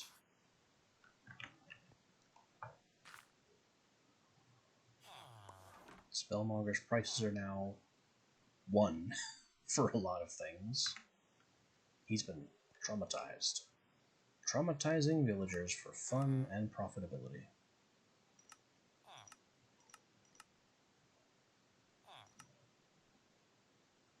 This is messed up. Who sells 1 of these stone blocks?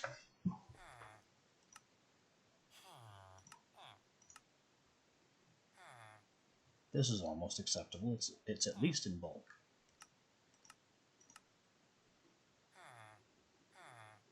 $14.14 for that. I guess that's okay.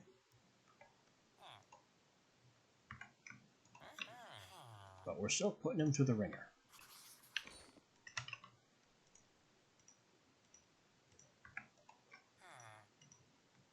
Maybe more than once.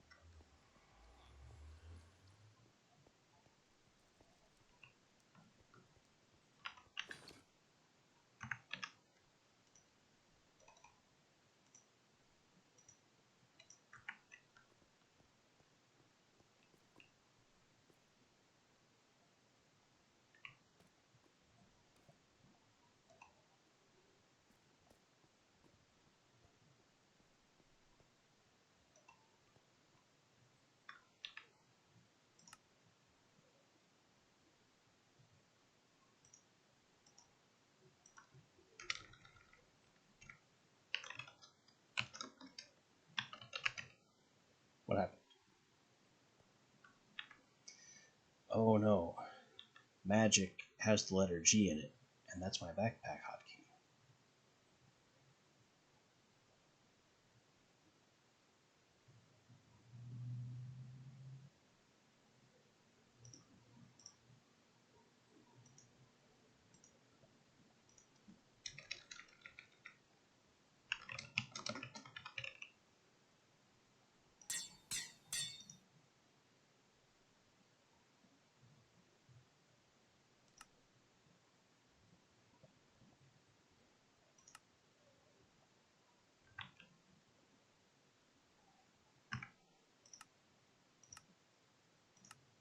I guess I need to temporarily turn off my backpack hotkey.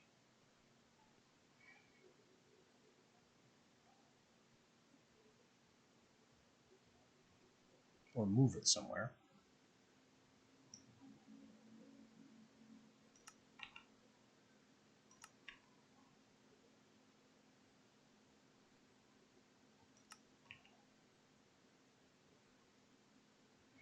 I is in magic. That'll do, for now.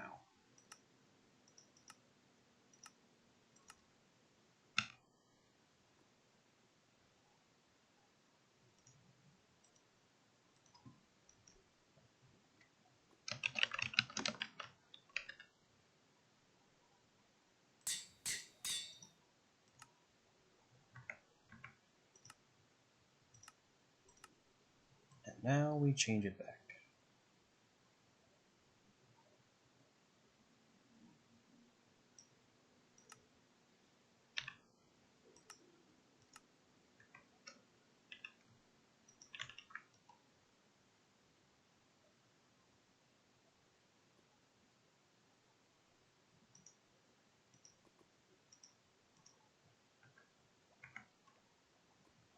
Earth, air, fire, water, magic, ender.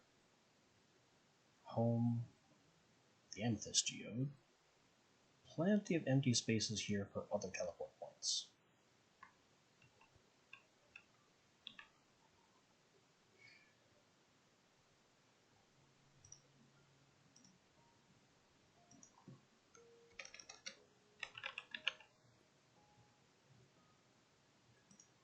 Now I do want a speed patch on my ritual pouch, because that's starting to see a lot more heavy use.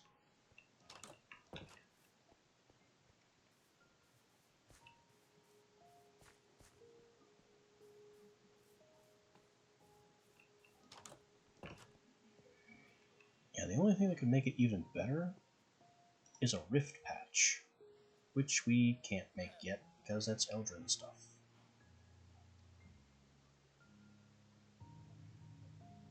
The rift patch is the only way to actually increase the number of storage slots in the practitioner's pouch.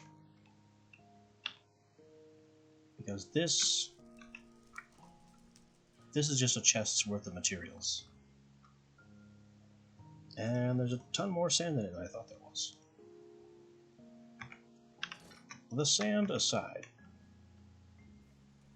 what the rift patch does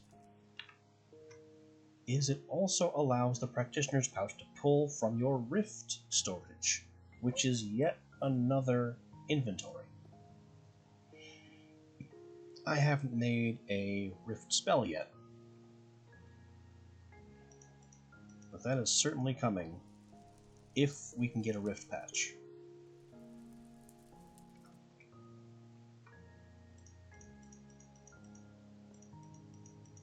Right now, though, I have all these pages to try and study.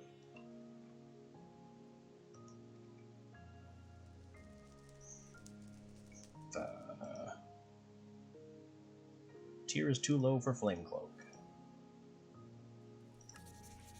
We can have Focus.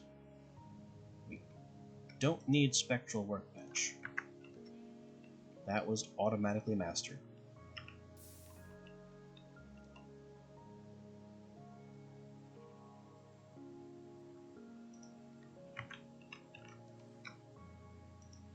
Damage. We have finished damage. Impulse, Felled oak we don't need, that was automatically mastered.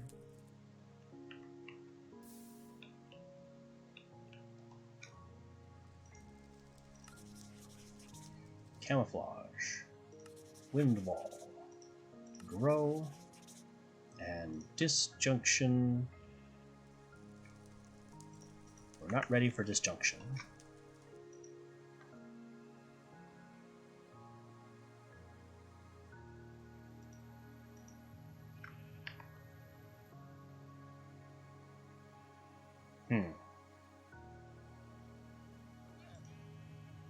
I should have kept these.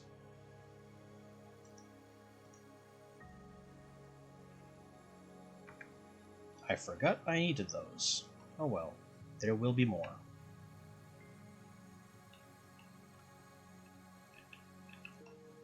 Also, calm down musical score. Yikes, that is 60% max volume, 40% music volume, and it is still just screaming some kind of ethereal chord into my ear. Chill.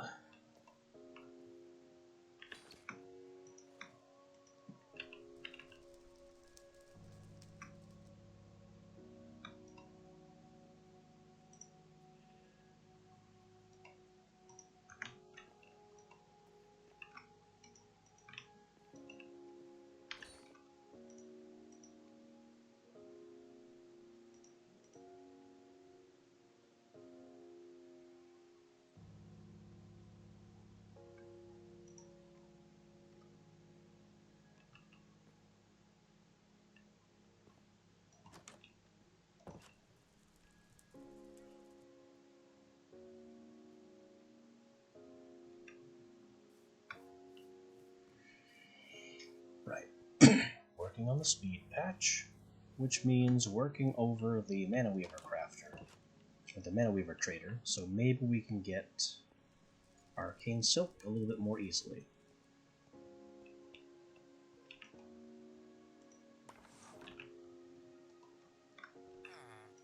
How are you doing?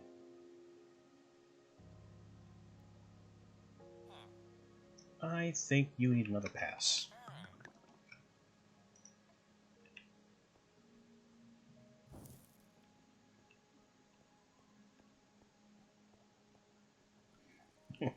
Are his prices cheap enough?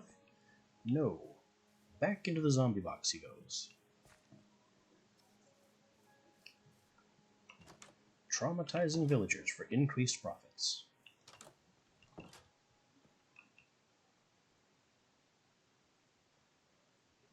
I've got to identify all these spells. Having this many is bugging me. Alright, what do you do? Projectile Purge. Chain Shrink. Reduced 5. That's a powerful shrink spell. It became teeny. I'm holding on to that one. That one's funny.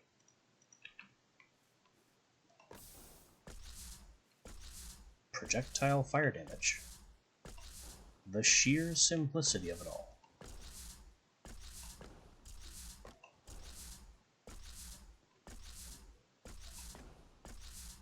Also, that's almost 13 fire damage in one shot.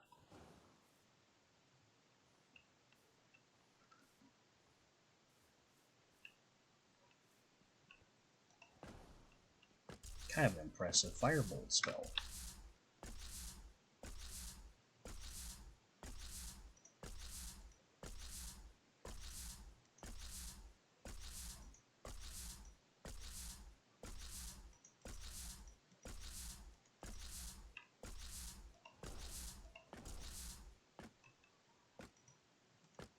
Potent, but I don't want it. Touch Animus. Animus is a weird spell.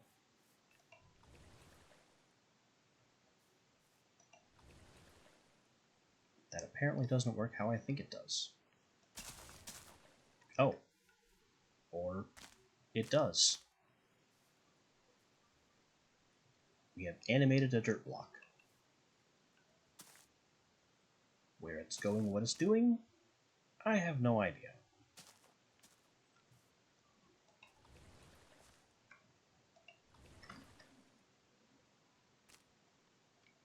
The important thing to note is that we have a summon cap of 1, and that counts as a summoned ally.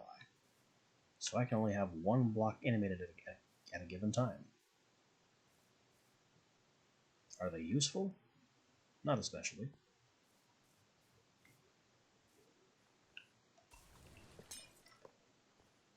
Also, that is not the block I touched.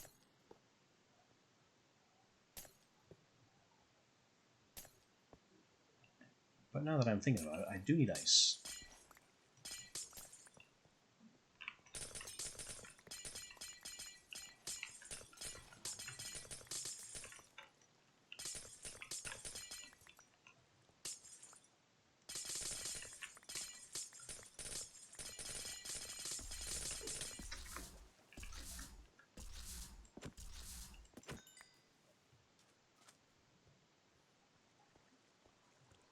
Scooped some ice for free.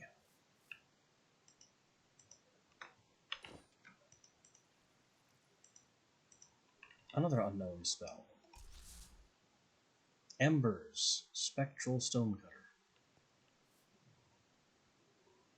I cannot think of a dumber way to have a summon.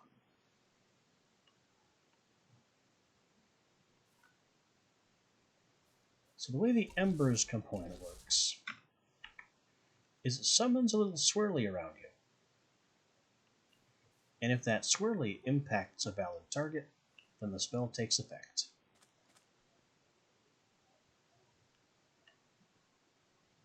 Since the spell effect is summoning a block, I really don't know what a valid target would be.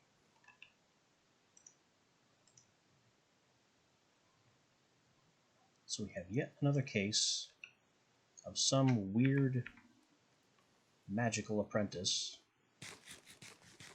doing whatever the heck he wants spell-wise and making something that is utterly pointless.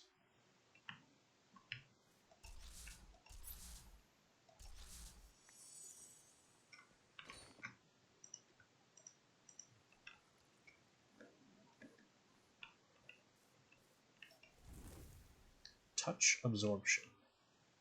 Alright, this gives bonus hearts to whatever I poke with it.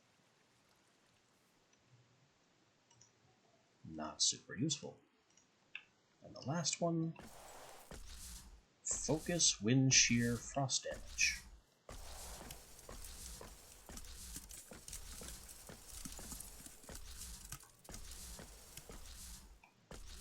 So I can just angrily stare at things and make them cold.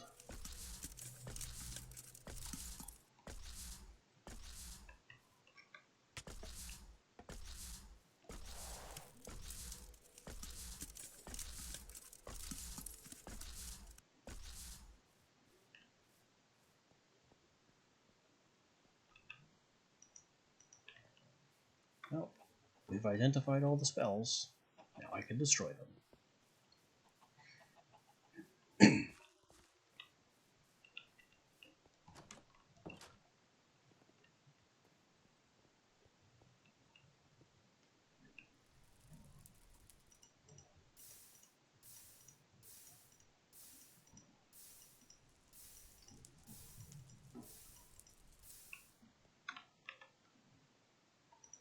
Chain Shrink is still funny, though.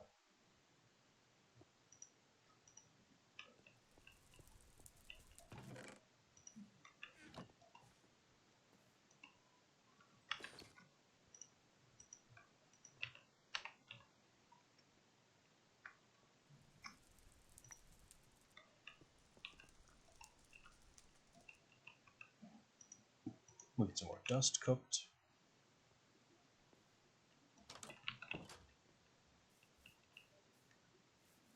And go check out my Mana Weaver.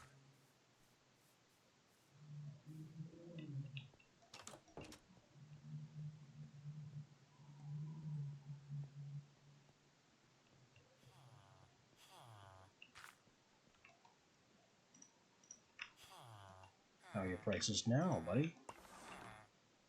Down to 2 for these things. Much better.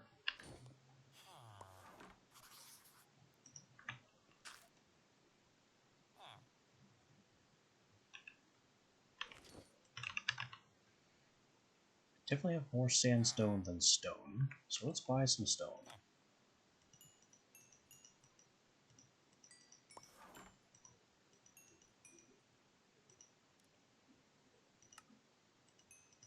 Whatever it takes to get his stock up to maximum.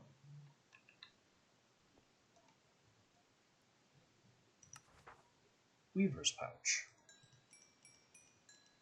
I don't know what important mana weaver items even could be. What have I just purchased from this man? Mana weave bottles. Okay. That's not... Random mana weave bottles are not terrible.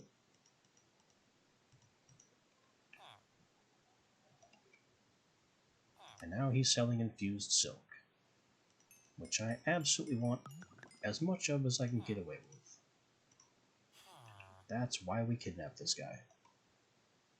He's also selling the better silk, which I also want as much as I can get away with, because this stuff is more annoying to make.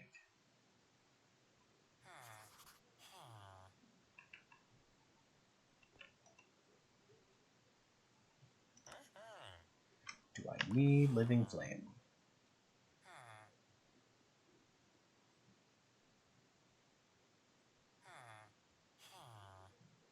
I guess so. It goes into Greater Motes of Fire.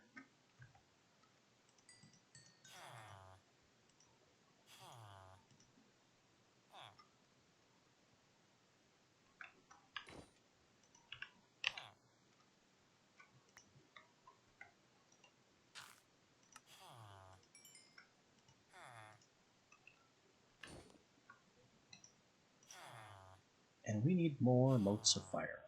Or, sorry, not Motes of Fire, Transmuted Silver.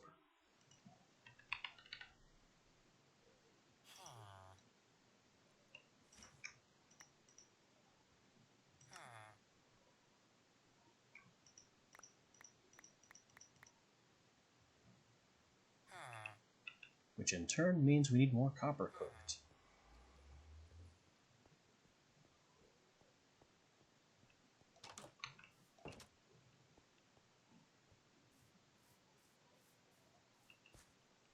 Oh. And don't I have more of these to place?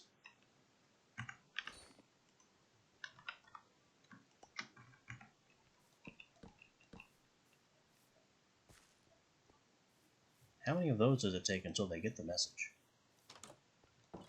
They're like kill markers.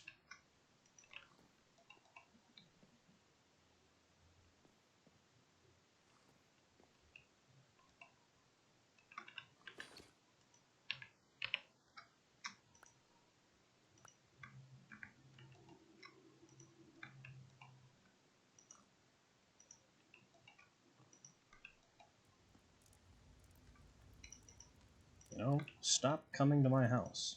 This is how many of you have not gotten the message yet.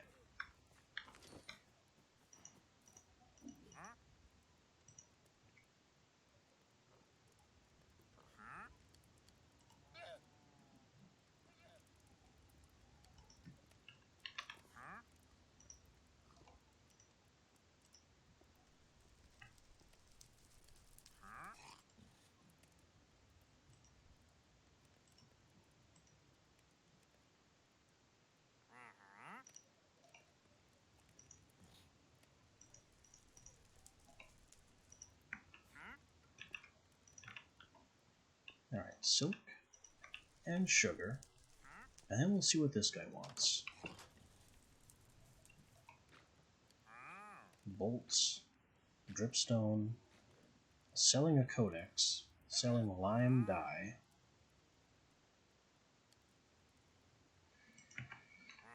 You have failed me again.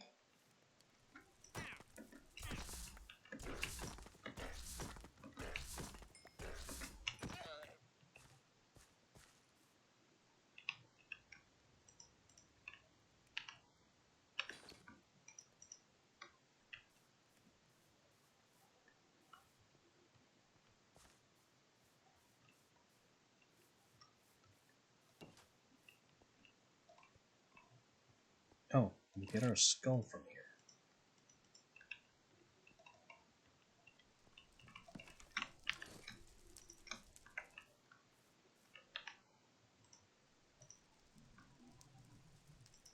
And we still have more parts to put away. I never finished emptying that out.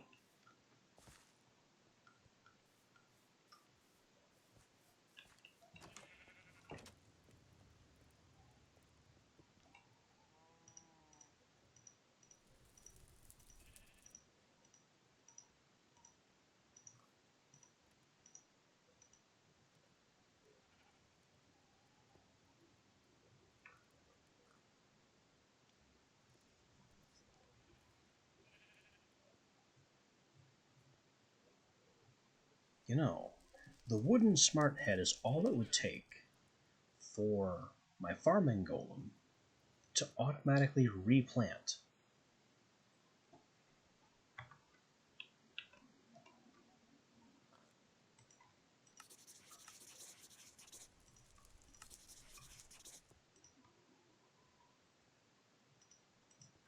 Can't get any more from this.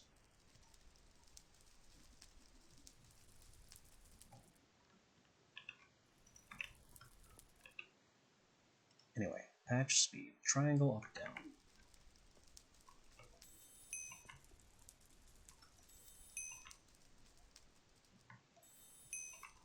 I messed that up. Triangle up slash down slash.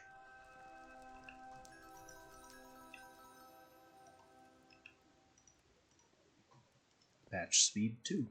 Runic silk clock mote of fire.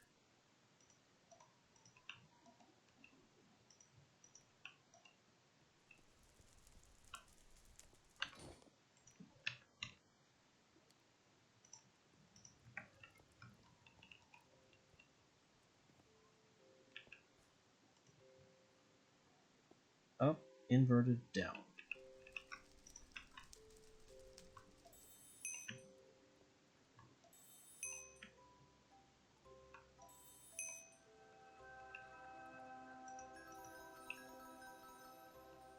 And yes, I just burned one of my precious motes to do that.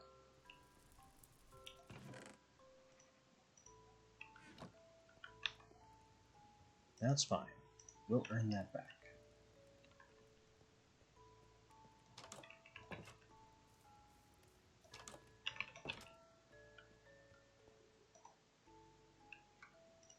Speed patch. Sewn into place. Speed 2 patch on top of the original speed patch. Sewn into place.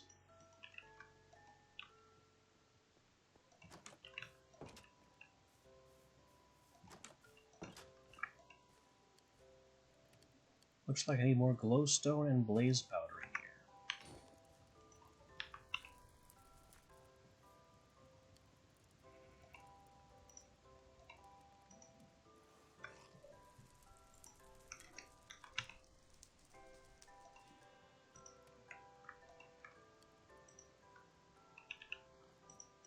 I also need this sewing set to be repaired. That was fast.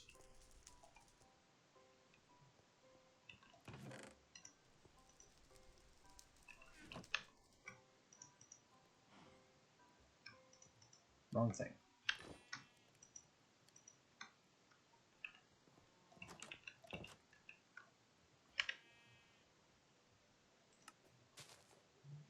Glowstone summons bats. Glowstone makes power 3. I want to crush it.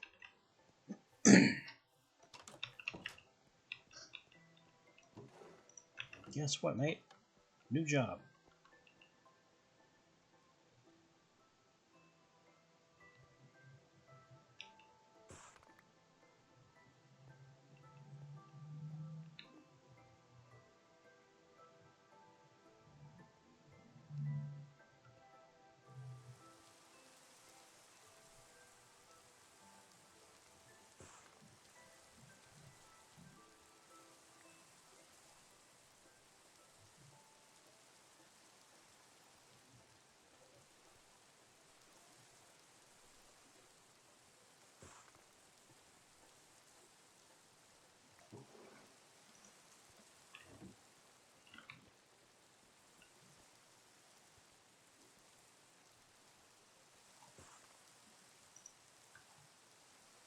I've also had a honing options here for a long, long time. Another 100 durability? I'll take it. More dig efficiency? I'll take it. Hammer, not ready to hone.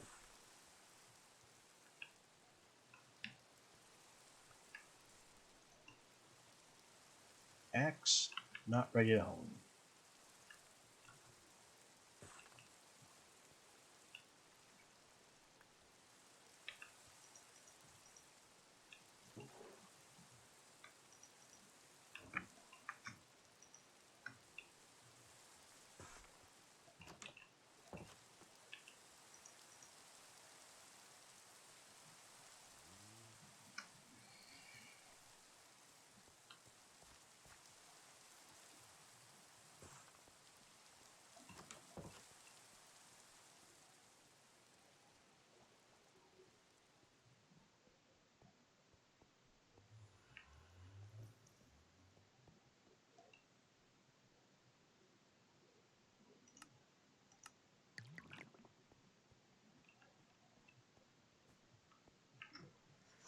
Time to go to the Nether and make some fire motes.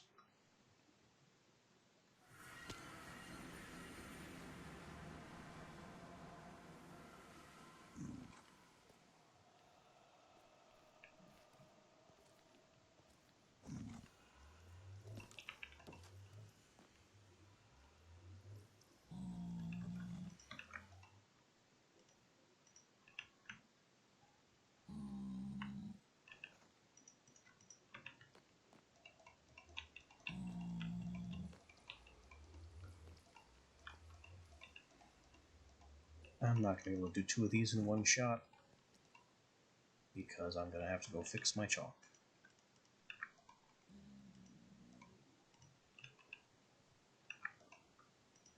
Glowstone, blaze powder, netherrack.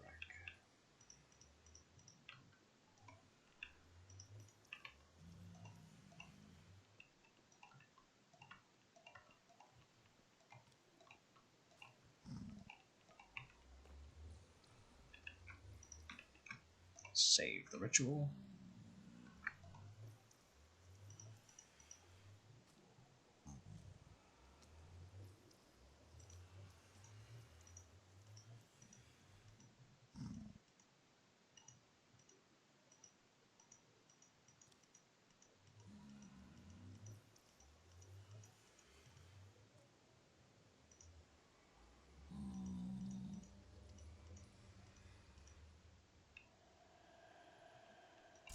Hit it.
Now we have more silver.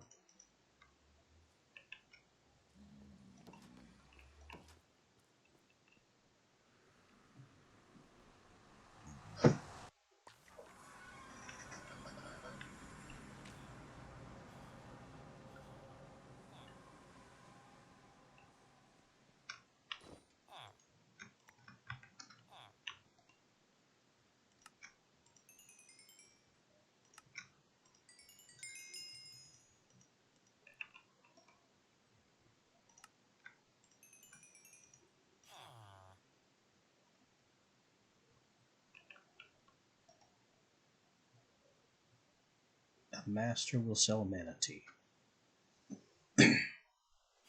I feel like there was a cheaper way to get Mana Tea from one of the wandering traders before.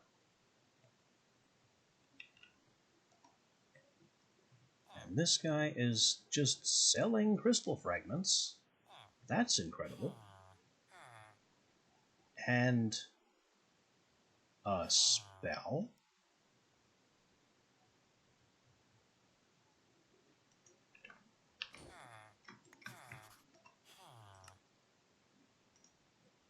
Just an unknown completed spell.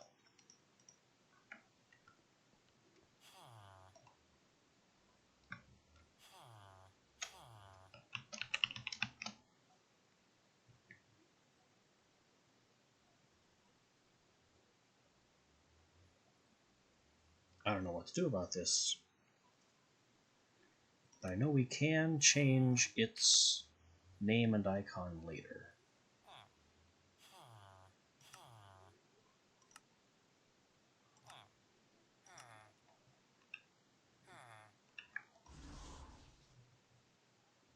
I cast it. Sigil, Insect Swarm.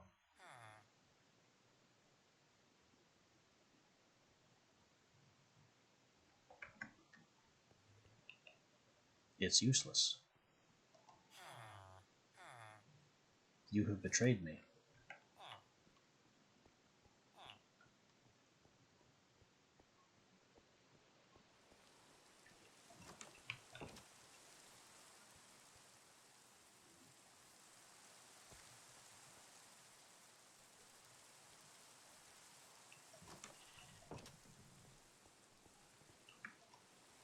Sigil, Insect Swarm with no modifiers. Although, it's not completely useless.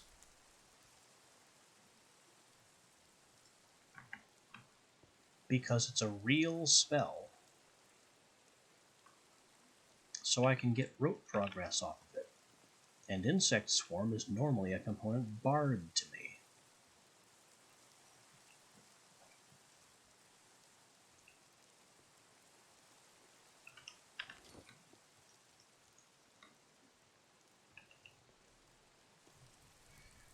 Maybe I can get different spells from him in the future.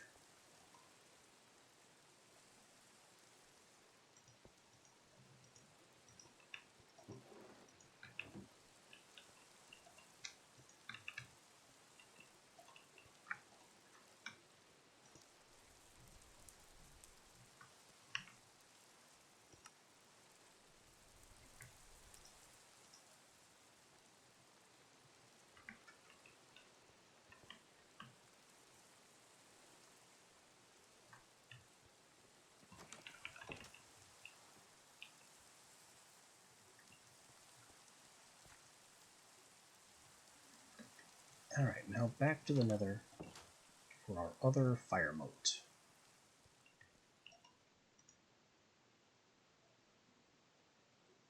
It said I could make this unbreaking. I guess I'll need another way to do that. What if...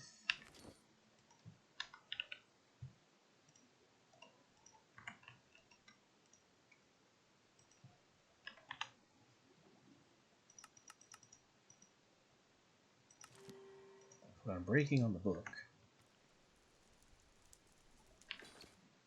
and then use my built-in backpack anvil?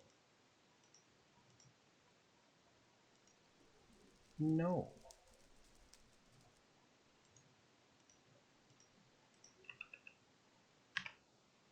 So then how do I get unbreaking on the chalk?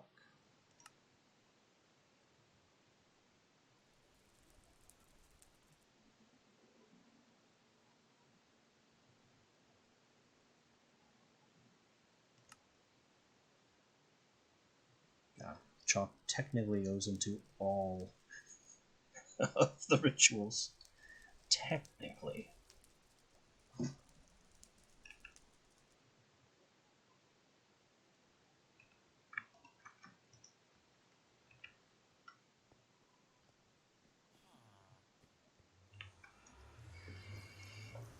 Hi ho, hi ho, it's back to hell we go.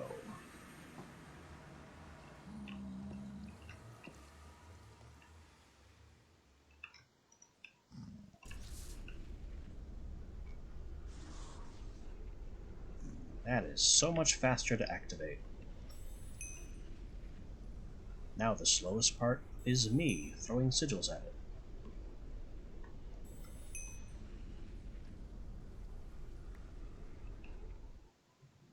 Alright, that's our 2 fire motes.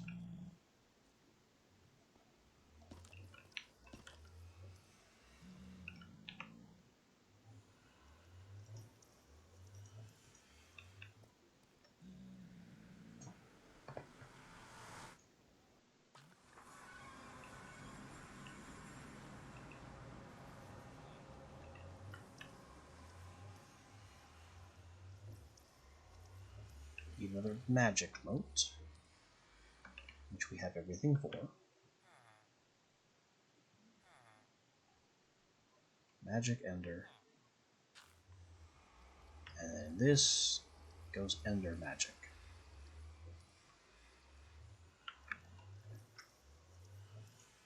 Easy fix.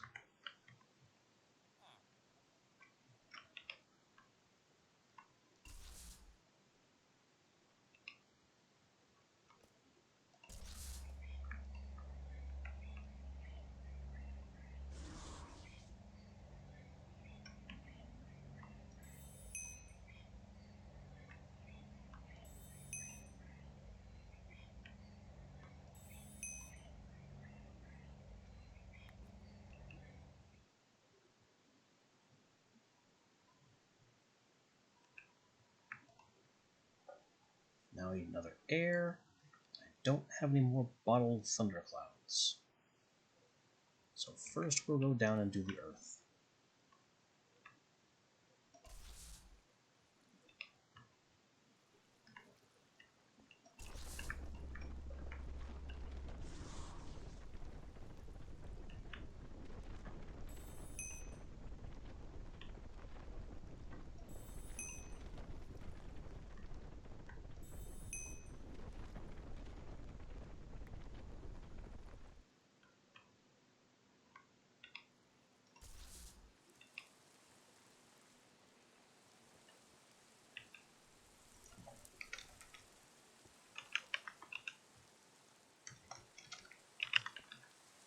There, rain cloud in a bottle. Kinda need some more of those. Campfire, blocks of Ventium, water bottles.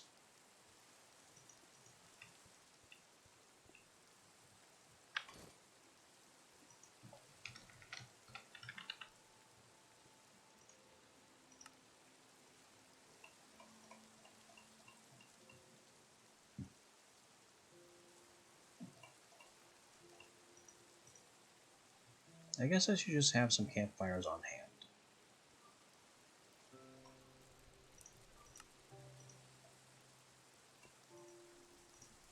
And while I would like to have some blocks of Ventium just on hand, that's not really feasible.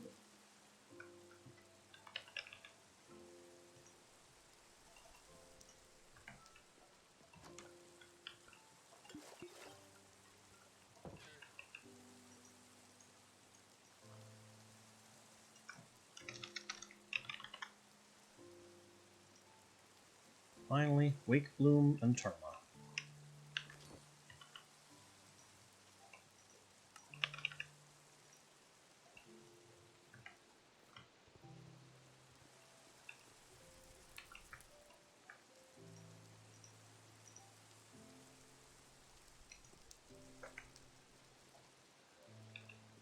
While I'm here, I can fix my chalk.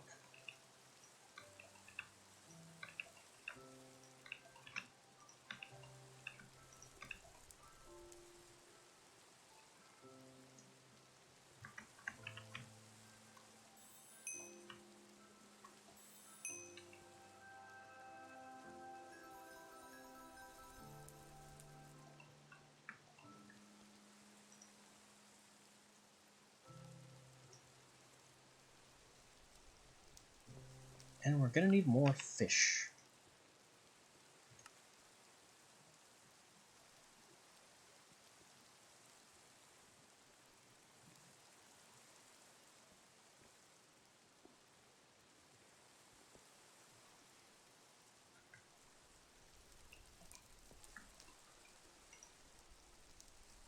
but not necessarily right away.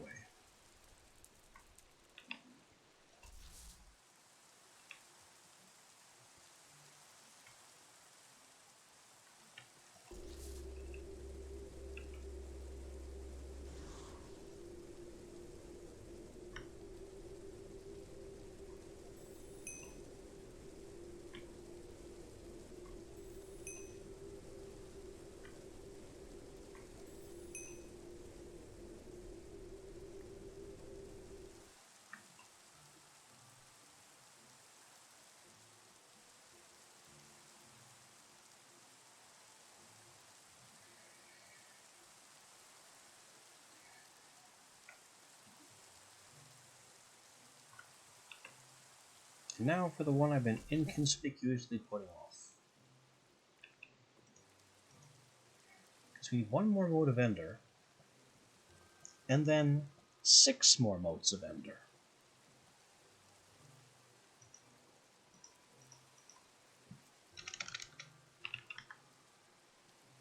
Because it's 1 for the lens,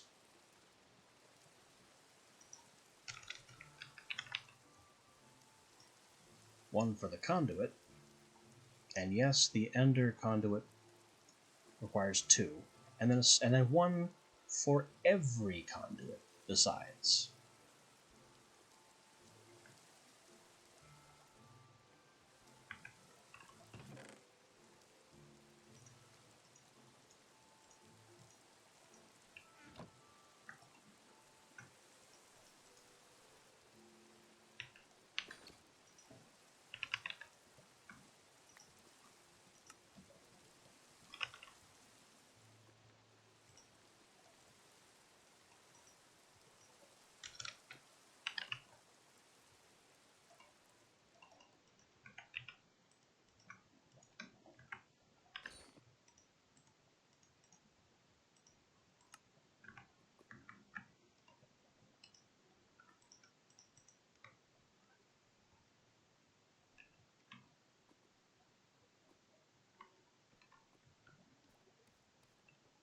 Also, I need more melon.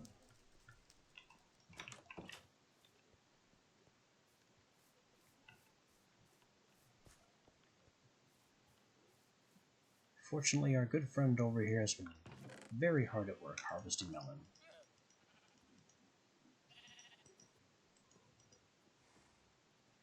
Along with everything else we ask him to harvest. He's a very diligent worker.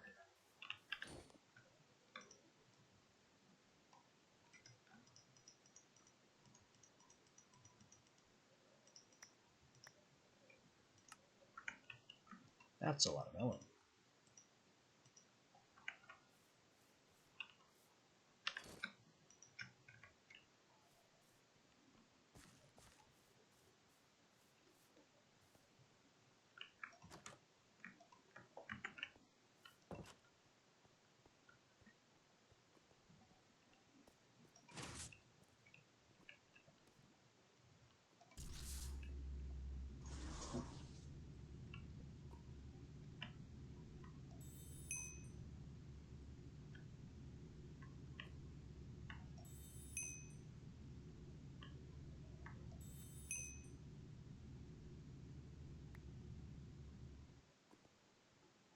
Do it again.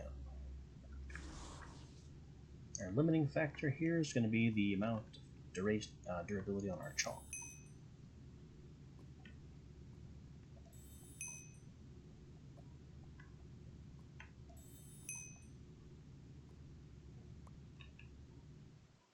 We're going to need a total of 8 of these.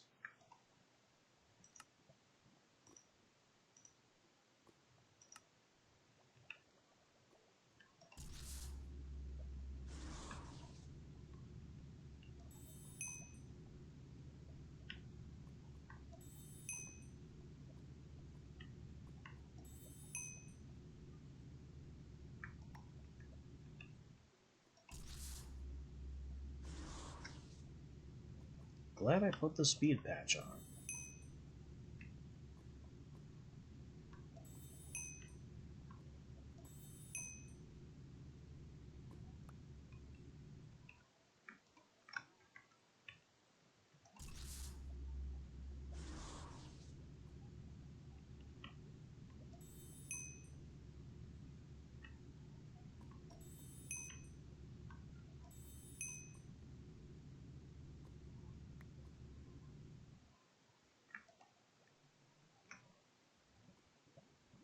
And we're out of purified Vintium dust. Can't activate any more rituals.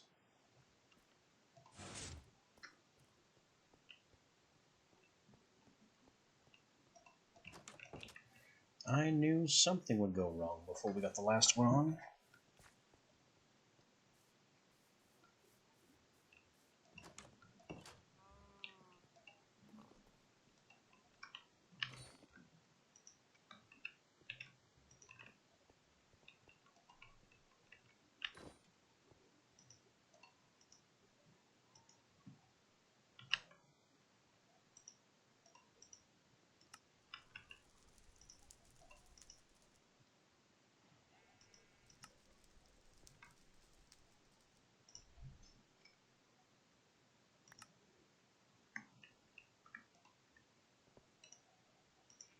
Casual stack up purified. And let's reserve some of it for our own future endeavors. Chalk is repaired.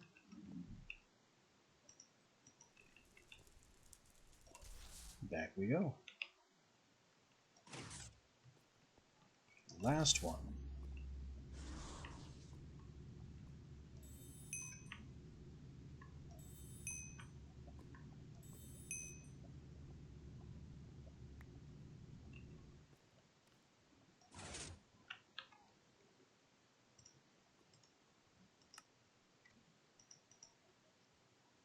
I'll still need this though.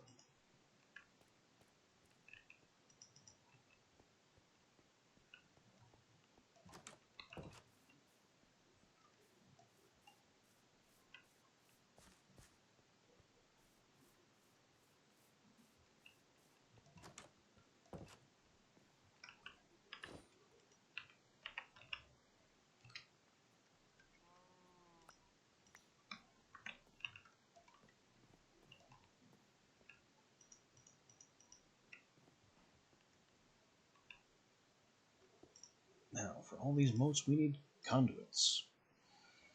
Each one is a Chimerite stone and a Chimerite.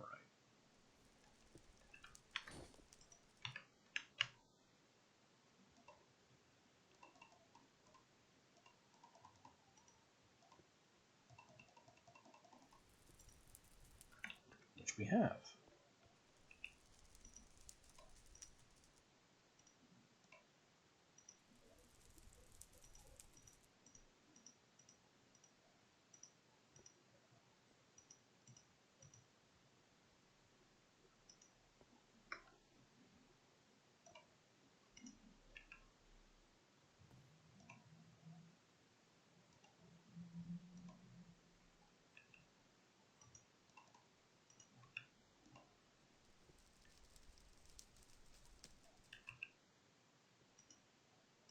And they all have different combinations. So I apparently decided to start with the arcane one. Down right, down left, up right, up left.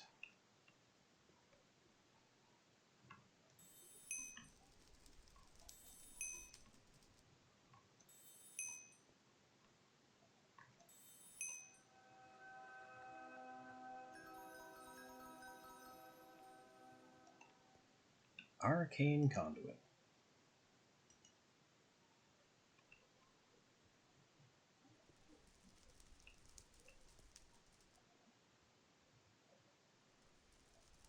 I'm honestly considering whether or not I might need a second one. But the answer is no. I'd rather just pick this up and move it to wherever I do Eldrin stuff.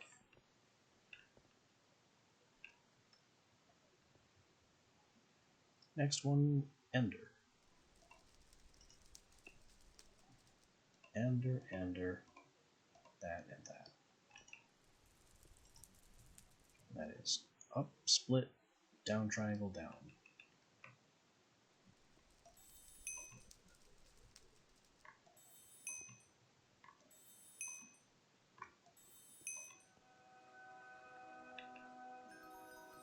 Next one is Wind.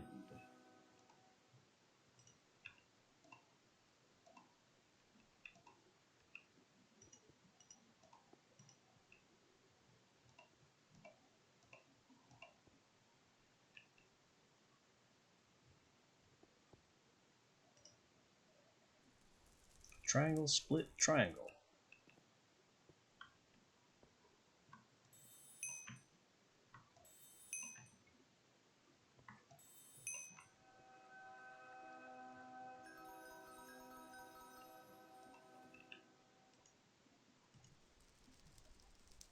After wind, earth.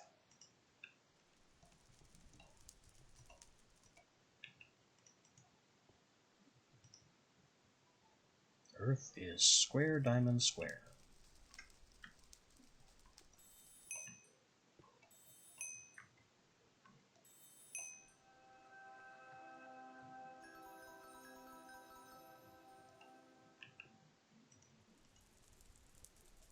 Water. Circle, hourglass, circle.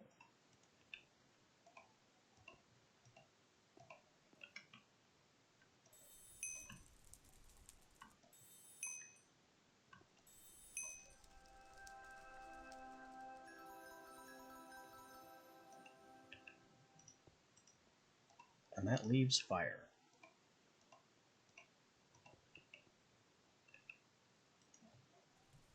Which is triangle, split, triangle. But I feel like we've seen already.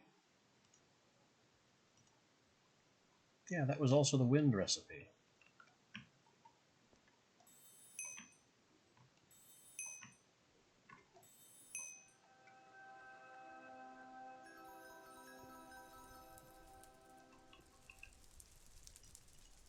Two, 3, 4, 5, 6. Why do I have 8 of these?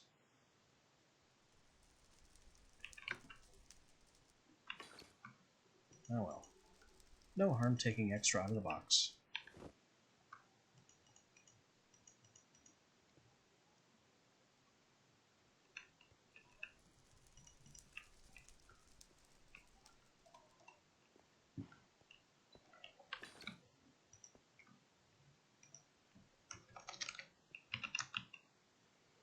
Now we need all these lenses, starting with the arcane lens. Each of these is going to be 4 purified Vintium ingots.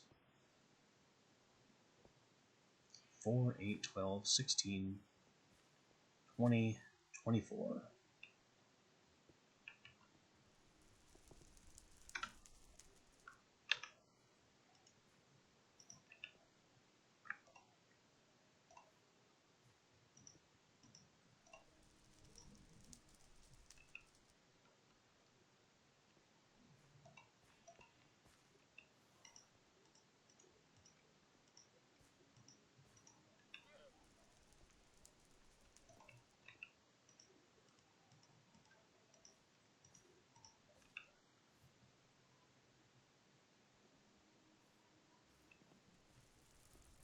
Can I double these?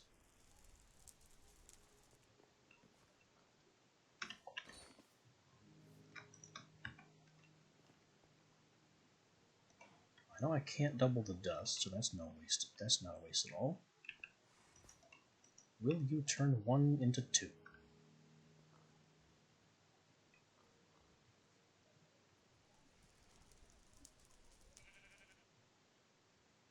I'm surprised this cook takes this long.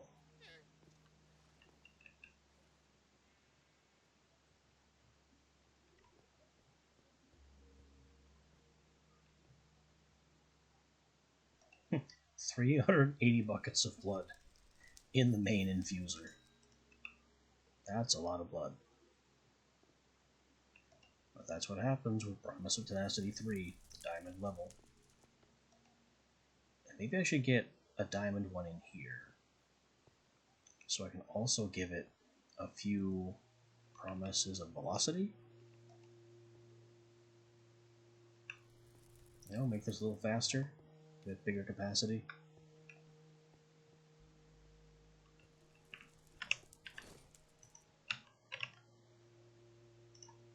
I mean, what is a diamond block when you have over a stack of diamonds?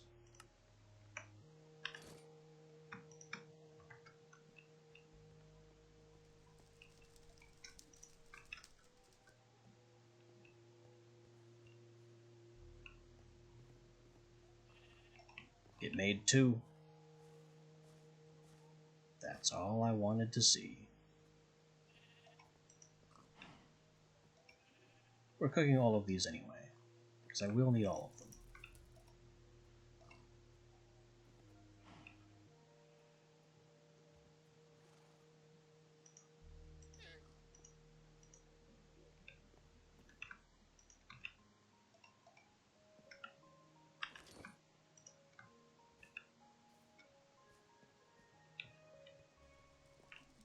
That is going to be a long cook.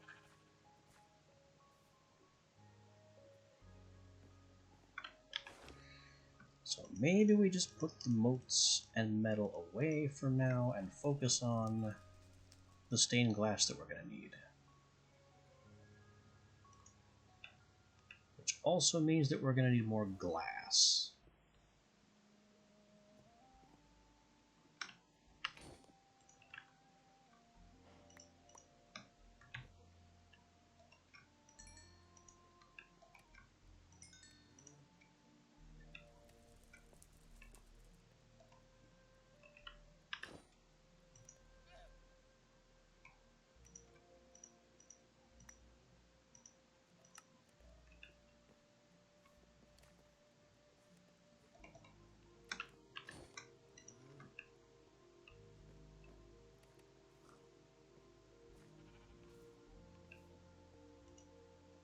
Sweet magenta, purple, white, brown, blue, and orange.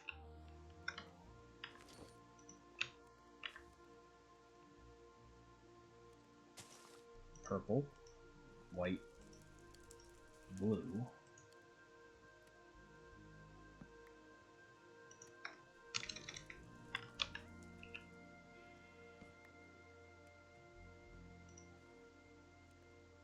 magenta is a funky mix of pink and blue.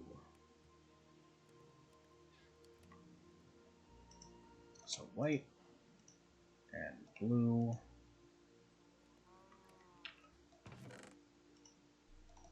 and a couple red. Brown is also on the list. Orange is also on the list.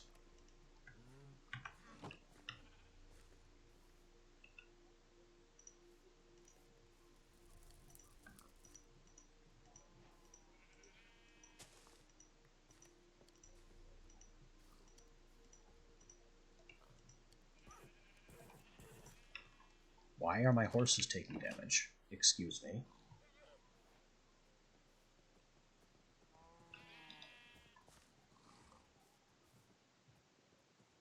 Apparently because one of these poison mosquitoes got in.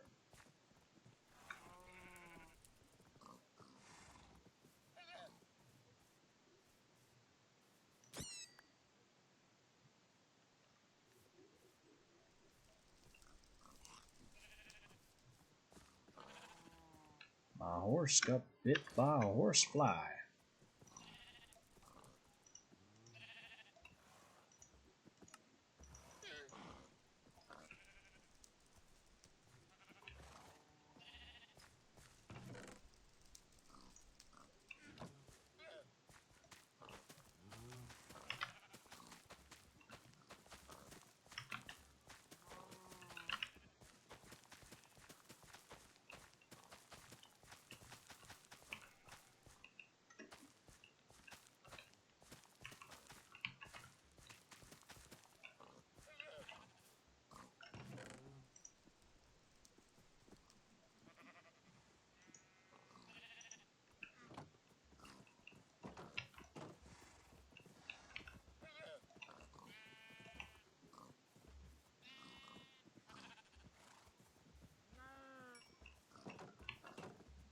Need more cow.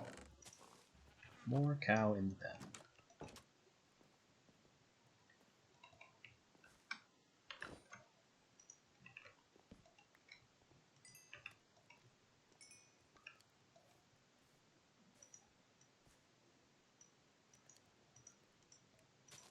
Now there's blue, magenta, orange, white, and purple.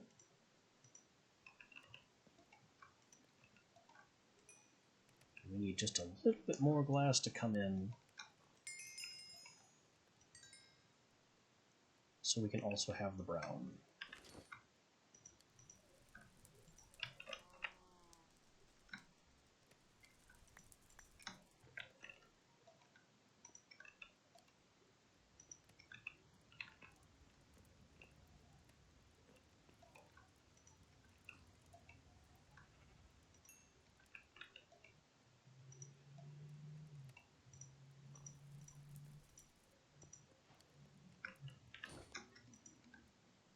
There we go. Glass is ready. We will only need half of all of these colors.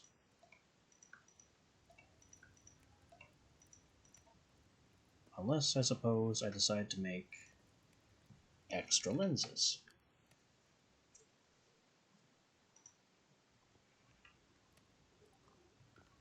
But that is another later concern. I need this to finish. Which I guess once again means packing all that away.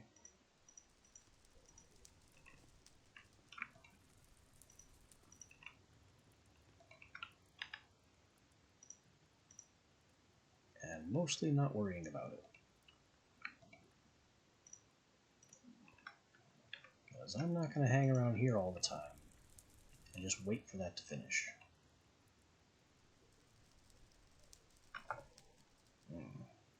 Sure is a lot to do here that I can't do until all that's built, though. Unless we go to the end. That is not an adventure I want to try yet.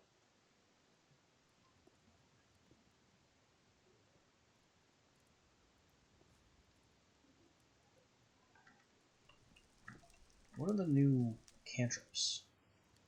Oh, we can summon Faction Grimoire.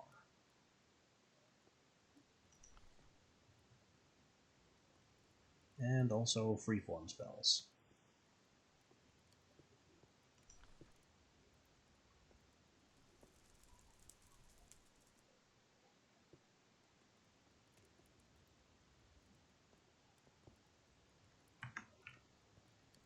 So the Faction Grimoire is kinda neat.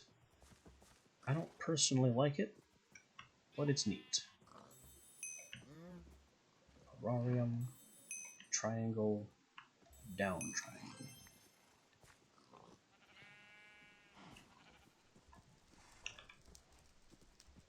That gives us the Tome of the Seven.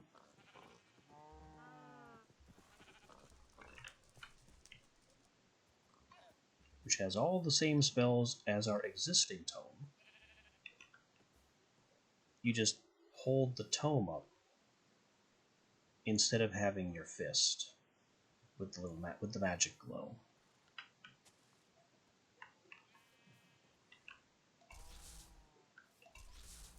And personally, I prefer seeing my hand, as nice as the faction books look.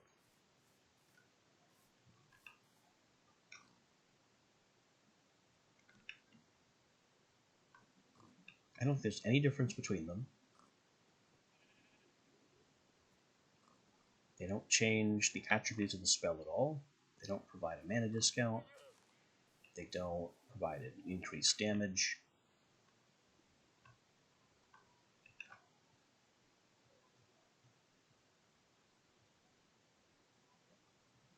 There's no difference in stats between them.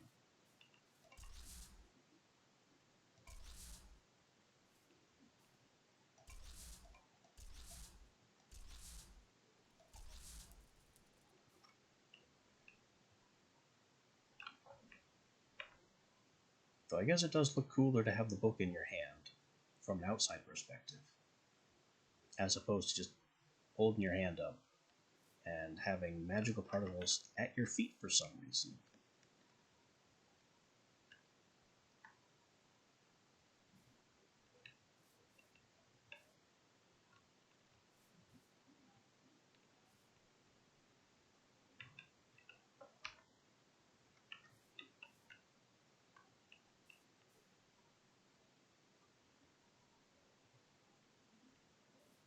How did that get frozen?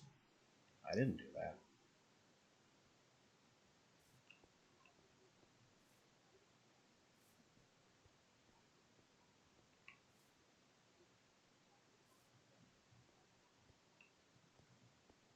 This isn't part of the icy biome.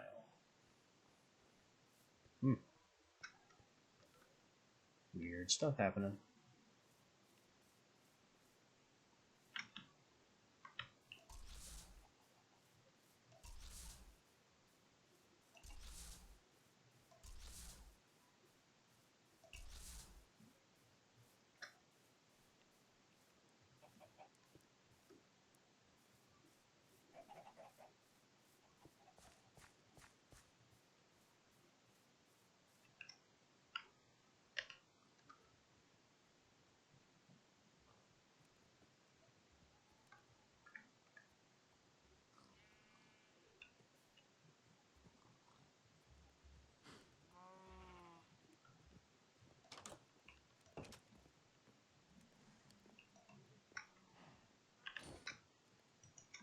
Maybe I will use the Factional Grimoire this playthrough. It's just not something I ordinarily do.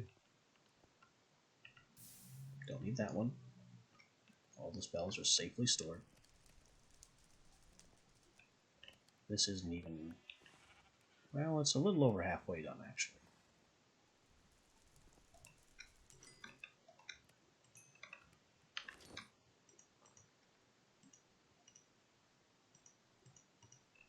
Just slowly grinding along.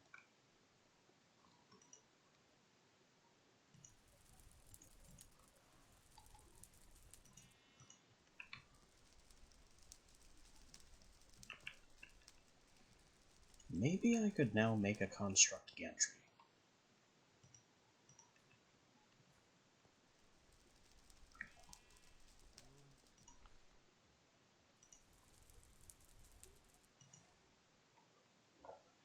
So I've got projectile.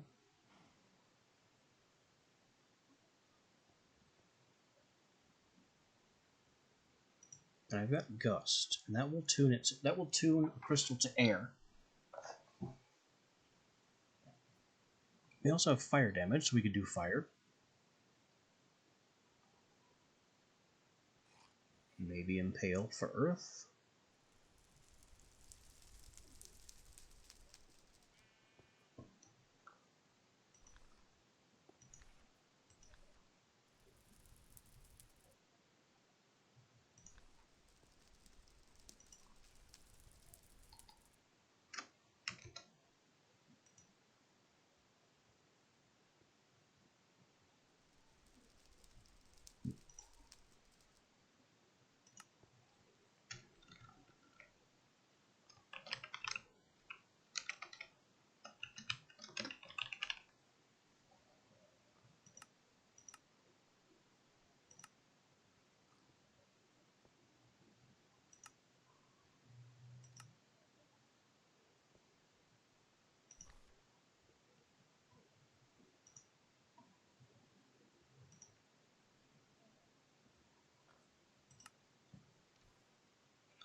I don't need to copy these into anything.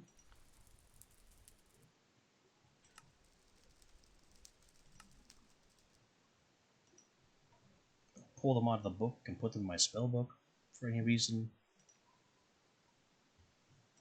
I can just use the rote tome itself.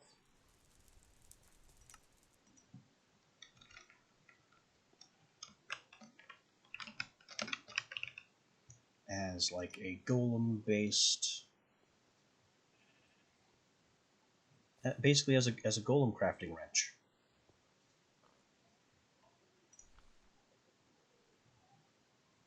Do I have water? Splash. Would splash create the water? No, we'll have to trust it.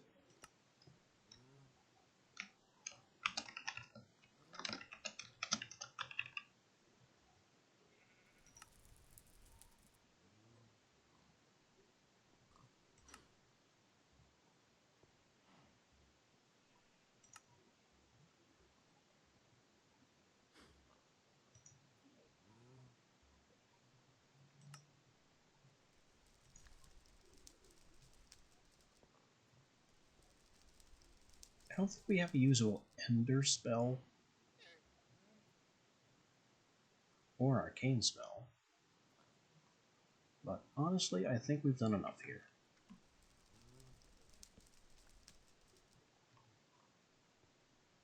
That's definitely an Earth spell. Air. Fire. And water. Alright, we now have a Golem Wrench. How's our Chimerite supply?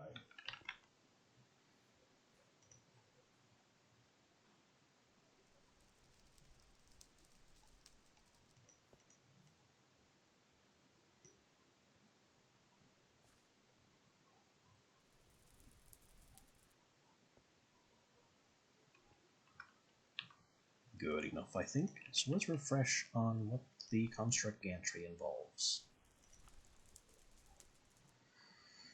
Gantry and some crystals. 8 crystals.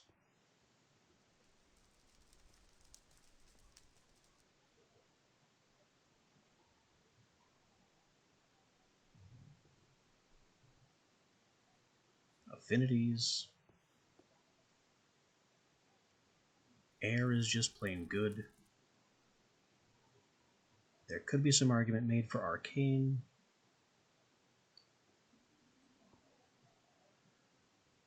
Earth is also pretty good generically for a combat golem.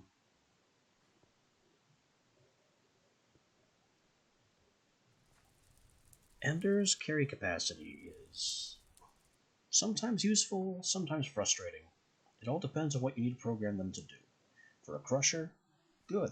For a Smith, not so good. Because for a Smith, he will go to take like the blank rune pattern or the metal from a chest, and he will fill his hand with as many as that hand can carry. So you'll be placing, so he'll place the item on the anvil, which will consume 1, and then you'll have to have him put the rest back, and it just makes the program more complicated.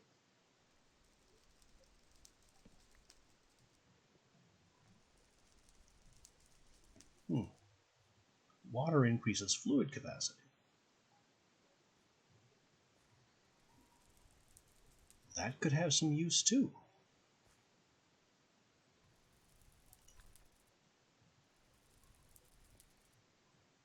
Anyway, let's make some crystals. What color do we want these crystals to be?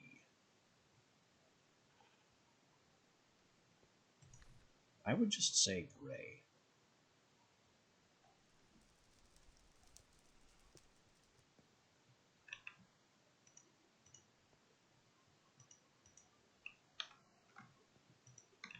But among our many problems, gray means we need more ink sacs.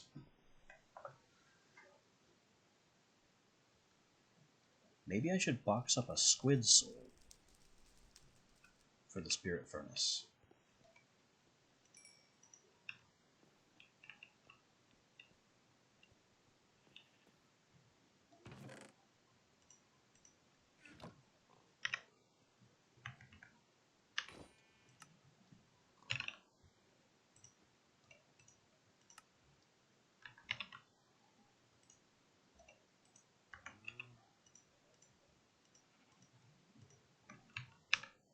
Also, I apparently really don't need these repair materials anymore, since we are now repairing our tools in other ways.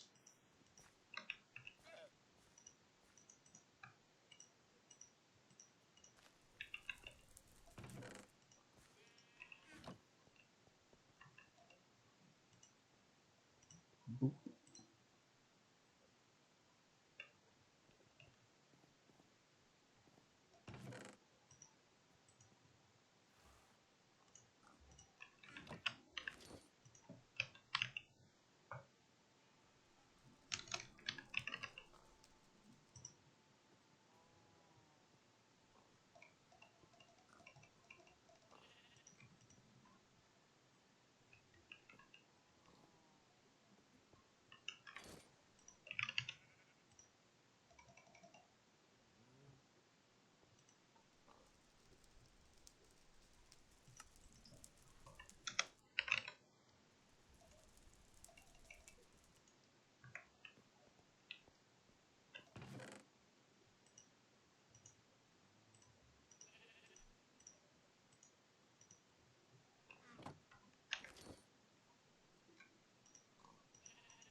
Ooh, almost done with the cook here.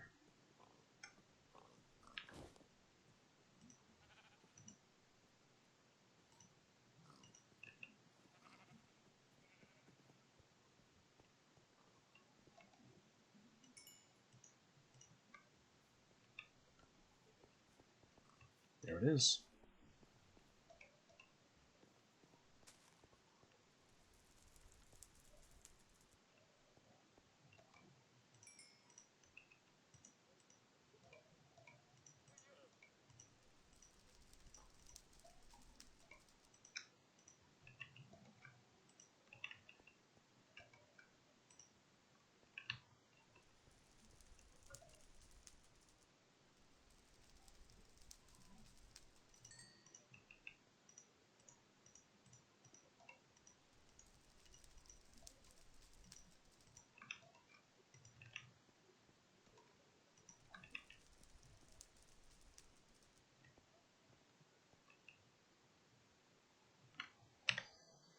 That means we can use the purified to finally make our lenses. Wait a minute. Didn't I just take that guy out?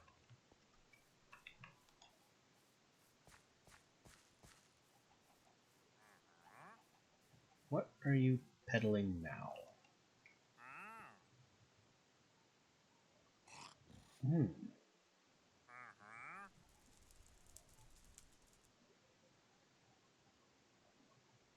I think he gets to live this time.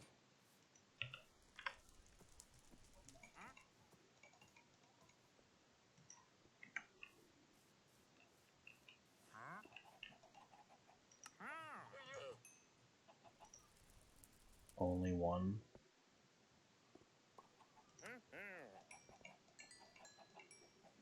I don't think he gets to live this time.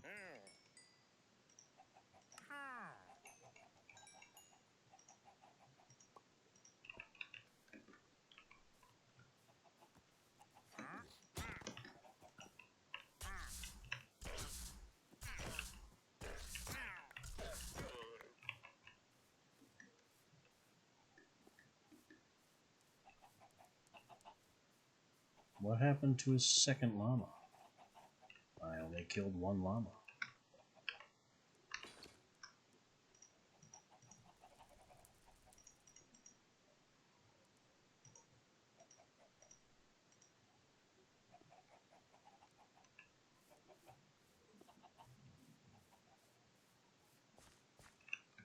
So the Ender Feather Charm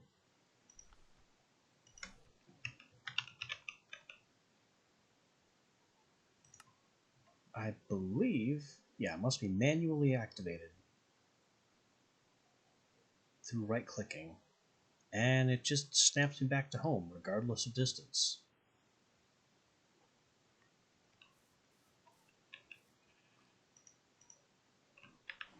So that's a good thing to have in my pocket. Oh, I thought I got rid of those.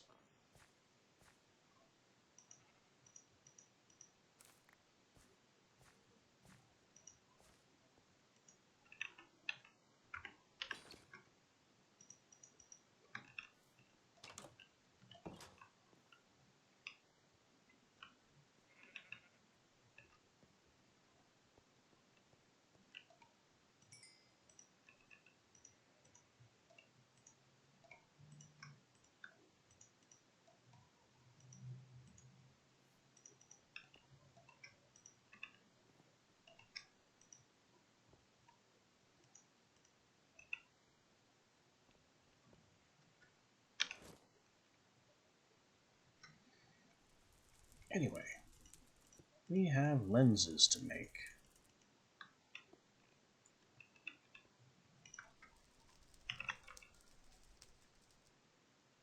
Starting with Arcane, Magenta. Mode of Magic, 4 Magenta Glass, 4 Purified Vintium, Ingots, and then down, right, down, left, up, right, up, left. Just like making its conduit.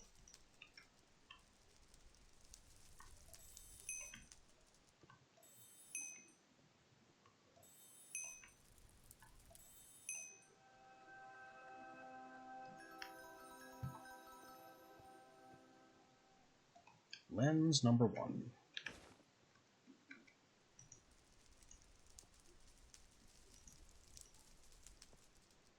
Number 2, Ender.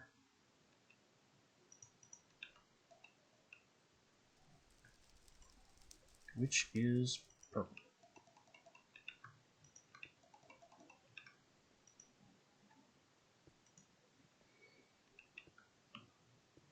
That is up, split, down, and down.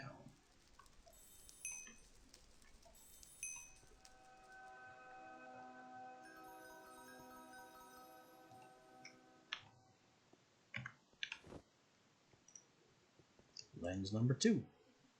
Third one is air, white.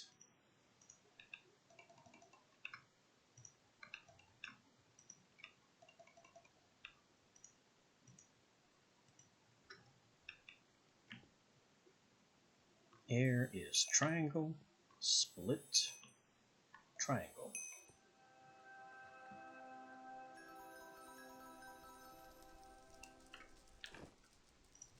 Lens number 3.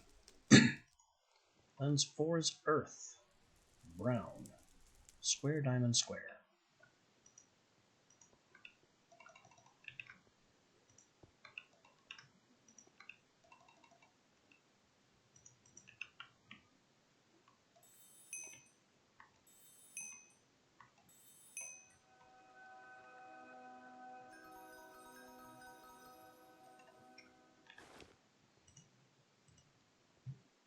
Lens number 5 is water, blue, circle, hourglass, circle.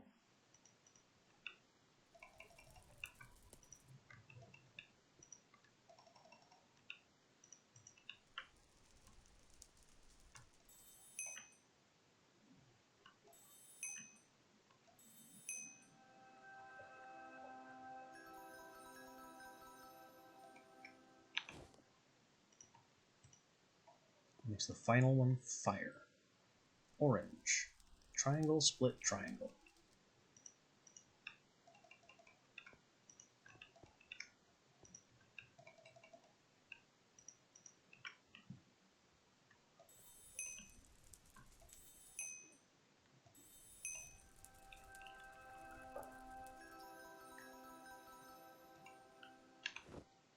And that's our 6 lenses.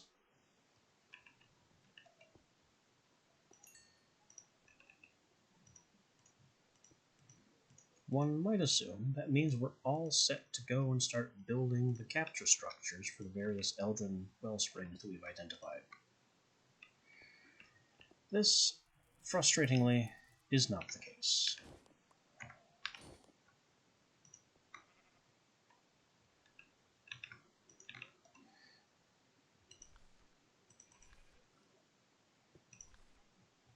And the reason for that is that while we have all our pillars and all our lenses, we also need a whole bunch of Chimerite stone, arcane stone, and chains. So there's a lot more yet to be claimed. Although, I know how we can solve our chains problem.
First, though, we have our construct gantry at last. Which I think I'll just put right here. I mean, there's no reason not to. Or is there a better place? I know I don't want it indoors, because constructs can be really dumb when it comes to doors. Maybe they're better now. I don't know. I don't want to risk it, though.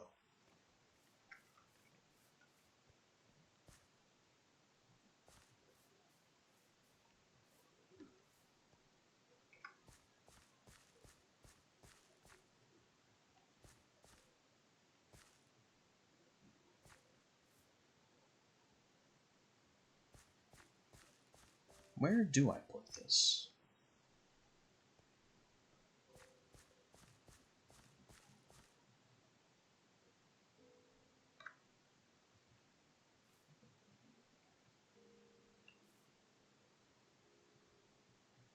Because I'm thinking right here.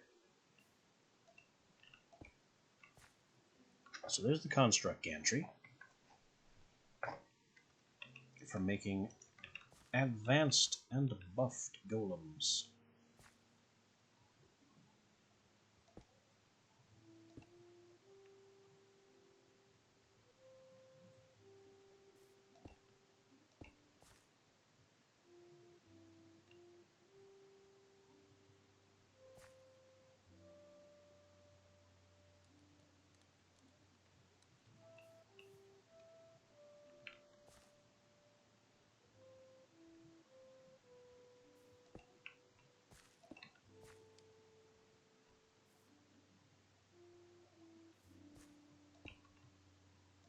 I guess that's fine.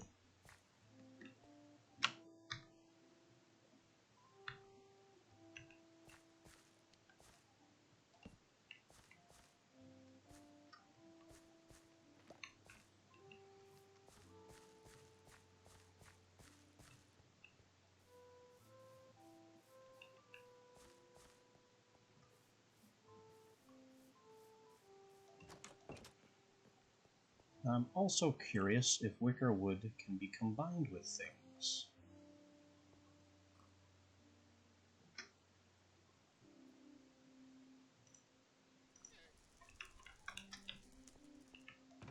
So we will perform a very goofy experiment.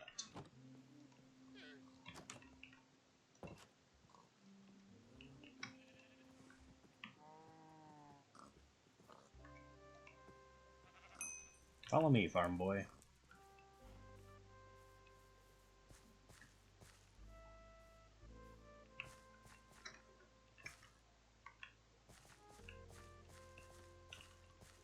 Get on the gantry.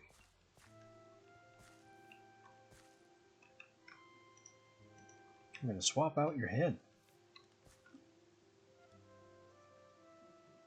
You got a brand new head. Can I give him any other upgrades? Now that I absolutely don't need that head anymore.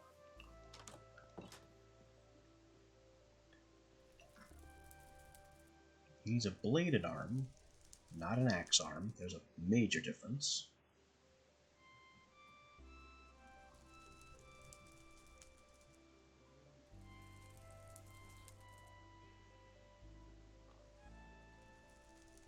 These are all hammers and axes. Pretty much all of them. There's a gold grabber. Might be a bit much.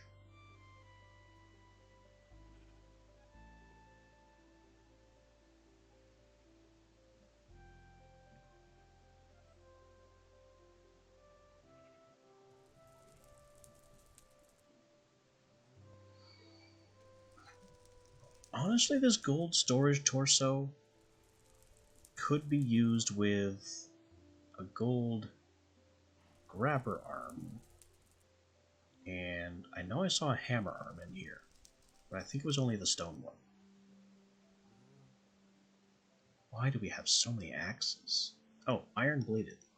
That's a no-brainer. He needs that.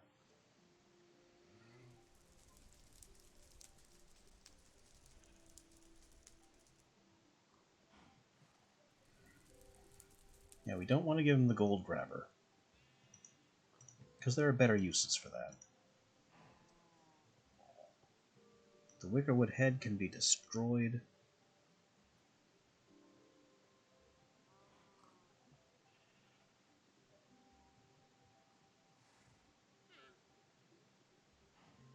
Having a pair of fluid nozzles is pretty great.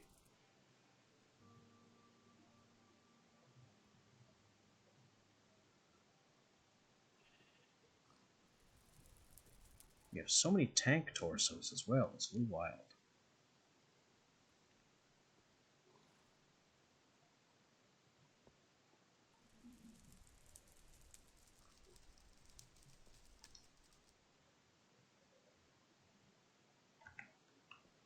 But I think that's all I need to upgrade.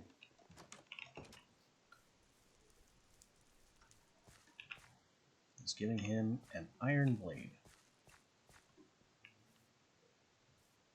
On his left arm, it looks like.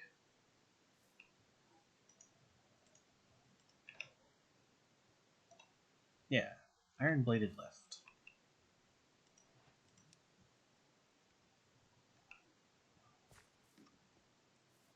I forgot the book.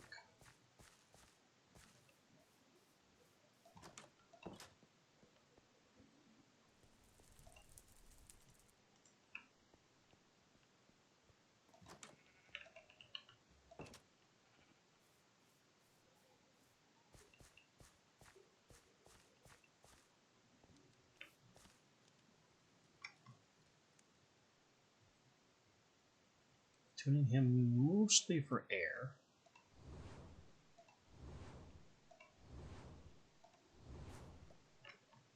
Well, I can also get some earth in here.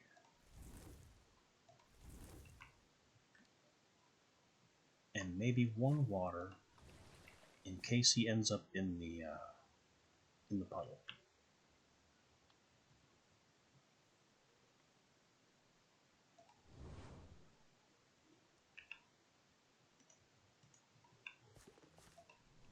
And we're live.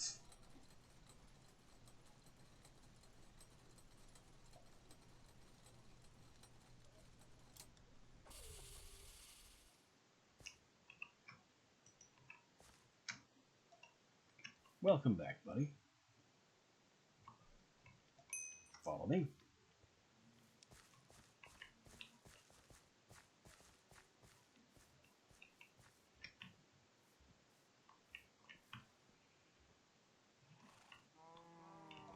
Move here.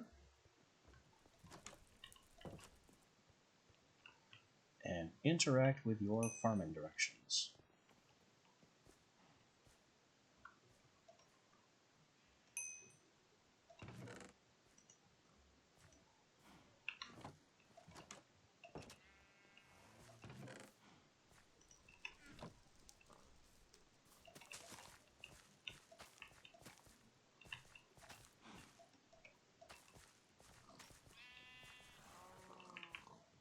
Now that he has a smart head, he should automatically replant whenever he harvests wheat.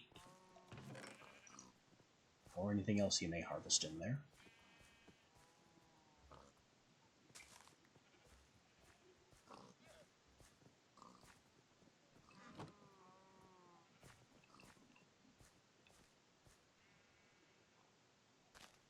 He's got a little catching up to do on the farm, though, so he'll be at that for a bit.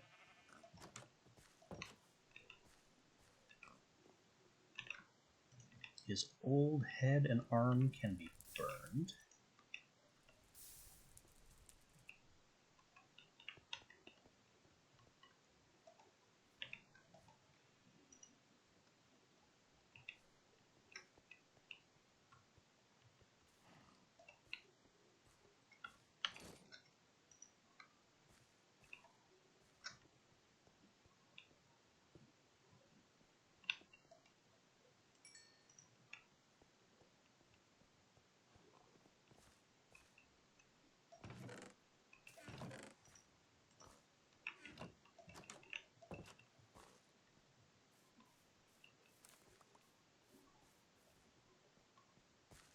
And there we go. Upgraded farm management.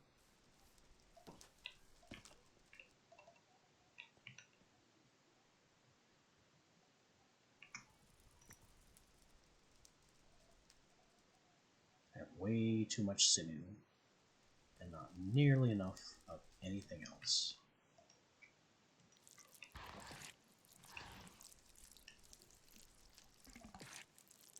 I also need a biolab and a digester.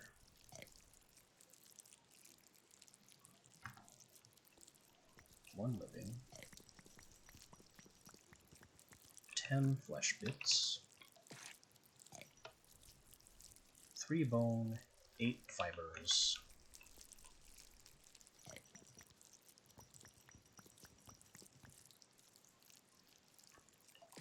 And the last thing was 4 bio.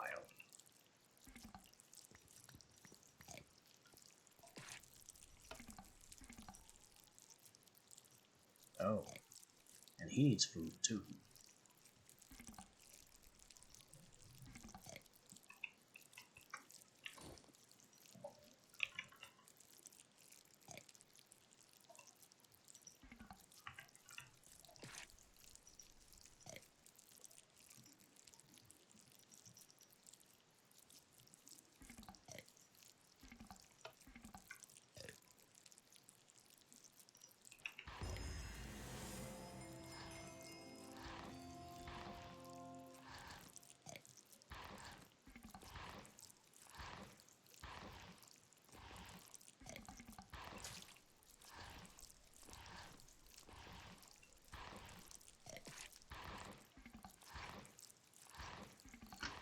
The point of the digester is to consume basically any old organic matter and produce nutrient paste, which is a better food for these biomachines than regular food.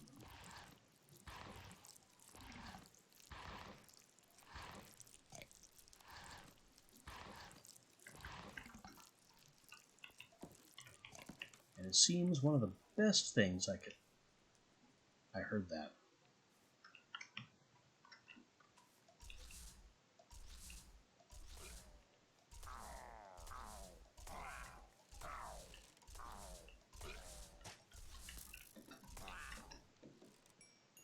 Yep. Nice try, guys. There must be a missing one too, because I don't have the exile debuff.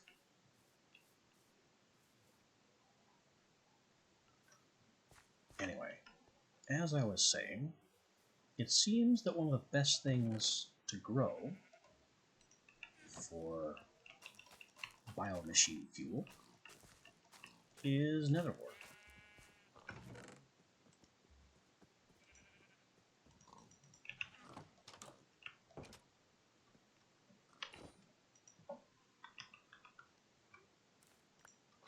Because netherwort blocks, ordinarily not very useful, are worth plenty of nutrient paste.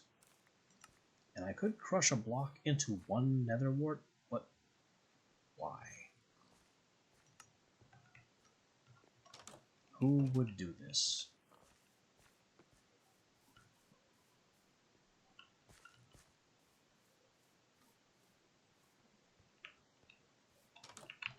Wrong way. One day I'll remember that this is where the flesh thing is.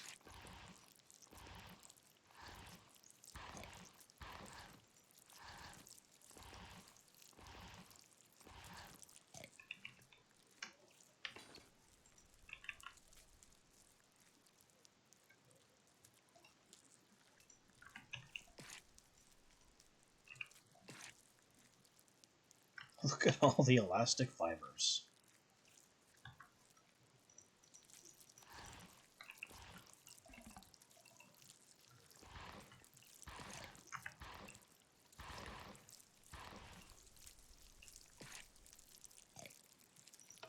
I also need a biolab, which is made from exotic dust. Where do we get exotic dust?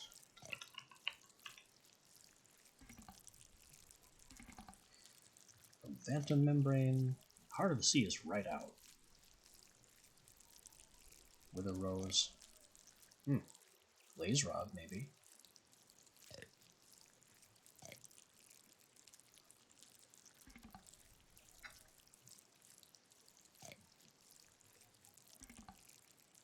There's a lot of it in Dragon Heads. Bloomberry. I figure that's another sniffer plant.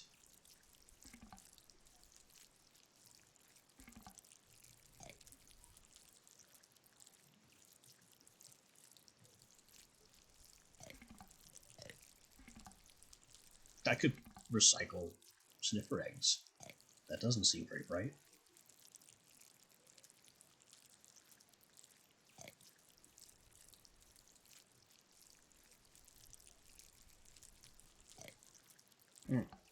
Gem fragment and exotic dust from lapis. That's not a bad idea.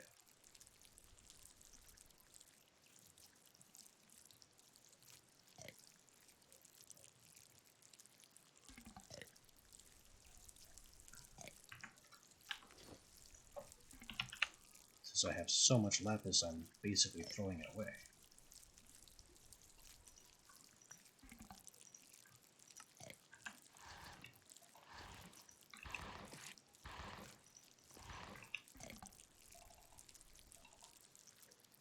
And we're full up on elastic fibers.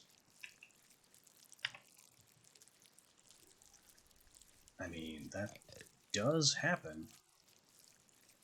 I just didn't expect it to happen that fast.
I don't have any tough fibers.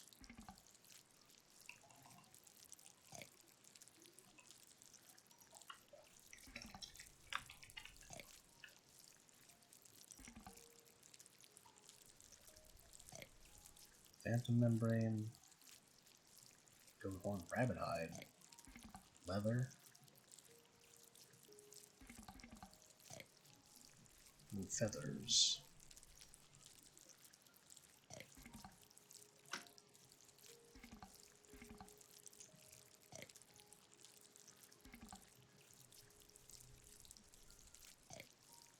Well, what am I doing with my phantom membrane anyway?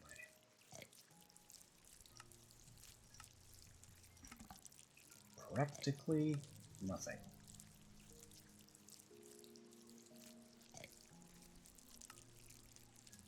And there's always more of it.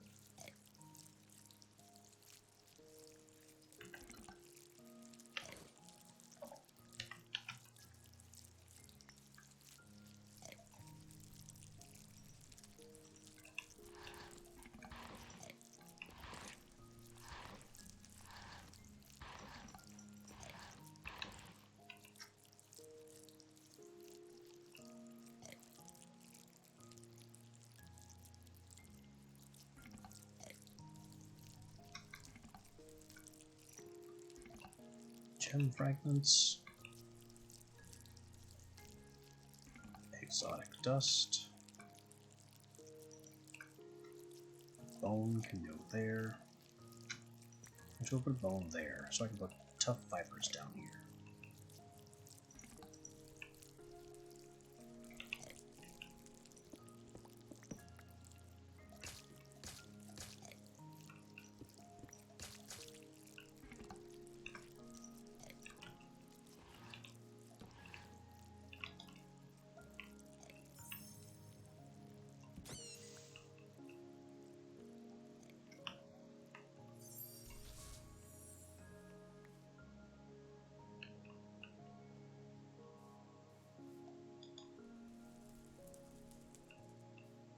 Various lesser hostiles are trying to be cute.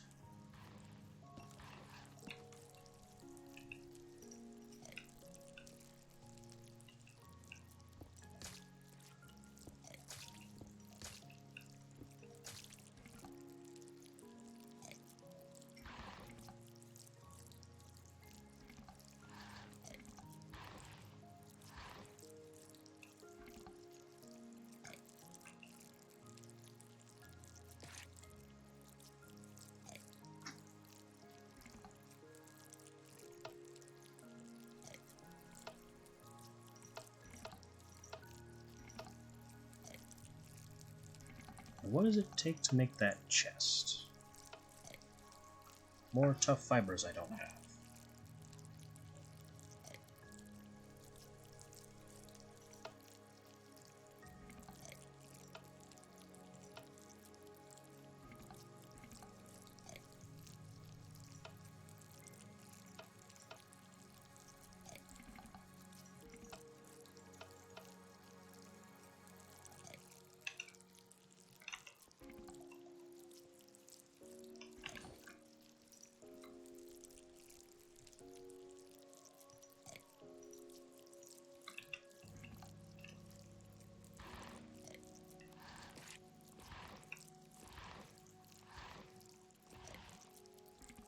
Can you take the fibers?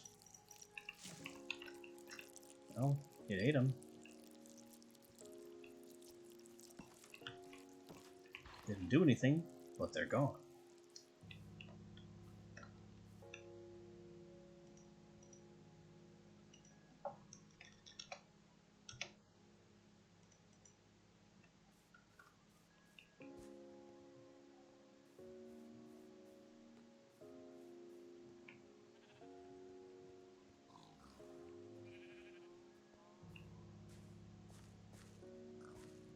Oh yeah, he's tending the farm pretty well, keeping it replanted, just as designed.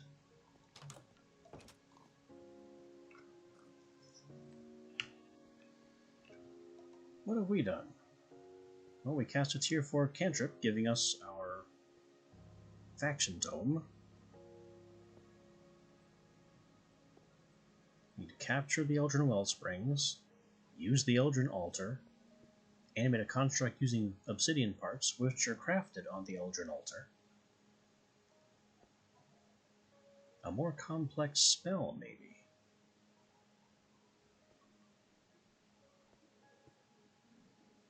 Go to the end, perform a tier 4 ritual.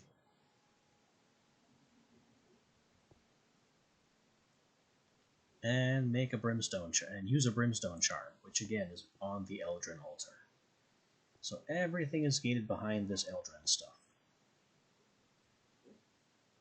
Except perhaps a complexity 75 spell, or whatever a tier 4 ritual is. Clear Skies, Eventide, Gate, and Monsoon.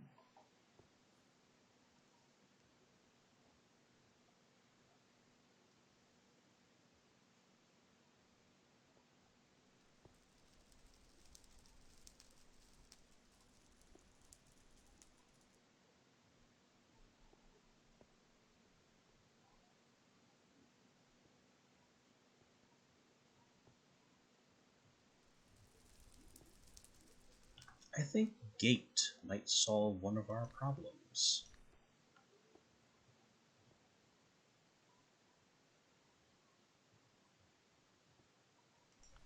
Because Monsoon is just make weather.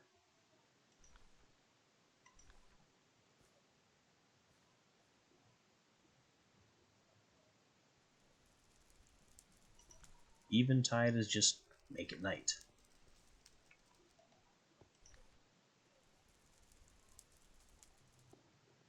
That leaves Clear Skies.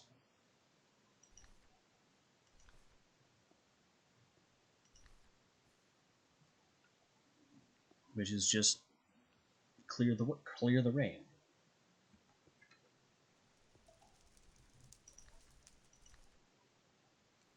So the only theoretically useful ritual here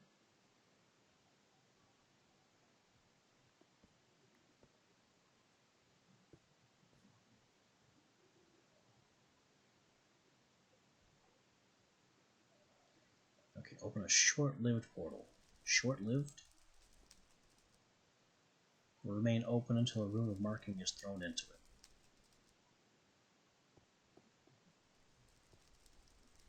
If I replace the die with a greater ender mode, the portal will teleport to a random position. That's certainly a thing.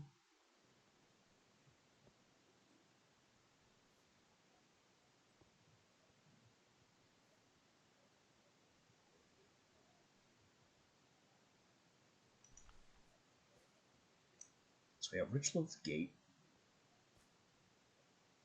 which runs off of World Charms.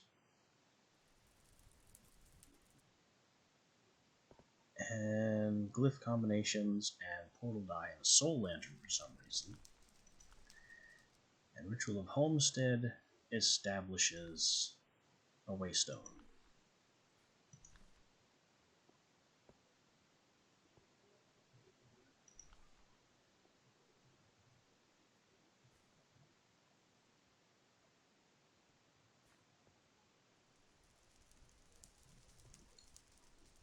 Okay, so World Charm, I guess, would be optional.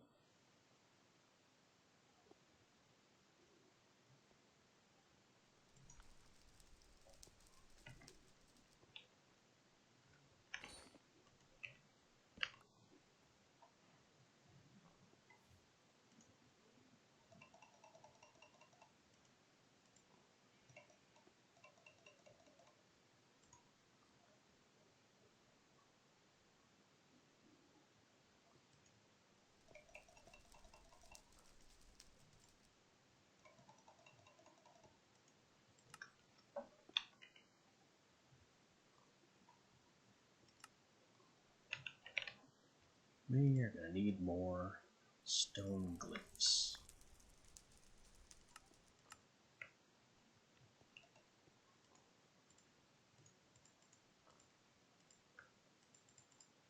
You see, a plan forms.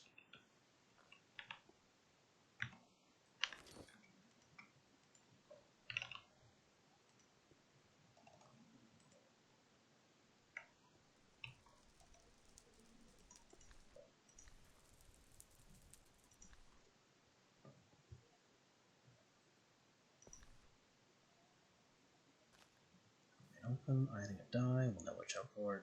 Rare ender won't. Is the World Charm required?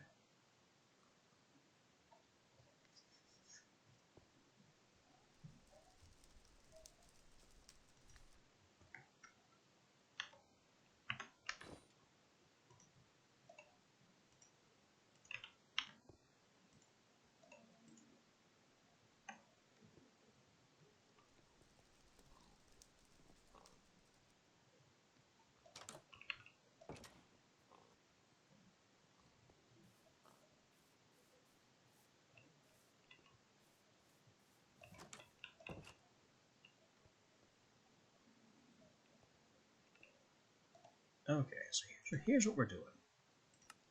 First thing, Ritual of Homestead.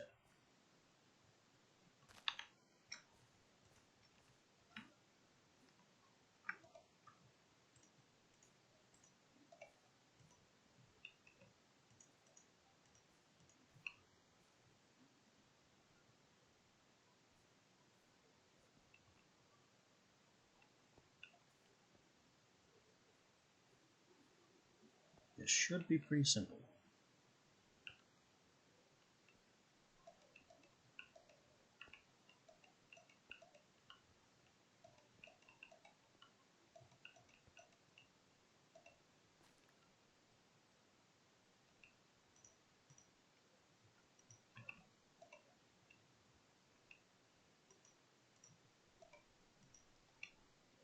We're making this with all white glyphs.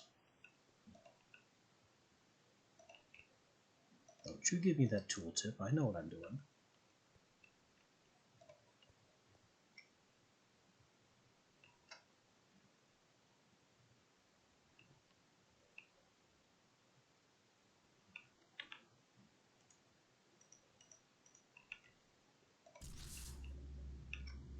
And this will be our home location.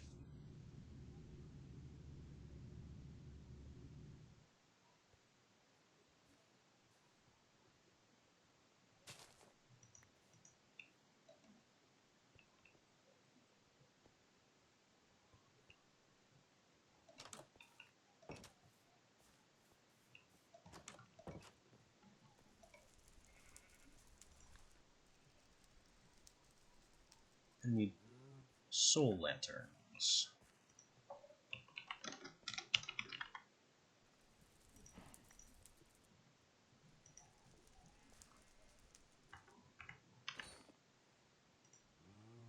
Which is soul torch.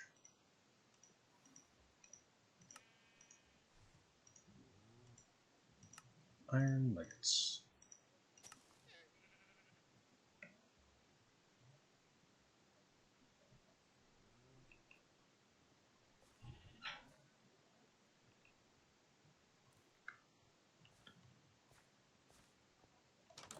Okay.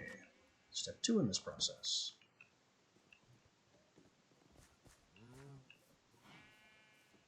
is to go, was it this direction?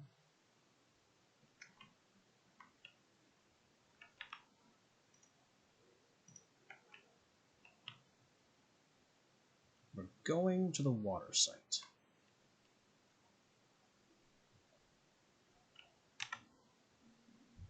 I just don't remember. There it is. This is the correct direction.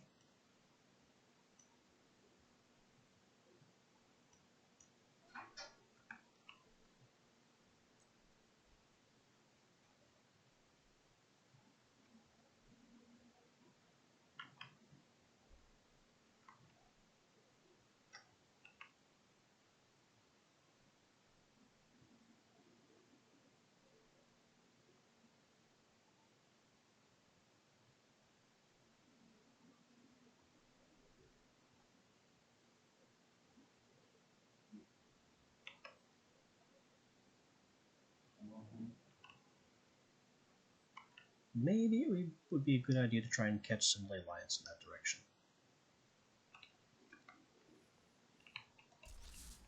There is one. Perfect. Except it doesn't go very far. Next. There's our destination. We're gonna overshoot a little bit.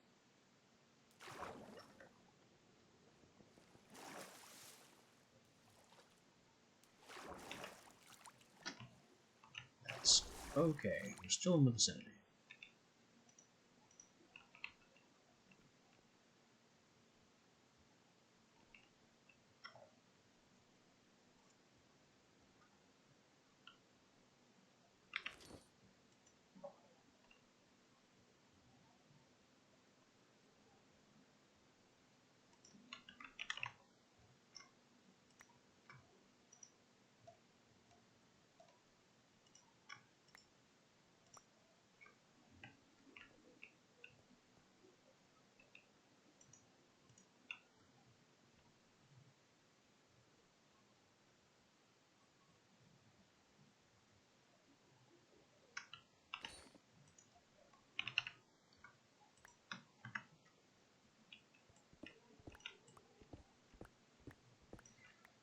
So this is going to have to be a little bit bigger.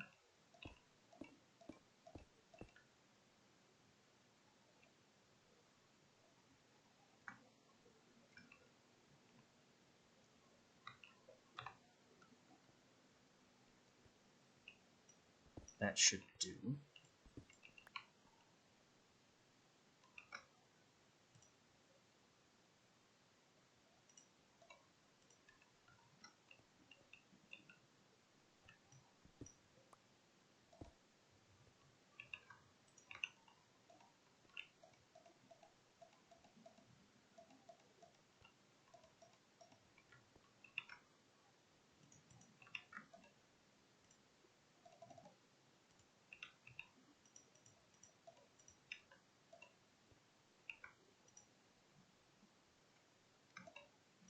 This is going to be a home marker with all blue runes.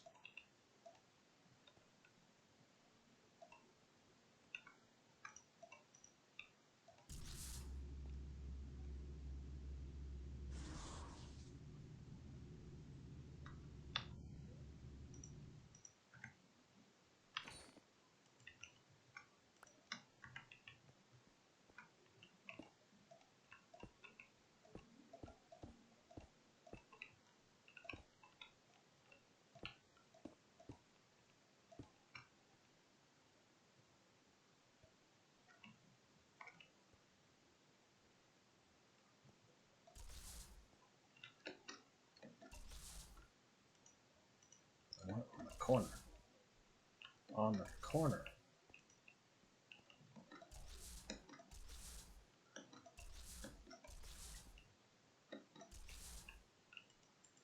There. It actually placed underwater? I didn't know they could do that. Okay. Lesson learned.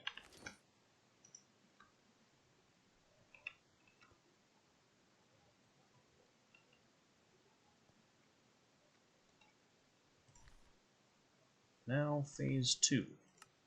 Ritual of the Gate.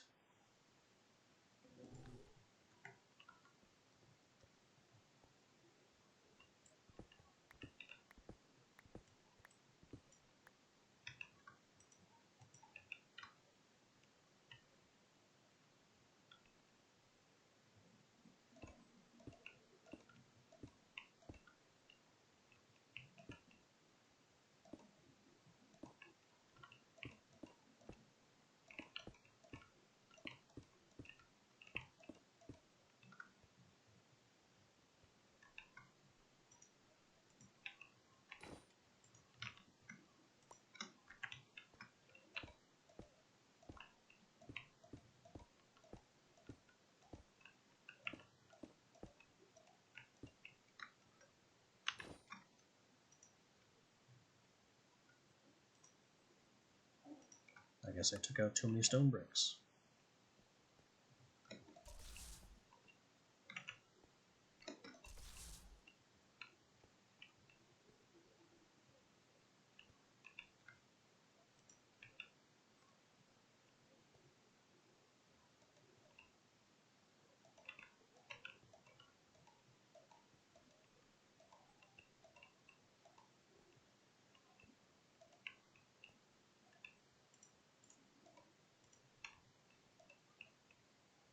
Now for Ritual of the Gate, we are making a white portal to the white home point. And that should be optional, right? The world charm, since we're still in the same dimension. It's optional.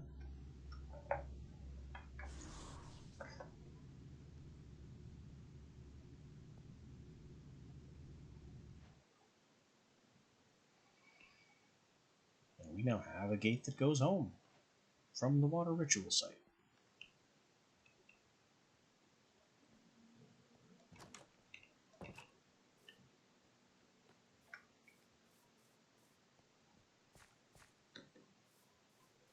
The last step is to make a gate that goes to the water ritual site from home.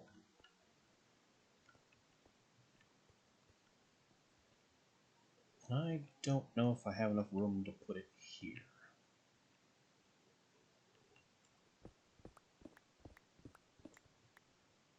Nope, not quite.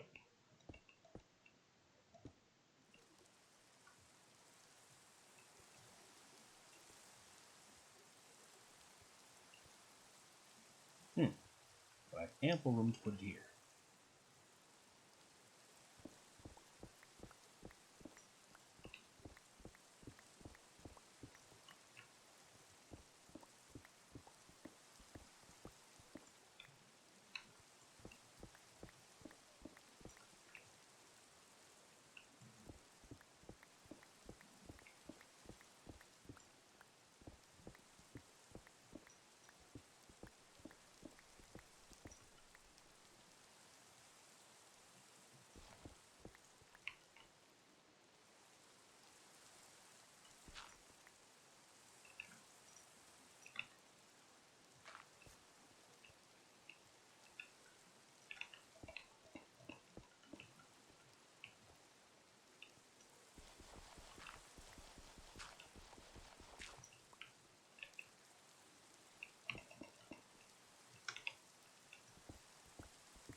activate blue portal using balloons.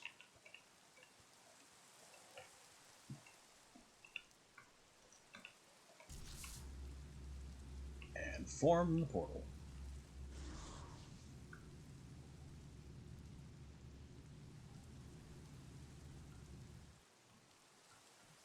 And there we go. Two-way teleportation to the water ritual site. Just what I needed.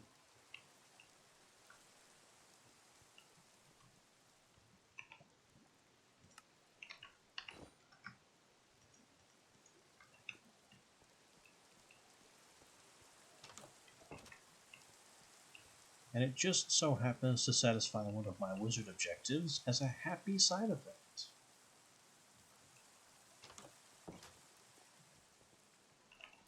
Because that's my tier 4 ritual.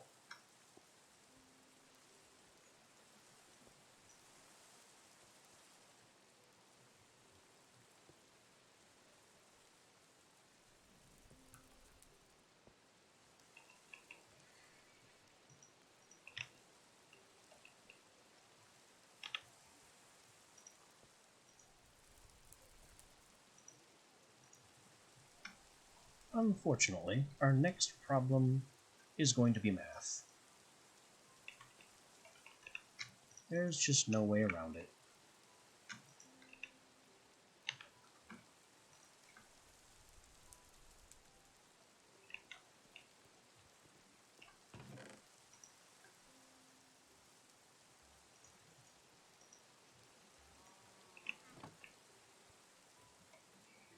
The only way to move forward, aside from going to the end, somewhat unprepared, is to finally capture the Eldrin Well Springs that we've marked. That's going to require Wellspring Prisms, which is all of these things, all of these materials, times 6.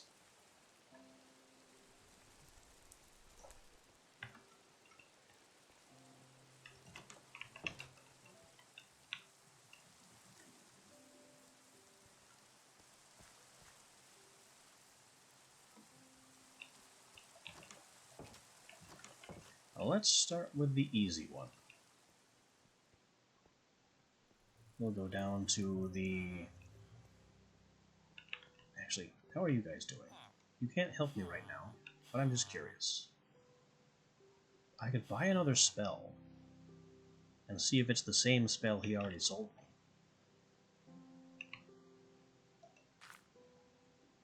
And there's this guy who's buying paper.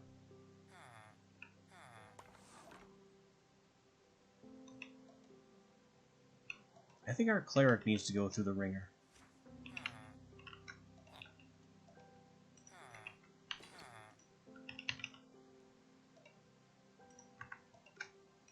Have a nice trip.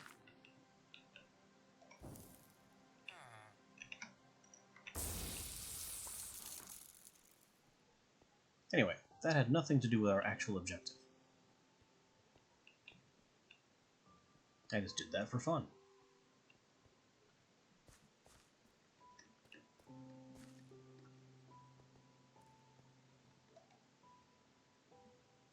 Now we're here to claim all of these lovely chains.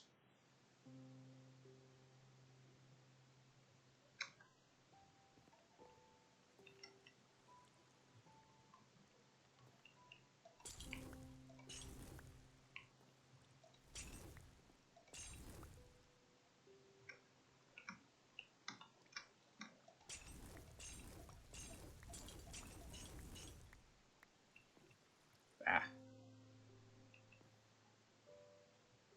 You ever look up and you can't see because your own spell particles completely block your vision?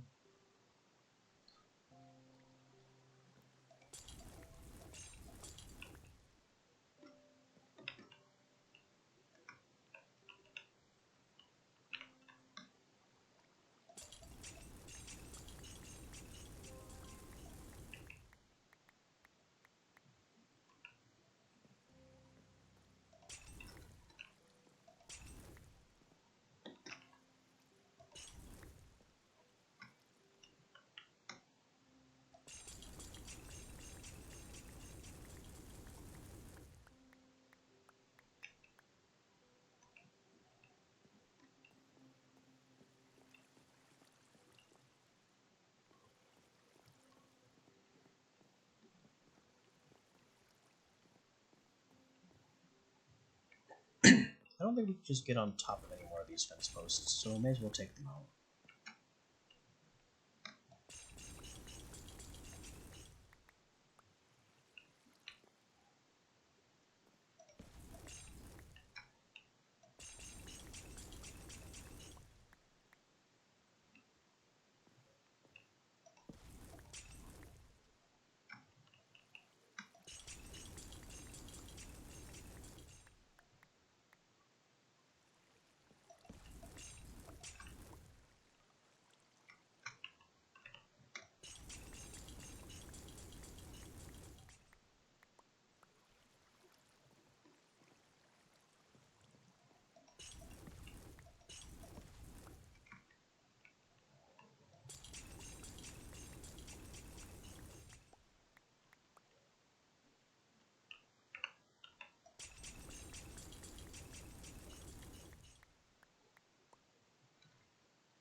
Did I count how much chain we'll need? No. Is this going to be enough? Yes.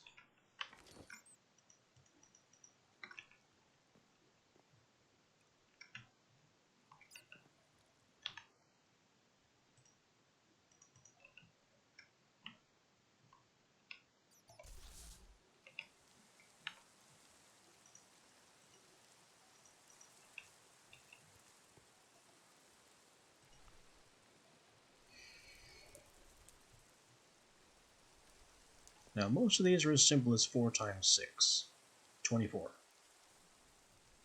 This one is double that, 48. And then this one is just plain 6.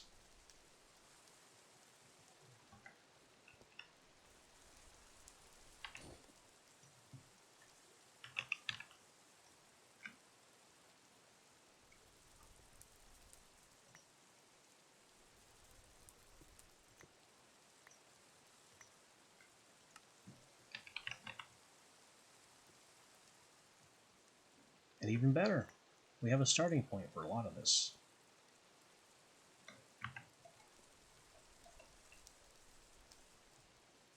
Stone line, stone corner, and stone pillar are on the list. T is not, nor is quad. We have pillar, line, and corner. And we'll need Chimerite.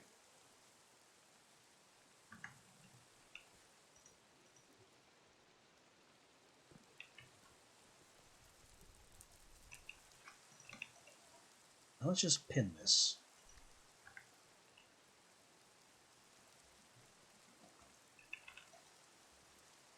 $44, 48.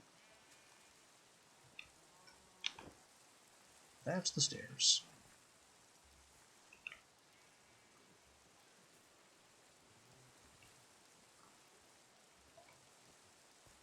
$24 slabs.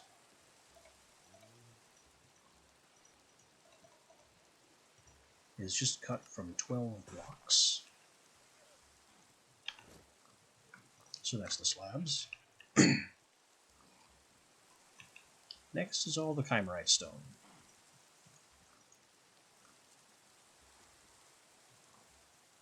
Which is all 24s, which means we need more Chimerite stone to make them from.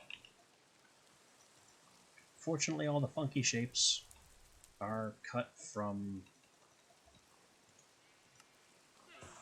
are just cut with Stonecutter. So that makes that part easy. We need 6 of those, that's done.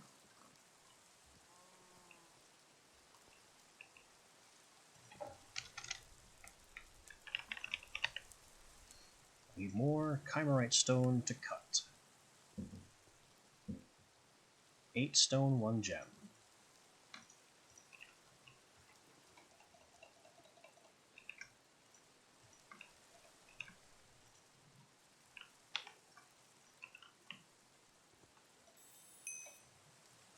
That was not the right symbol. It was the other symbol.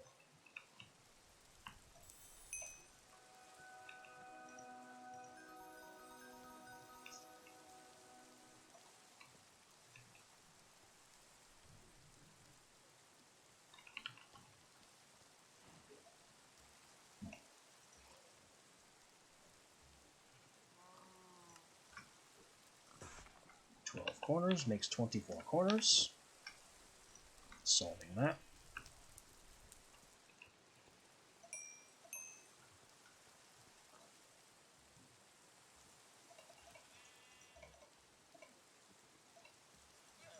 $24 minus the 4 we already have. Pillars. Done.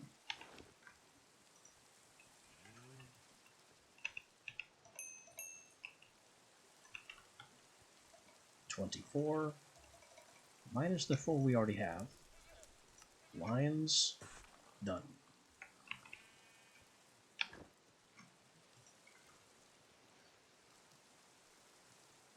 And I think that's everything.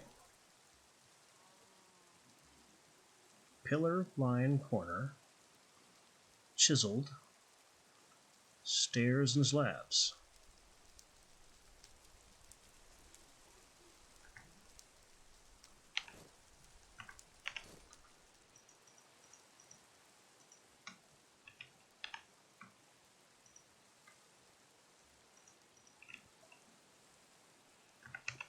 So we are ready to build this nonsense as soon as it's daylight.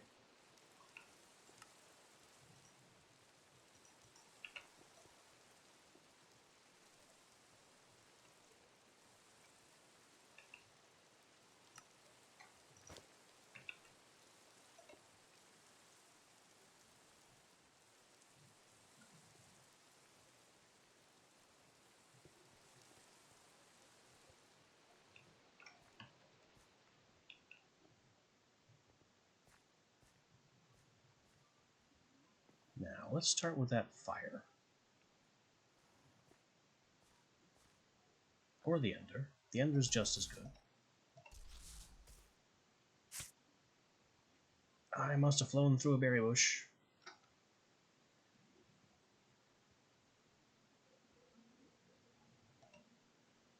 Nice try. No dropping me this time.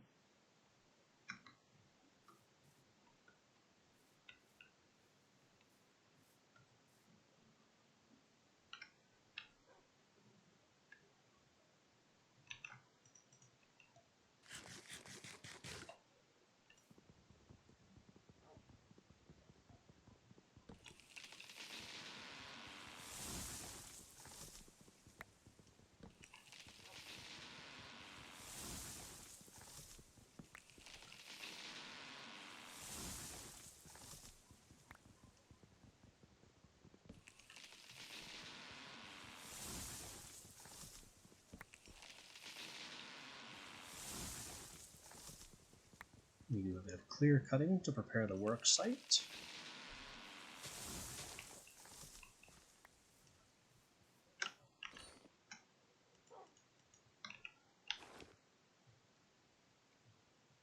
We'll need the ender lens.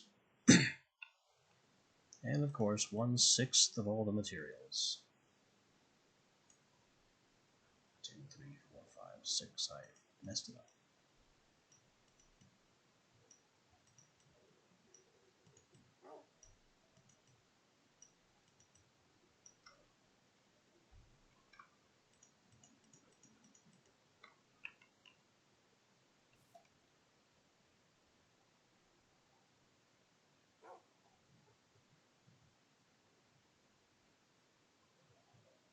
Prism. So where's the actual prism in here?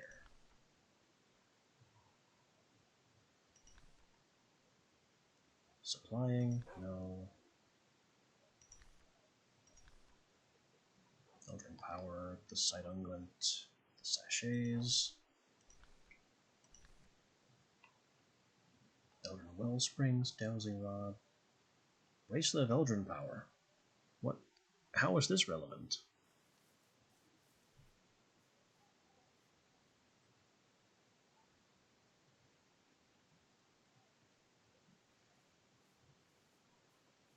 Oh, so I can draw from the nearby, but that's not what I want to know right now. Not the Eldrin Altar.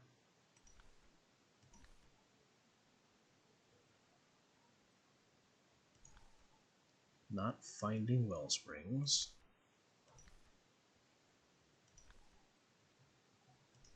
Oh, I'm an idiot. It's this button. We'll place this right on top of our white marker block.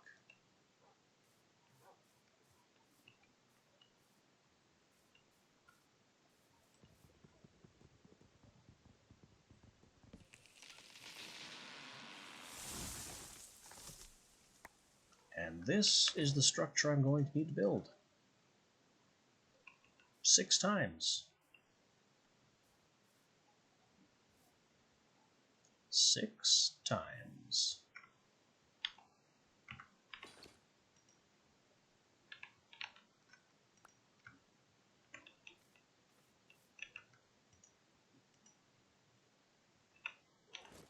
Oh, and I also need these pillars.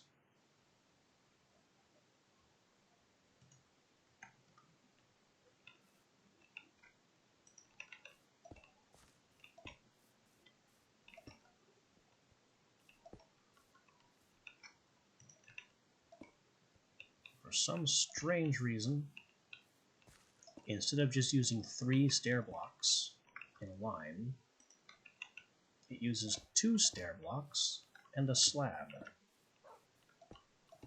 for the run up to this pedestal, which is not very aesthetic.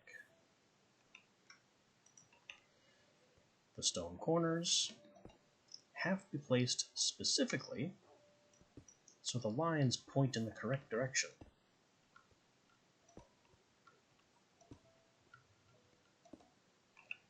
And so do the line blocks.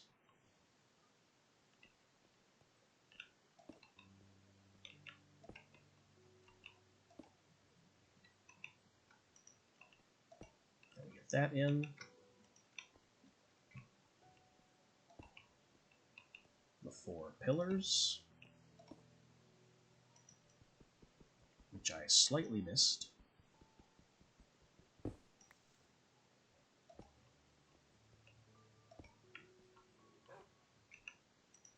And now the chains and lens array.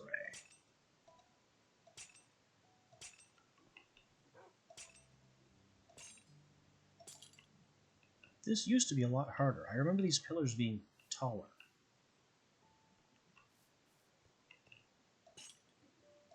But now I can actually reach the chains from the ground.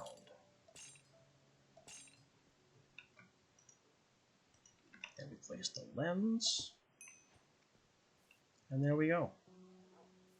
We have now captured this Ender font.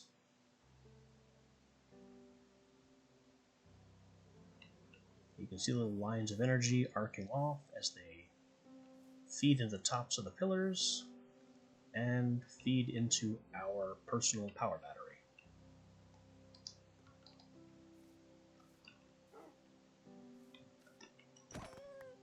Death.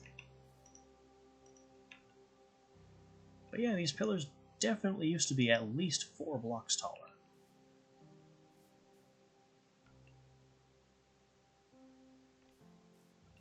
Pretty sure.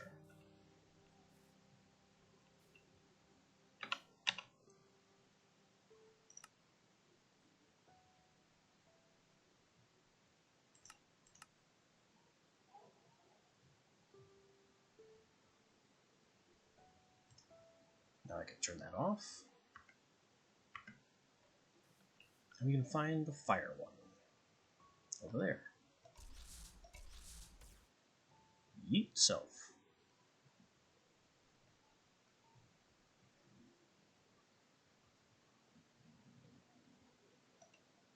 Try to drop me off a cliff again. Not this time either.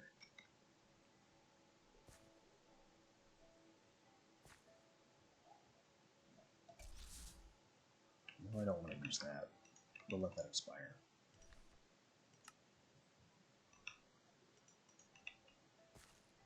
The next prism goes...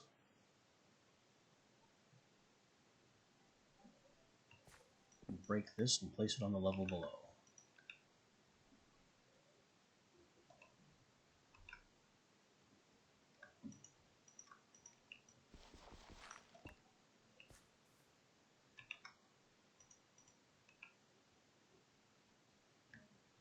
which means we've signed ourselves up for a bit of digging. But frankly, I prefer that to building up a level for half of this thing.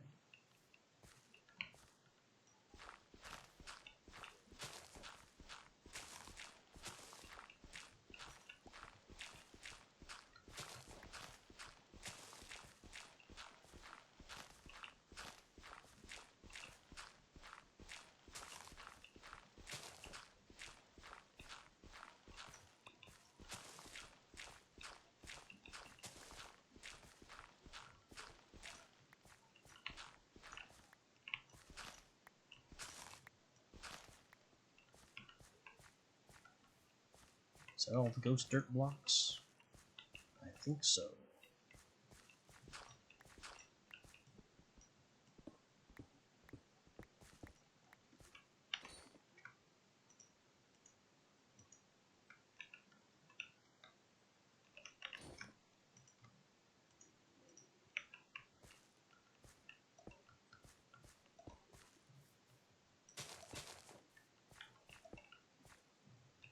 And now we do it all again.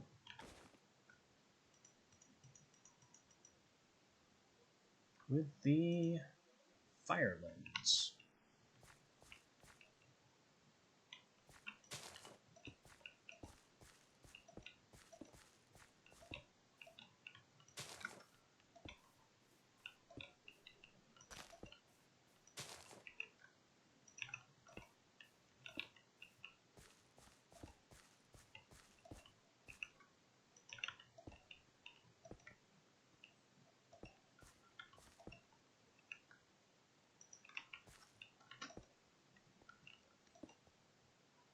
I wondered if I did that. We made a hole. Must fill with dirt.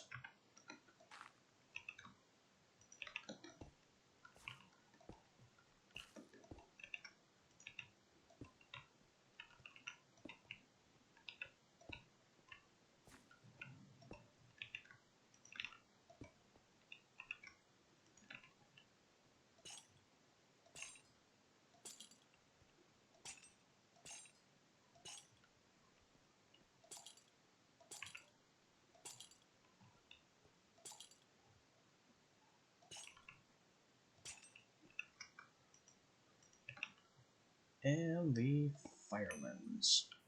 Foosh.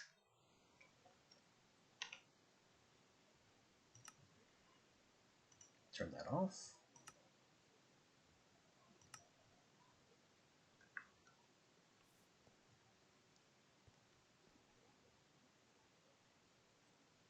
We got so many of these things that are earth.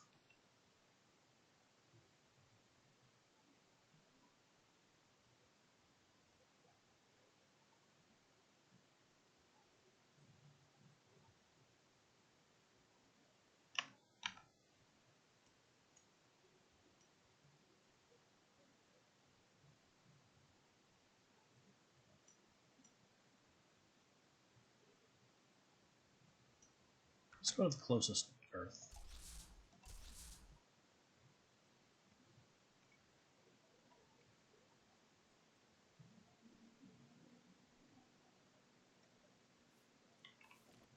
Uh-oh.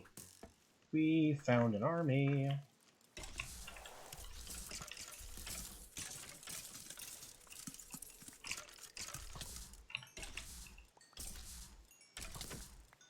And took care of it with ice for everyone.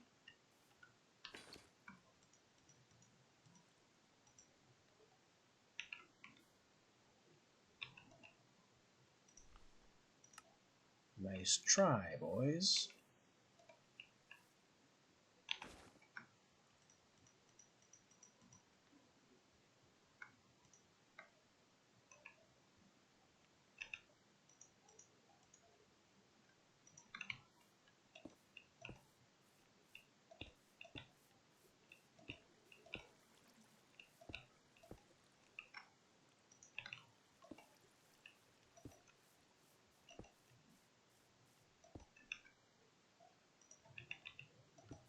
That's why you make an emanation combat spell.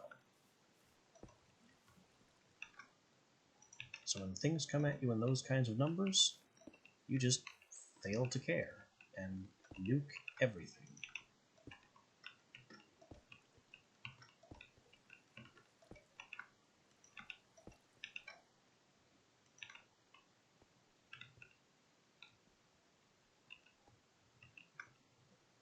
What's missing? Oh, I haven't actually placed these.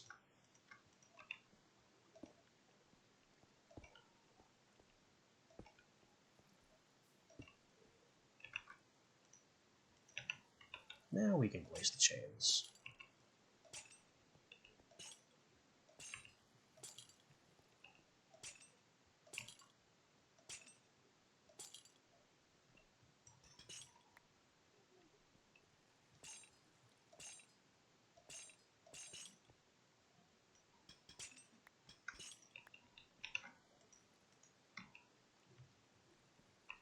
And the earth lens.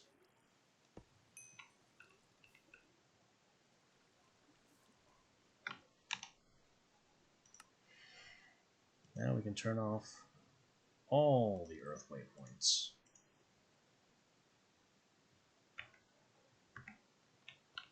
And concern ourselves with the 3 neutral ones.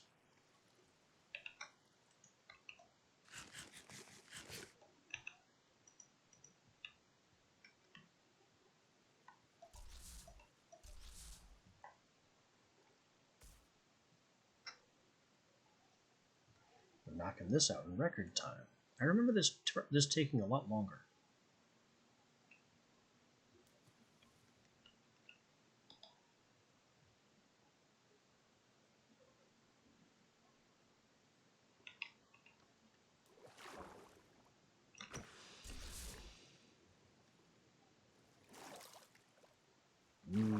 Squid.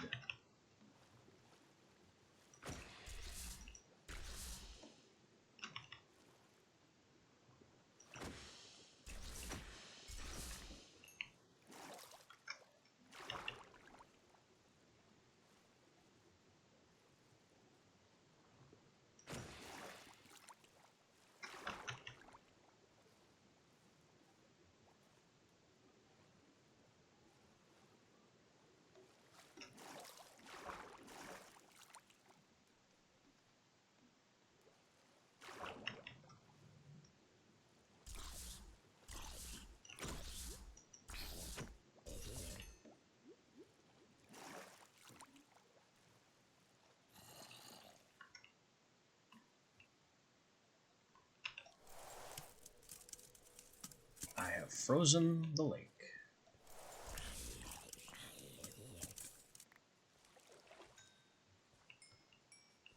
Eye of Winter is just that nasty.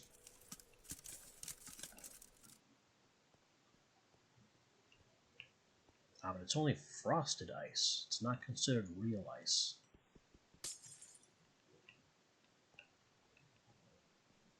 So that will fade in time.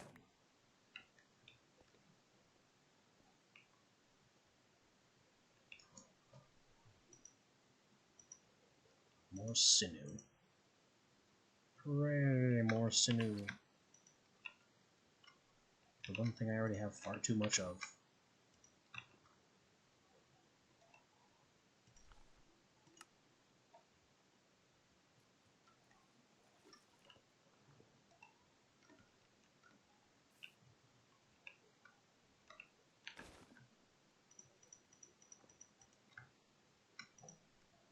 Since this is on a river, we'll make it the water one.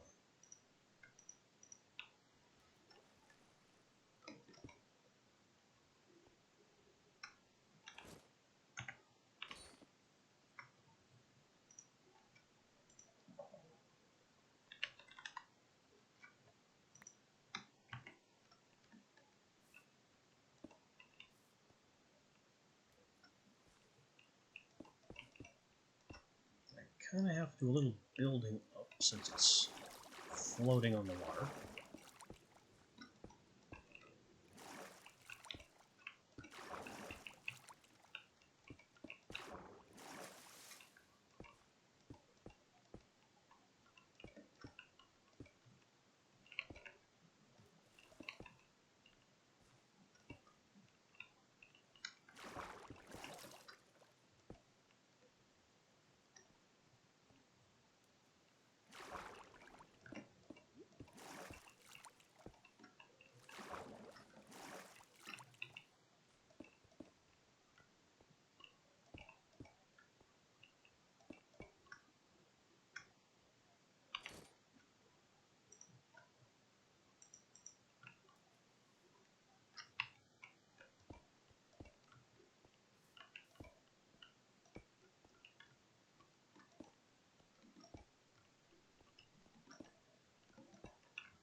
And the pillars.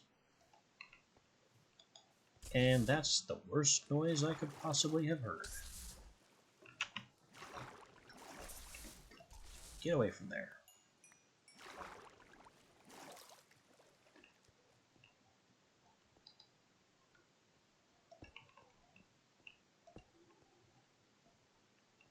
These pillars won't place because there's stuff in the way.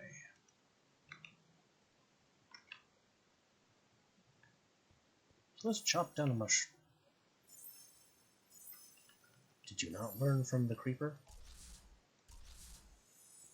Death.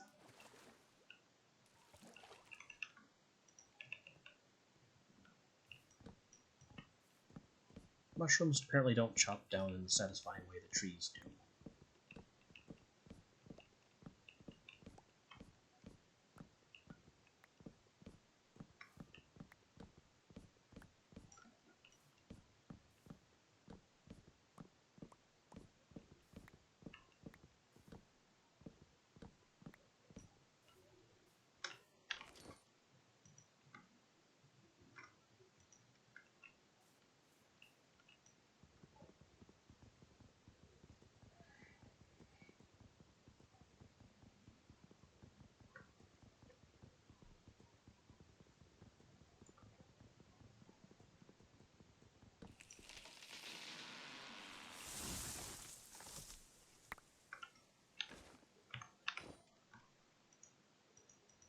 Another apple.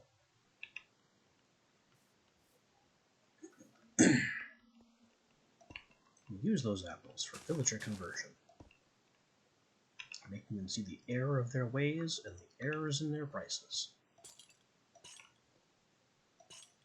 Capitalistic rehabilitation.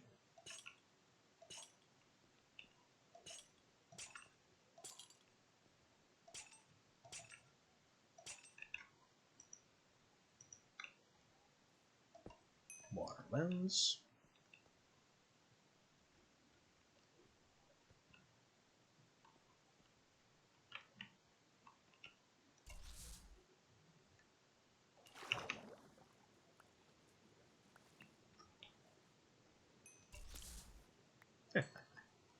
Mage Bullet knocks out Squid immediately.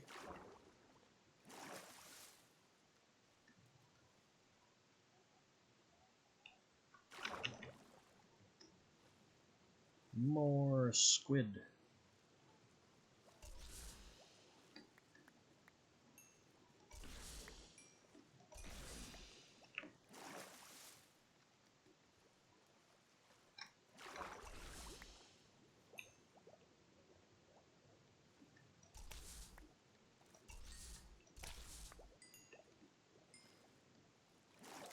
I'd also like to collect some cod, but I'm not seeing any of that. Anyway, the closest neutral one is now off. And we need to find these other two neutrals, which are over a kilometer away each.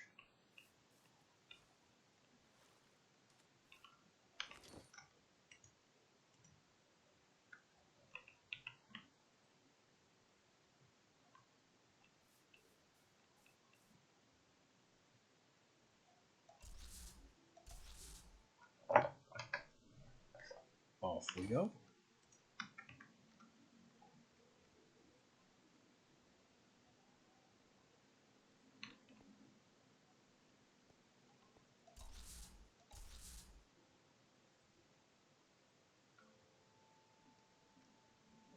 A fight title? What does? Oh no, the Cactus Farm. Ow.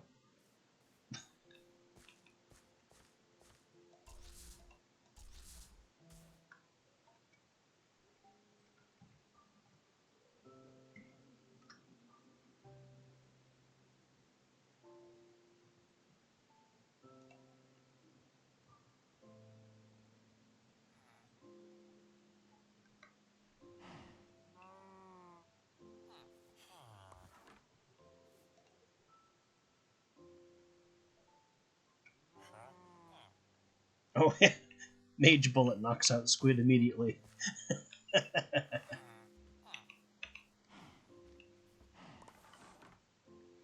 Yeah, that does sound like the tagline from a boxing match.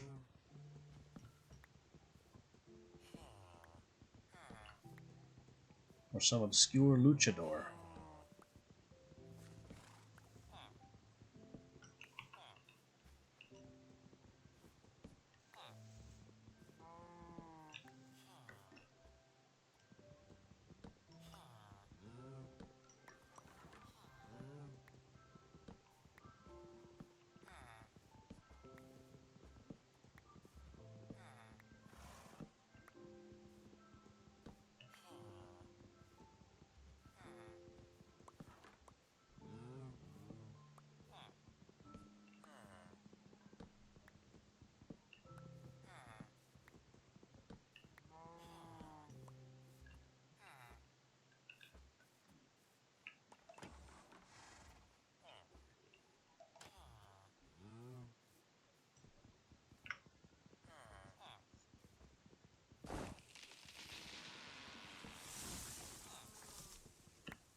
All this spruce in the way.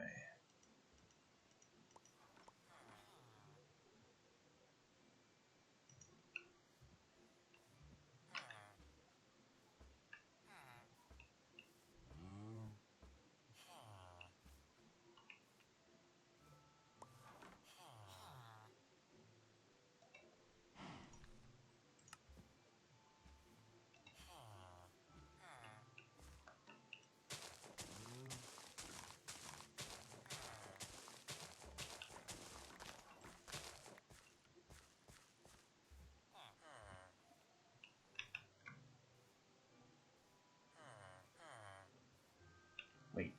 Oh, here's the dirt.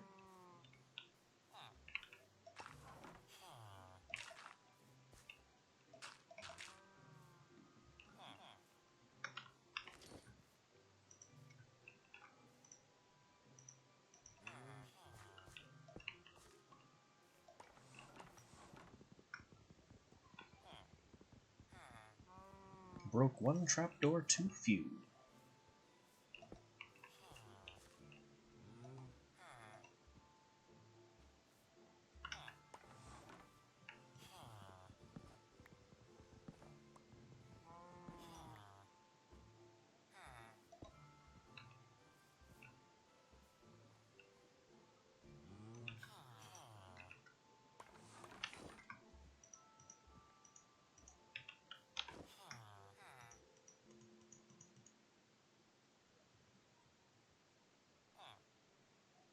Between air and arcane, I think I'll make this one air.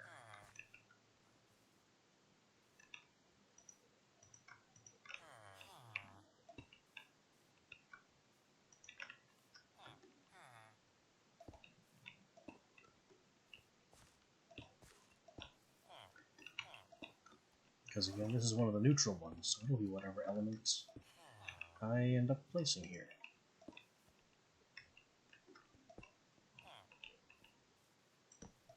Any lens is the correct lens.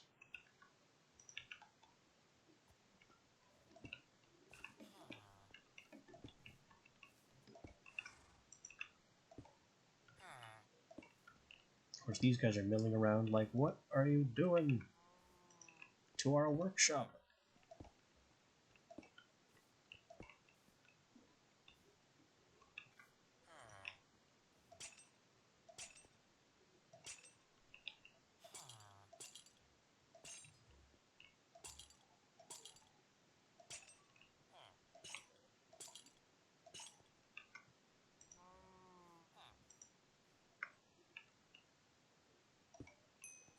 Air lens, check.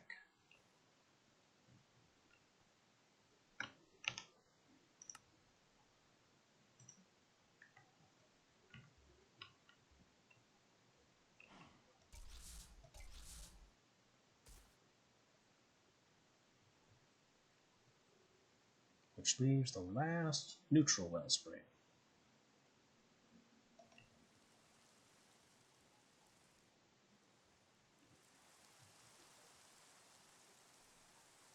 Uh-oh. This one is inconveniently placed.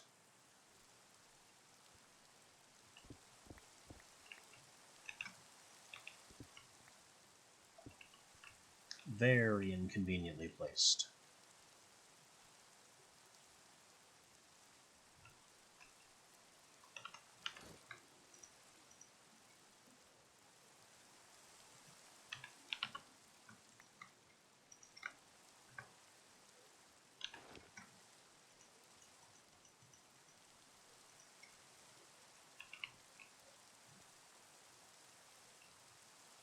I could. But I kind of want to put it in the hole here. Just because I've never done that before. It would be easy to just make a platform up there on the top of the ravine, but I kind of want to do it this way. It'll be a new and interesting build in the hole. Where did I put that block? Here it is.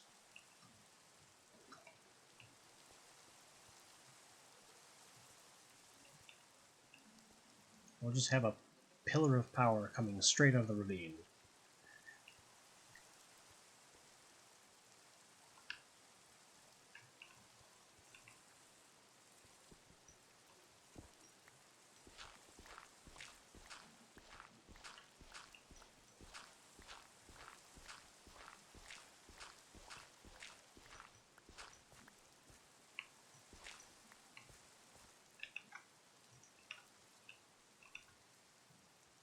What?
Was that another silverfish?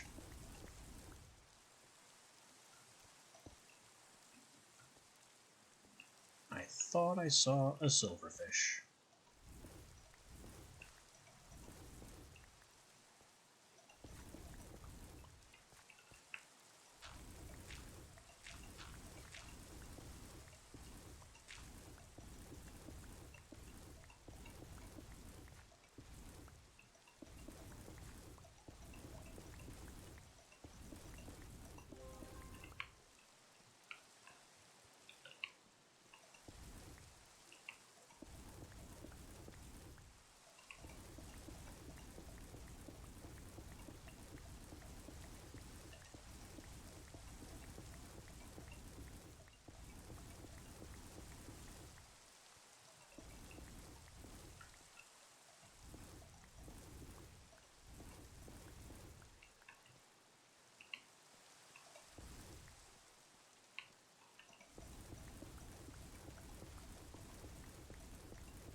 I needed to up my cobblestone stock anyway.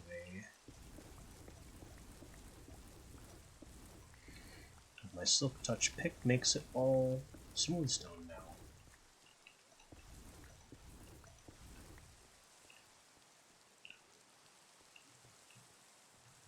That's every ghost block in the main platform.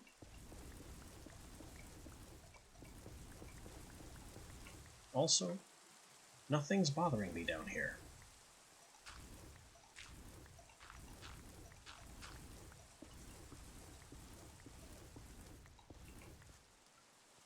I'm not having to fight off the local zombies or whatever other trumped up faction NPCs come my way. Must be because I'm conveniently hiding in this ravine.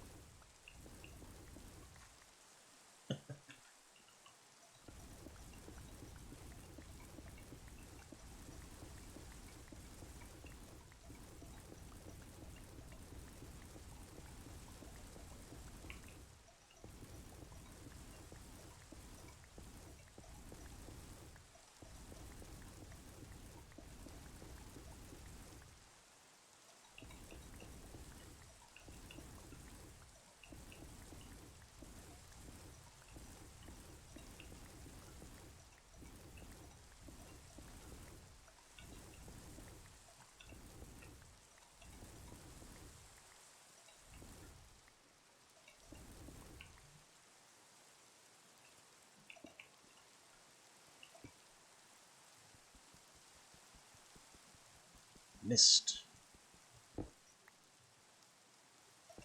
There we go.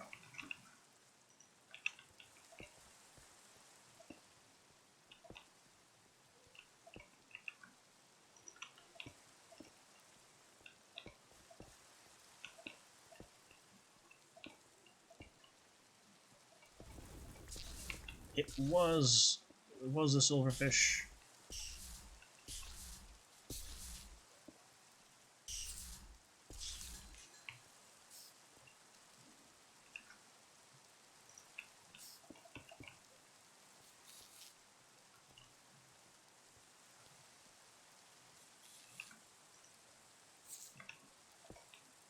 Now there's silverfish in the walls mocking me.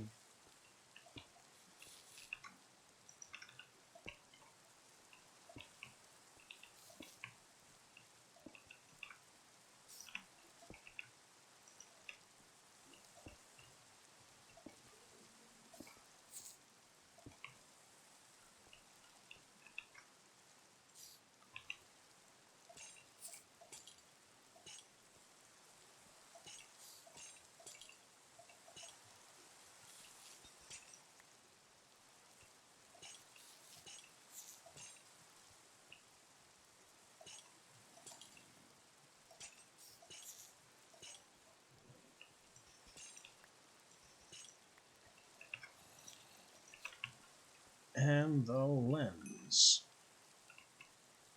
Brilliant purple font of violet power. Just stabbing out of this ravine.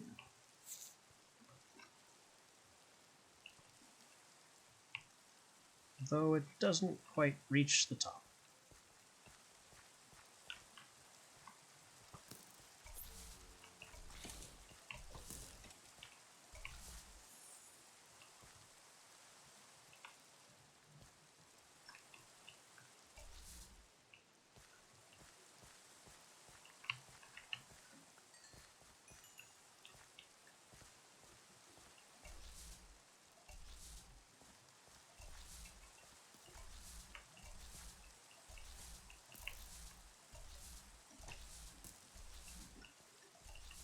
Get that spore-based bastard.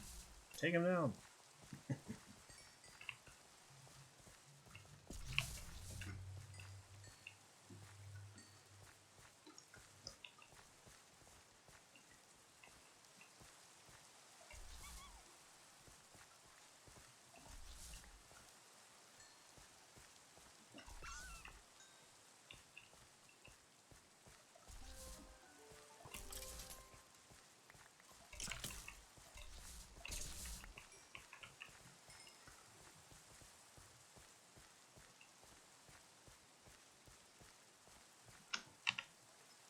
Anyway, you can now turn off that neutral marker and go home.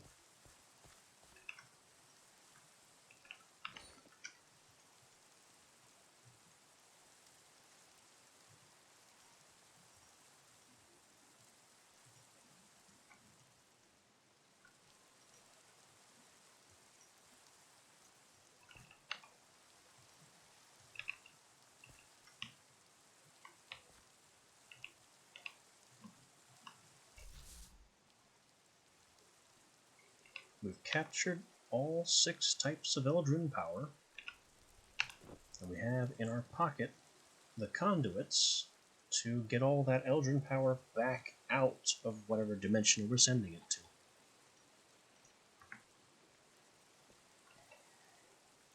We can see, yeah, we have 1,000 wellspring energy stored of each type, and of those, our air and ender are the weakest, have the weakest regeneration rate. It can be nice to fix those by capturing an additional ender or an additional air point. It's not required.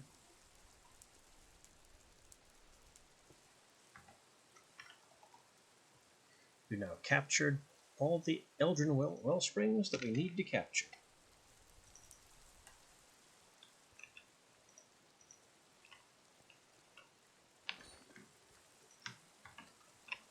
We have a lot of crap to put away.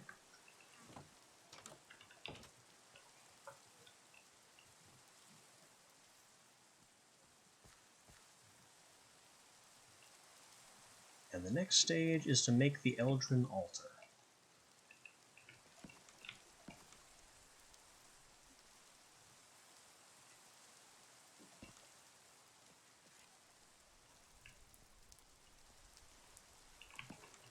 To finally be able to use all this power.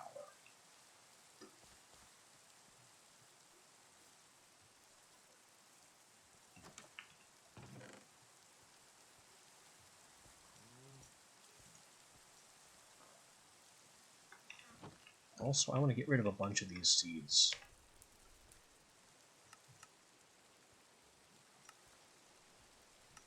I guess wait, I can turn wheat seeds into netherwort at 5,000 blood each? I don't think that's worth it. But I will feed them to the digester to make food, to make biomachine feed from.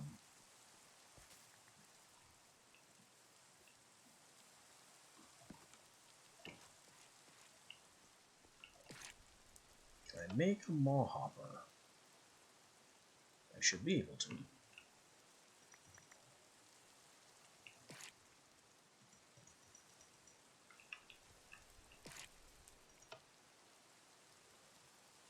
Fibers, flesh bits, and a living.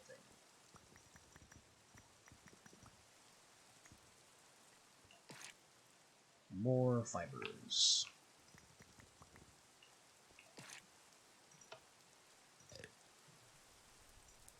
Maw hopper.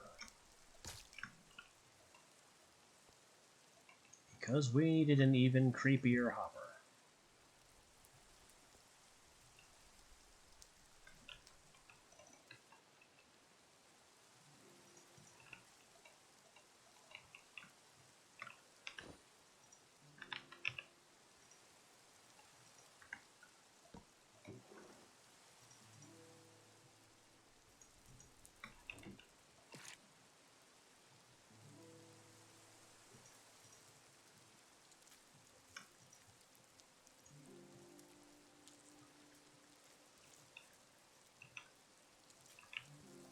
Finally got those tough fibers we needed.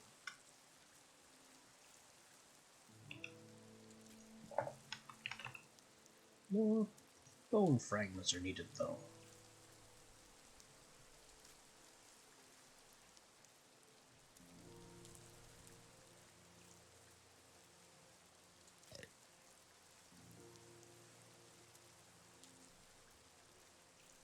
Look like those sharp fangs are a good source of them. As are bones, of course. And skulls are... that's a lot.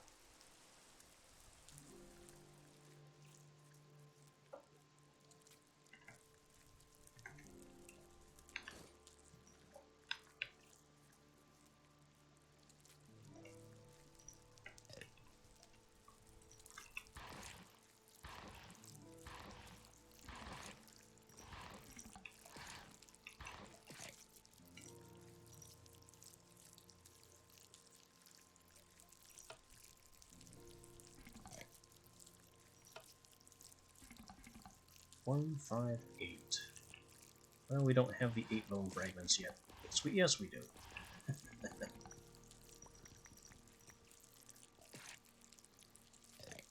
4 tough, 2 exotic.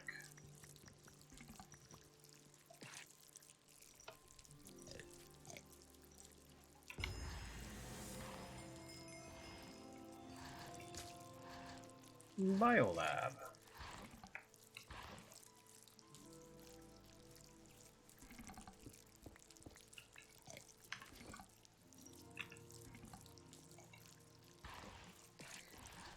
Biolab can do a lot of things. Mostly involving what could generously be called organic chemistry.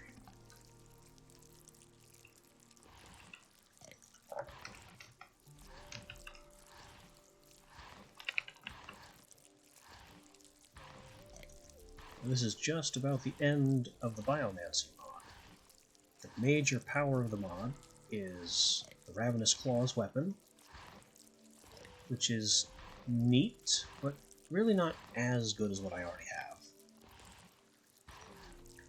And the Bio-Injector, which allows you to jab creatures with serums. These serums include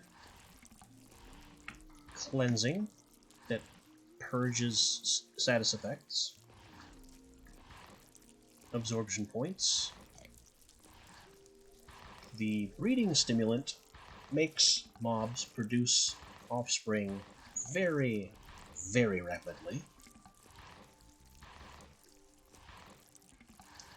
Then there's shrinking and enlargement, so I can make giant cows. Aging immediately turns a young mob into a full-grown adult. Rejuvenation turns them back into children. Corrosive additive, I don't think is a serum. I think it's just an ingredient.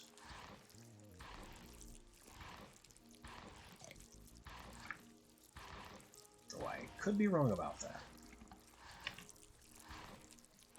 Nope, it's an ingredient. Now we're back into ingredients. And this is the last one. Insomnia Cure. Which solves the phantom problem without having to go to sleep.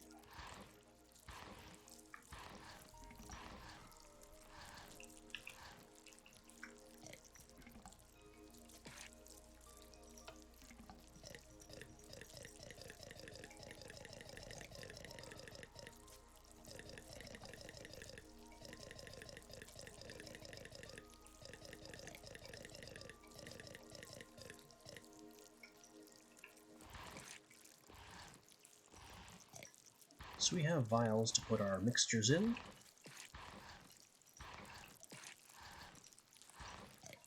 Plenty of food for our little biocrafters.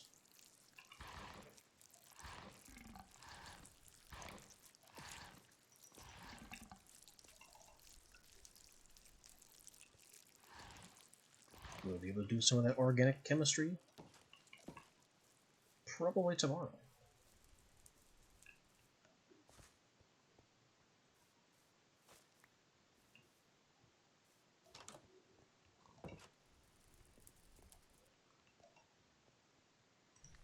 Our more immediate target is finally making the Eldrin Altar, which requires the altar itself and 8 pedestals. The altar itself is a pedestal, 2, 3, 4, 5, and 6 Chimerite crystals.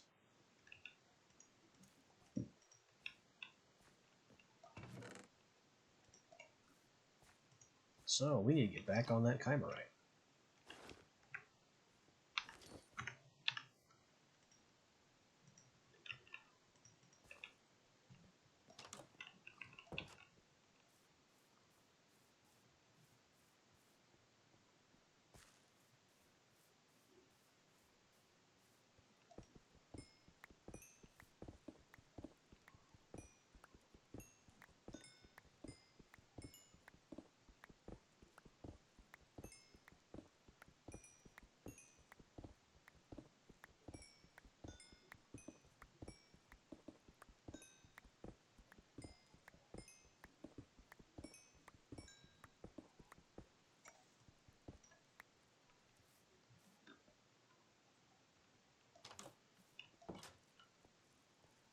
I think when I make the Eldrin altar, I'll just put it right here, since we don't need to use this ritual site anymore.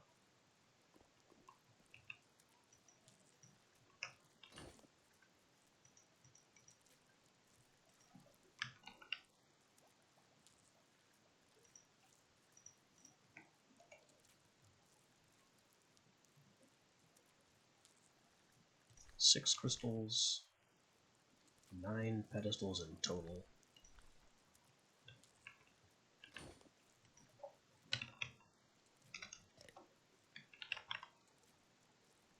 Which we need more Chimerite stone for.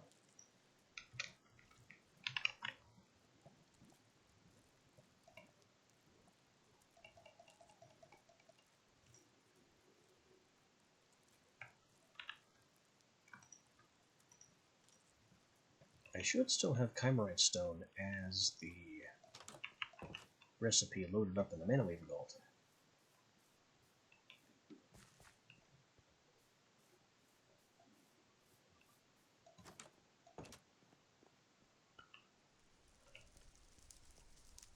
Yeah. So let's grab some Arcane Stone.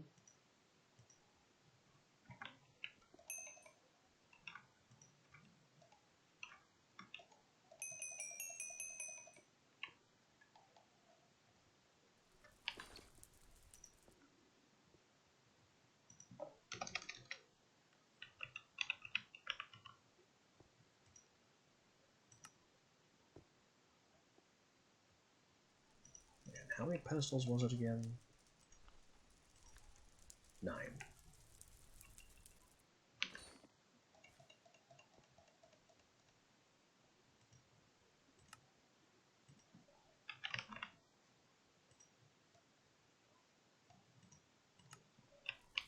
And 6 Chimerite crystals, any color.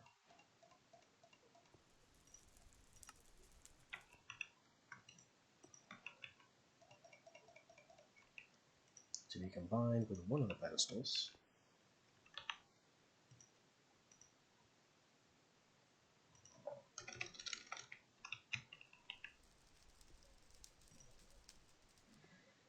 With hourglass, split, down triangle, diamond.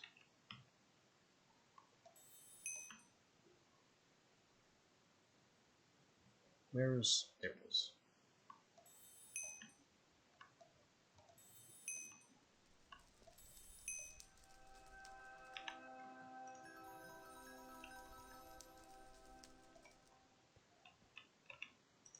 There's our Eldrin altar. I'm also taking this altar.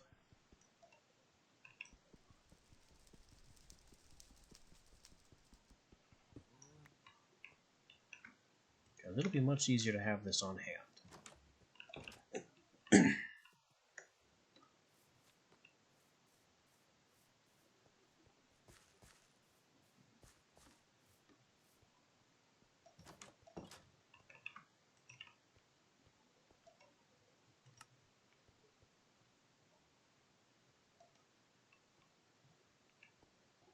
Well, it fits. It's the exact size of the old altar room.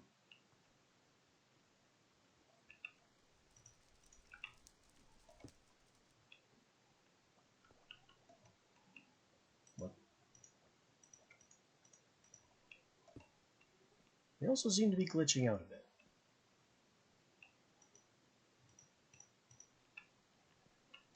So maybe it's a good thing that I'm planning on closing down after getting this built.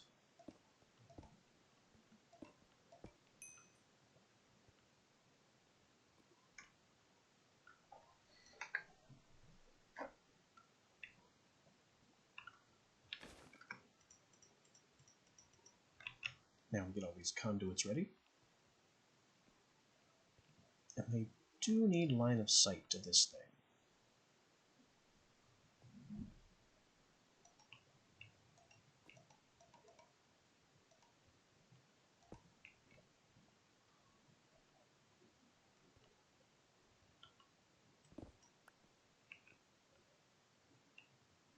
But they also need to be placed on top of blocks.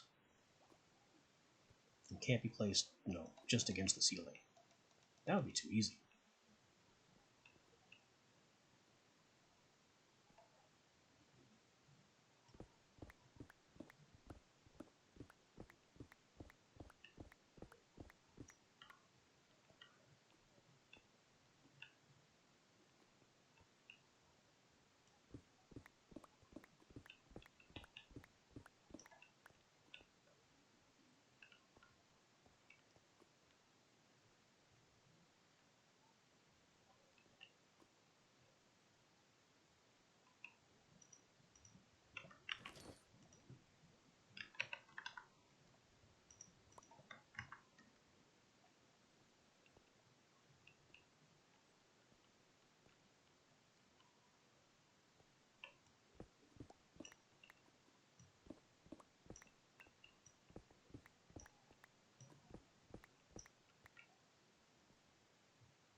But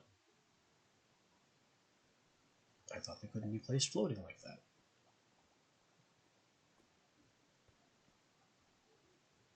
I guess it's just that they can't be placed against the ceiling because they are slightly too tall. I can apparently put them against a wall block just fine.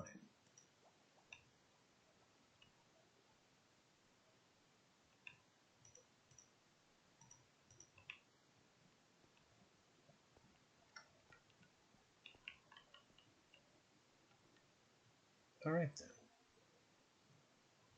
In that case, 1, 2, 3, 4, 5, 6.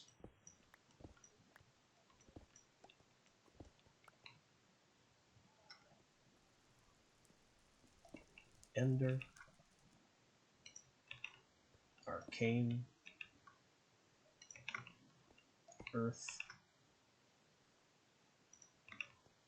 Wind, Fire, Water. And now we strip out the wall blocks, because they are unsightly and not required.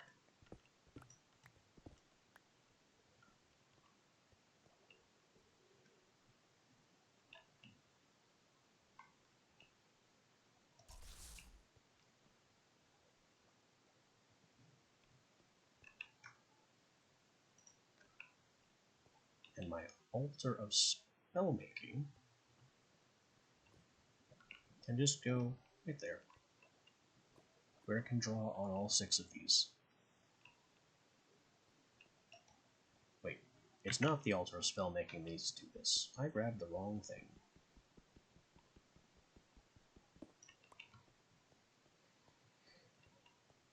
There are workstations that need to be close to the Eldrin power things, but this was not one of them.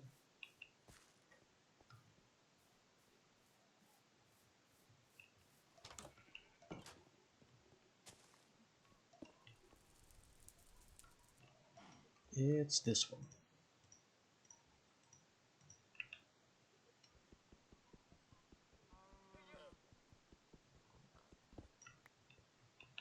And technically there are also 2 others, but I haven't made them yet. And one of them I don't think I can make yet.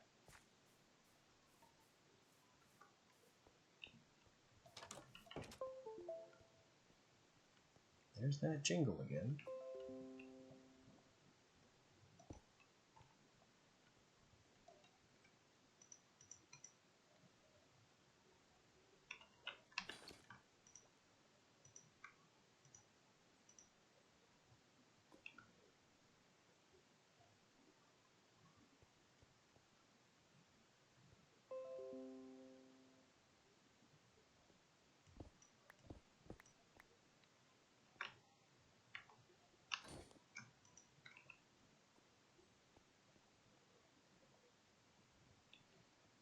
But that's it. We have our Eldrin altar. Our transcription table has been moved to take advantage of our new Eldrin power setup.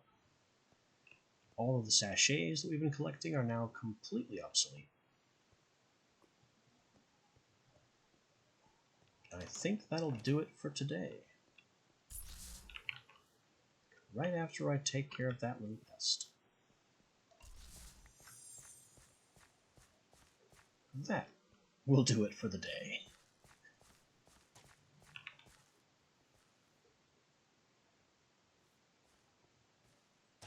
Okay. Stop bothering me at home.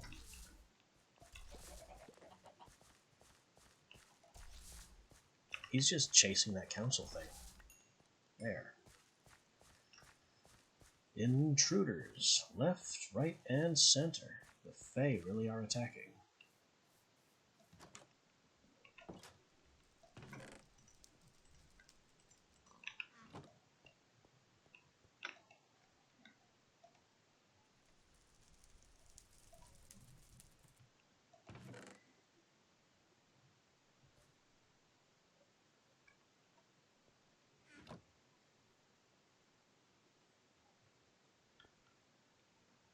Okay, now we're all set for the day. Everything arranged as it needs to be. Our unwanted visitors dealt with.